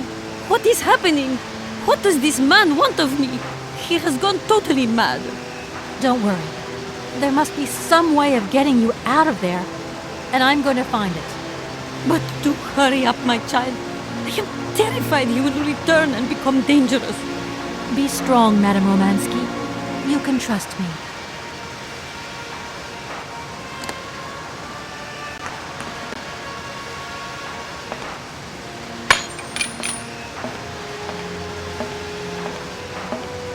At last, young lady. I was beginning to be desperate. I came as fast as I could. Now hurry.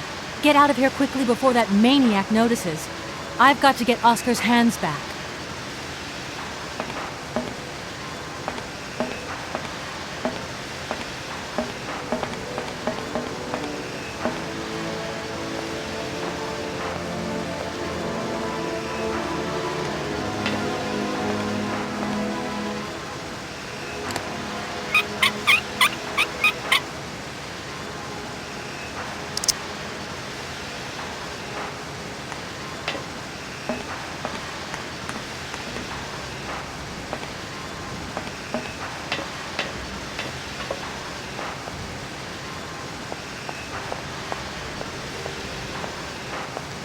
Are you all right, madam?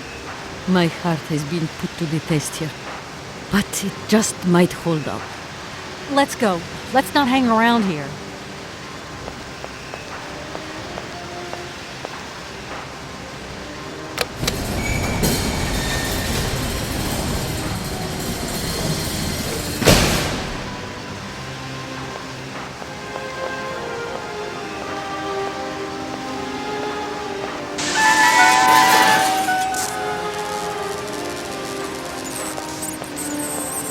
Oh!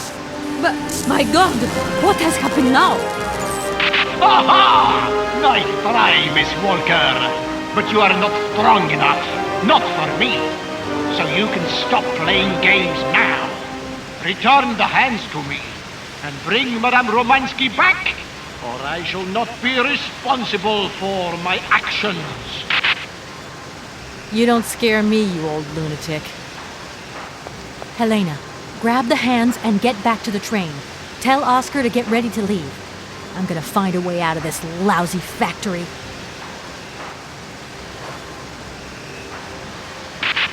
No chance. You will never succeed. Ha! We'll just see about that. I warned you, Kate Walker. I warned you. Be careful, my child. You too. And don't worry.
What on earth is going on?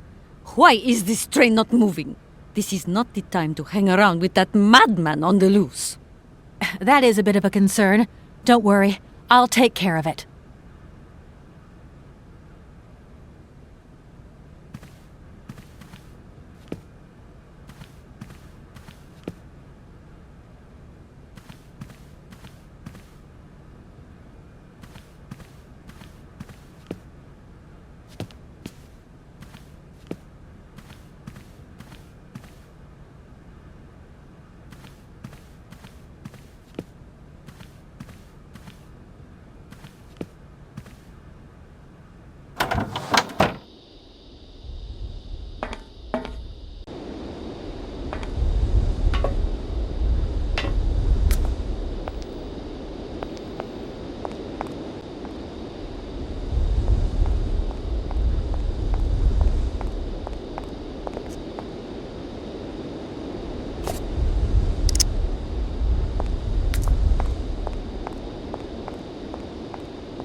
Oscar. What? Oscar! Message received and understood, Kate Walker.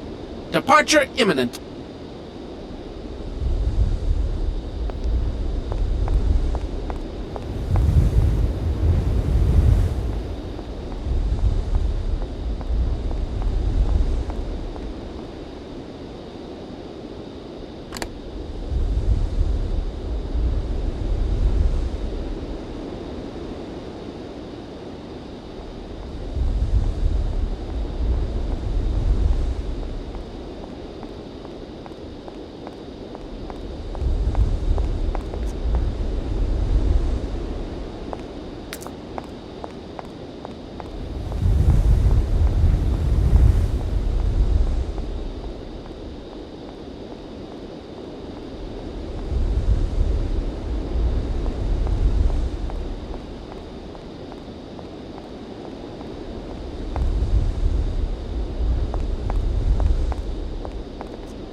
Hello? Kate, hi. It's me, Dan. Are you alright? I'm okay now, yeah, thanks. But if I said that not long ago I was grappling with a mad music lover who wanted to kidnap an old forgotten opera star, but I foiled his plan and escaped through an abandoned mine, then I guess it's completely mad. You'd be proud of me, Dan. Real proud.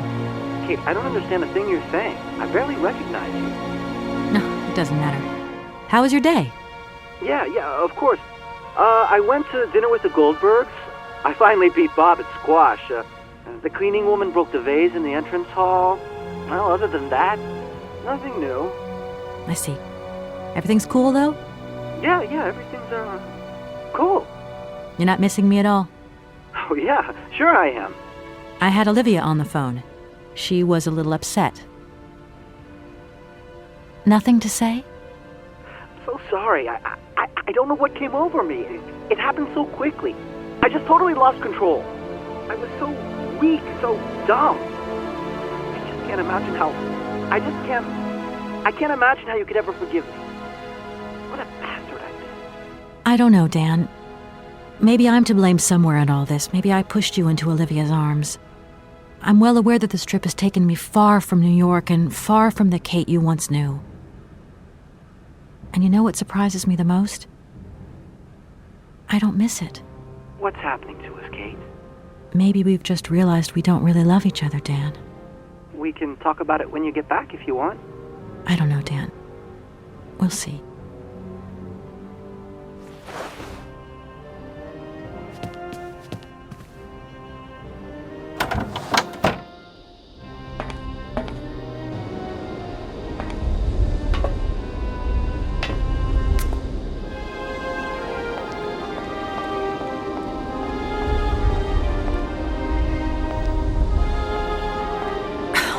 What is it this time? Large iron rods have emerged from between the huge legs of the giant statue. The track is now completely blocked. But that's absolutely crazy. Will that madman never get off our case? I'm gonna see what I can do.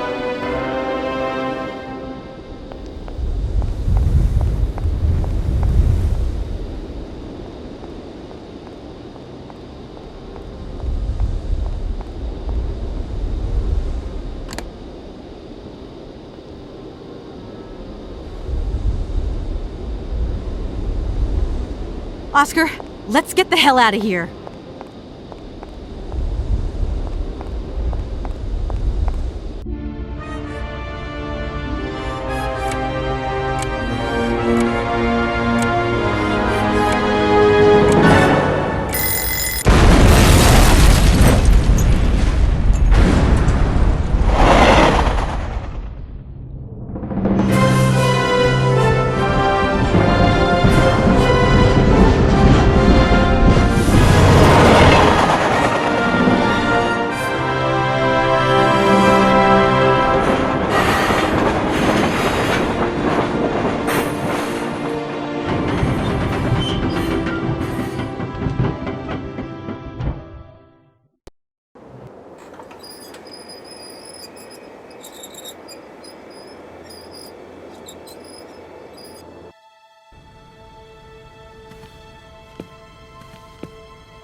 You okay, Oscar? Still in one piece?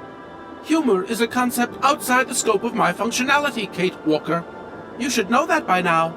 Oscar, come on, quit crabbing. We got out of that dingy city safe and sound, didn't we? And even with a certain style, I might add. Style is the right word. Hey, what are you doing on the platform? That's not like you. I wanted to take a little air and dust away the cobwebs from my joints. This salt wind is terrible, though. I think it would be wiser to return to our nice warm train. Get a life, Oscar. You know something, Oscar? Despite all our mishaps and your grating personality, I think I'm gonna miss you. Why? Are you leaving us, Kate Walker? Yes. When I found Hans Voralberg, I'm going to have to go home to New York. That's your decision, Kate Walker? Oscar, can we get going now? Really, Kate Walker? First, we have to wind up the train's mechanism. Of course. What was I thinking of? Right away, I'm on the case. Oscar, the wind has dropped. Maybe you can come with me. Kate Walker, a high-precision mechanism like myself has a built-in aversion to sub-zero temperatures. You know, Oscar, sometimes I think we'll never find Hans Voralberg. You have manifested a certain spunk and perseverance, Kate Walker. Please do not be discouraged. It's possible you are closer to your initial target than you currently imagine. Yeah, maybe. I hope the train wasn't damaged in the explosion. Do not worry, Kate Walker. I checked that everything was in order. You really do think of everything, Oscar. I do not think of water sports, Kate Walker. The weather has changed since my last visit. The wind has dropped, and it has started snowing a little. I was not fortunate enough to accompany you on your first visit, Kate Walker. You abandoned me to who knows what horrible fate in that creepy factory.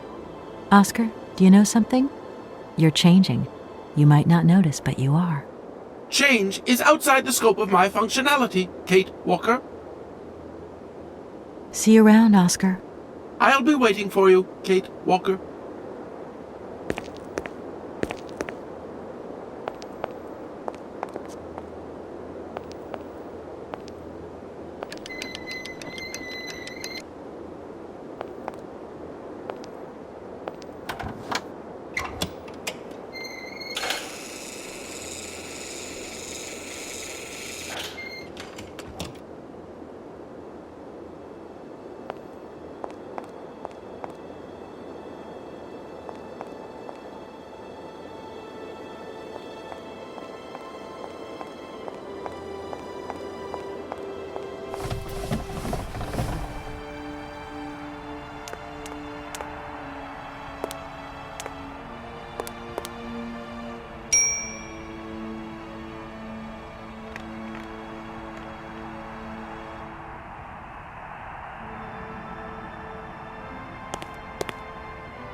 Mr. Felix, sir. What can I do for you, ma'am? I never thought that I'd travel so far away from home. You're still young, ma'am. Open those big brown eyes of yours and see the world. My eyes have never been so open, Mr. Felix. Well, I'm gonna hit the road again. Would it be too much to ask where you're going? Who can say? Well, I wish you the best of luck, Miss Walker. There's no way you could help me in my research, is there? Once upon a time, but today, no way, José. This might seem a little indiscreet, but I think that Hans Voralberg stayed here once, and I'd like to know if you've heard anything from him since. It's not house policy to talk about the comings and goings of its clientele, but I will say that I have indeed not had the pleasure of doing dealings with Mr. Voralberg since he left the hotel a long, long time ago. It's a real shame that there aren't any guests at your hotel. We had our moment of glory, but now it's all in the past. That's all. Doesn't it make you sad? Why should it? Once upon a time I met the greatest of the great. Now I got my memories. Sweet memories. Goodbye. You haven't changed your mind then? I could do you a good deal on the royal suite. Thanks very much, but I really must be going.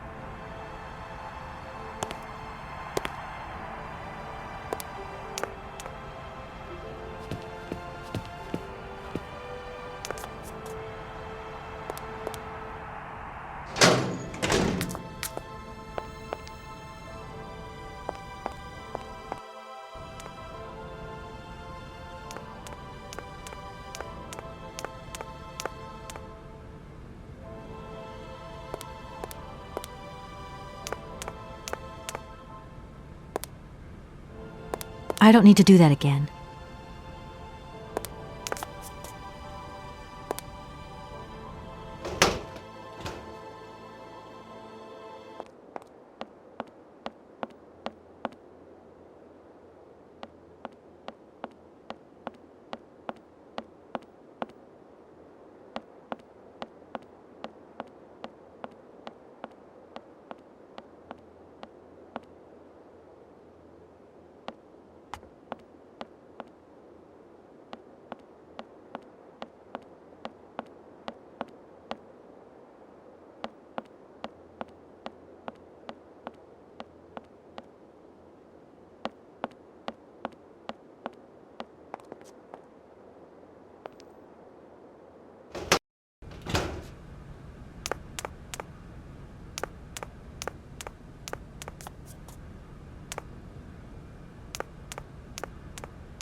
Mr. Felix. What can I do for you, ma'am?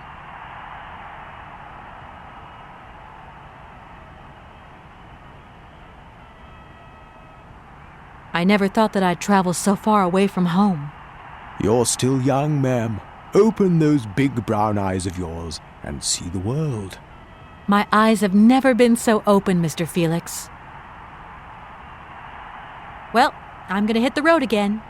Would it be too much to ask where you're going? Who can say? Well, I wish you the best of luck, Miss Walker. There's no way you could help me in my research, is there? Once upon a time, but today, no way, José. This might seem a little indiscreet, but I think that Hans Voralberg stayed here once, and I'd like to know if you've heard anything from him since. It's not house policy to talk about the comings and goings of its clientele, but I will say that I have indeed not had the pleasure of doing dealings with Mr. Voralberg since he left the hotel a long, long time ago. It's a real shame that there aren't any guests at your hotel. We had our moment of glory, but now it's all in the past. That's all. Doesn't it make you sad? Why should it? Once upon a time I met the greatest of the great. Now I got my memories. Sweet memories. I'm leaving. See you again, Miss Walker.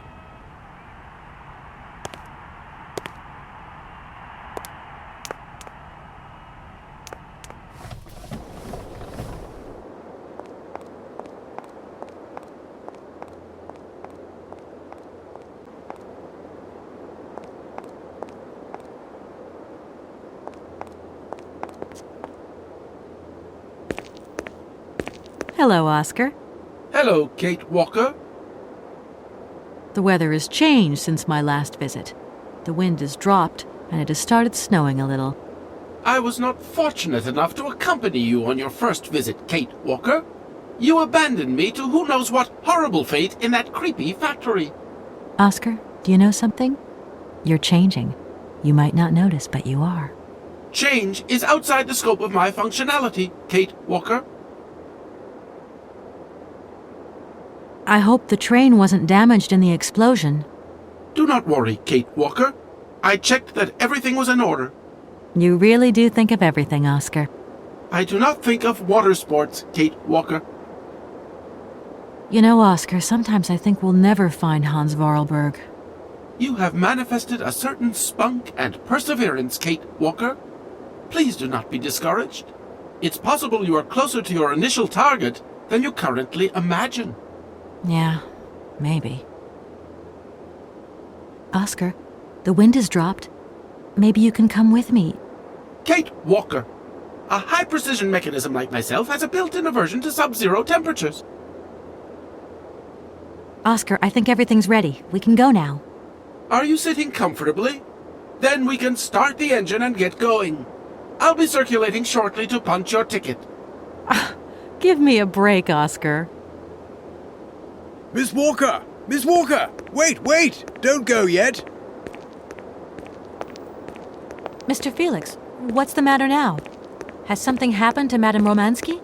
No, not at all. Our favorite diva's fine and dandy, but there's a package for you at the reception. I said to myself, Felix, maybe she's got to have it before she goes. A package for me? But that's impossible. But it's got Miss Walker written on it, clear as day. Why didn't you tell me about it earlier? It's only just arrived, like. Oh, and, well, who delivered it? I don't know. I just took my eye off reception for a moment. The game was on, you see, and there it was, on the counter in reception. Come and get it. Okay.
Mr. Felix, sir. What can I do for you, ma'am? I've come to pick up my parcel.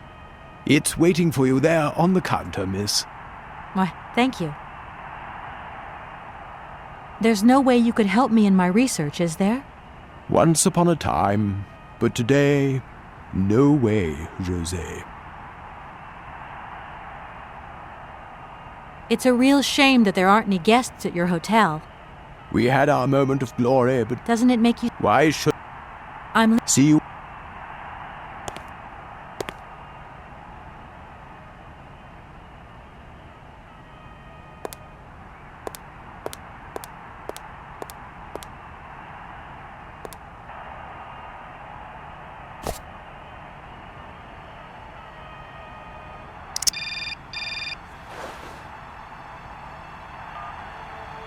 Hello?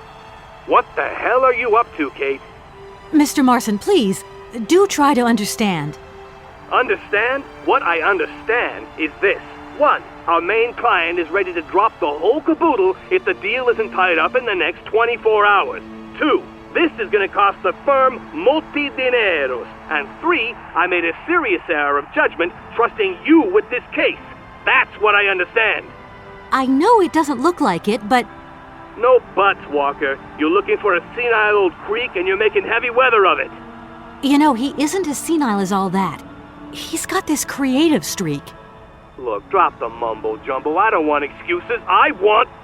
I've got to go, Mr. Marson. I think I'm onto something.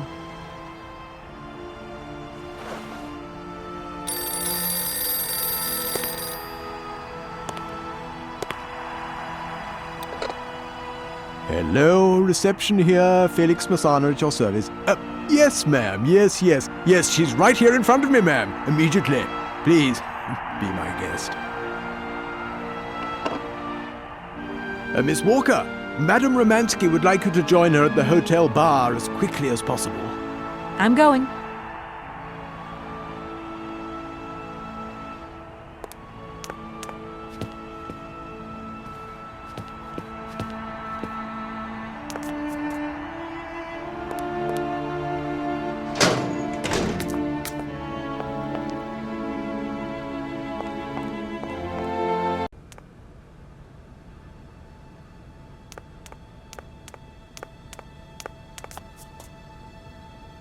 Madame Romansky, you wanted to see me? There you are, my dear. I wanted to talk to you before you leave. I didn't want you to get the wrong idea. Despite our mishap in Komkolzgrad, I'm very grateful to you. You helped me to forget my life here and this dead beach where I stroll up and down all day, getting more and more bored. So much the better. Time passes so quickly. One day you are at the peak of your glory. You think it is going to last forever. And then one day the bubble bursts, and you are washed up and forgot. Madame Romansky, don't be so gloom and doom. It doesn't suit you.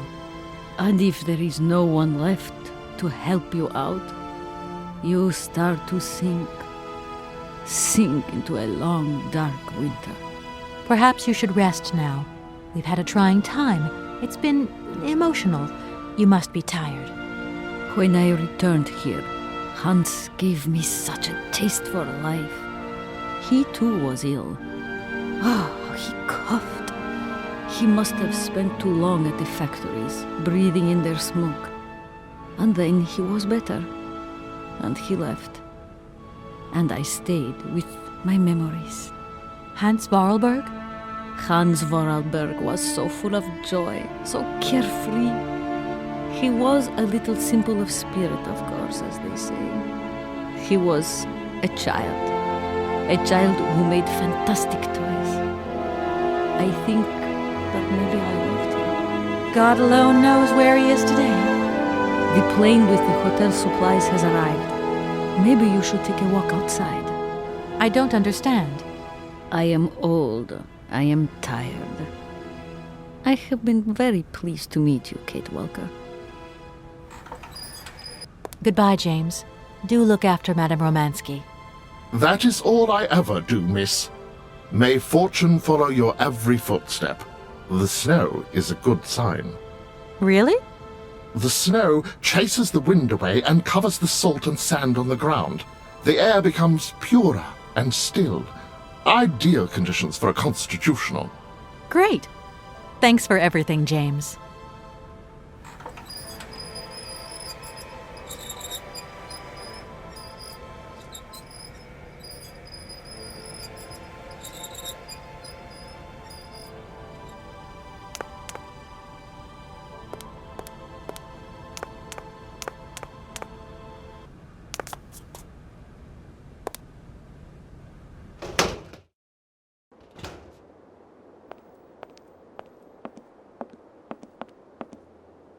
Good morning, sir. Mr. Voralberg? Hans Voralberg? You've brought the train, then. That's good. Mr. Voralberg, you have no idea how pleased I am to meet you at last. I'm Kate... Where is Anna? Your sister has passed away, Mr. Voralberg. I am sorry. Truly sorry. Ah, okay. Otherwise, it's Anna who would have come, right? Not you. I guess you're right, Mr. Voralberg. My name's Kate Walker. Kate Walker? Okay, I'm going away on the train. A long way away. Where's that? That way. Syberia. Syberia. I'm sorry. Mr. Voralberg, I've been ordered to tie up the buyout of your factory in Valadilene.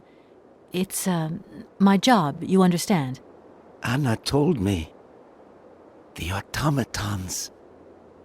That's over now, isn't it? Mr. Voralberg, the factory belongs to you now, and I need your signature to tie up the deal. Okay. Then I'm going away on the train. Here's the sales contract. I'll give you some time to look it over. Your sister already agreed to the terms. All we need now is your signature.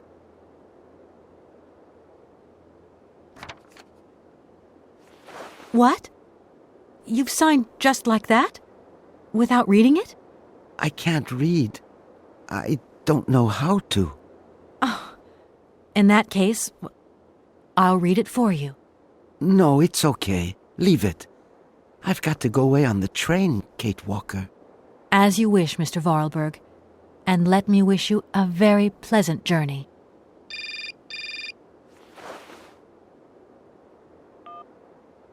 Yes? Listen, Walker, I've decided to send over some backup. No need, Mr. Marson.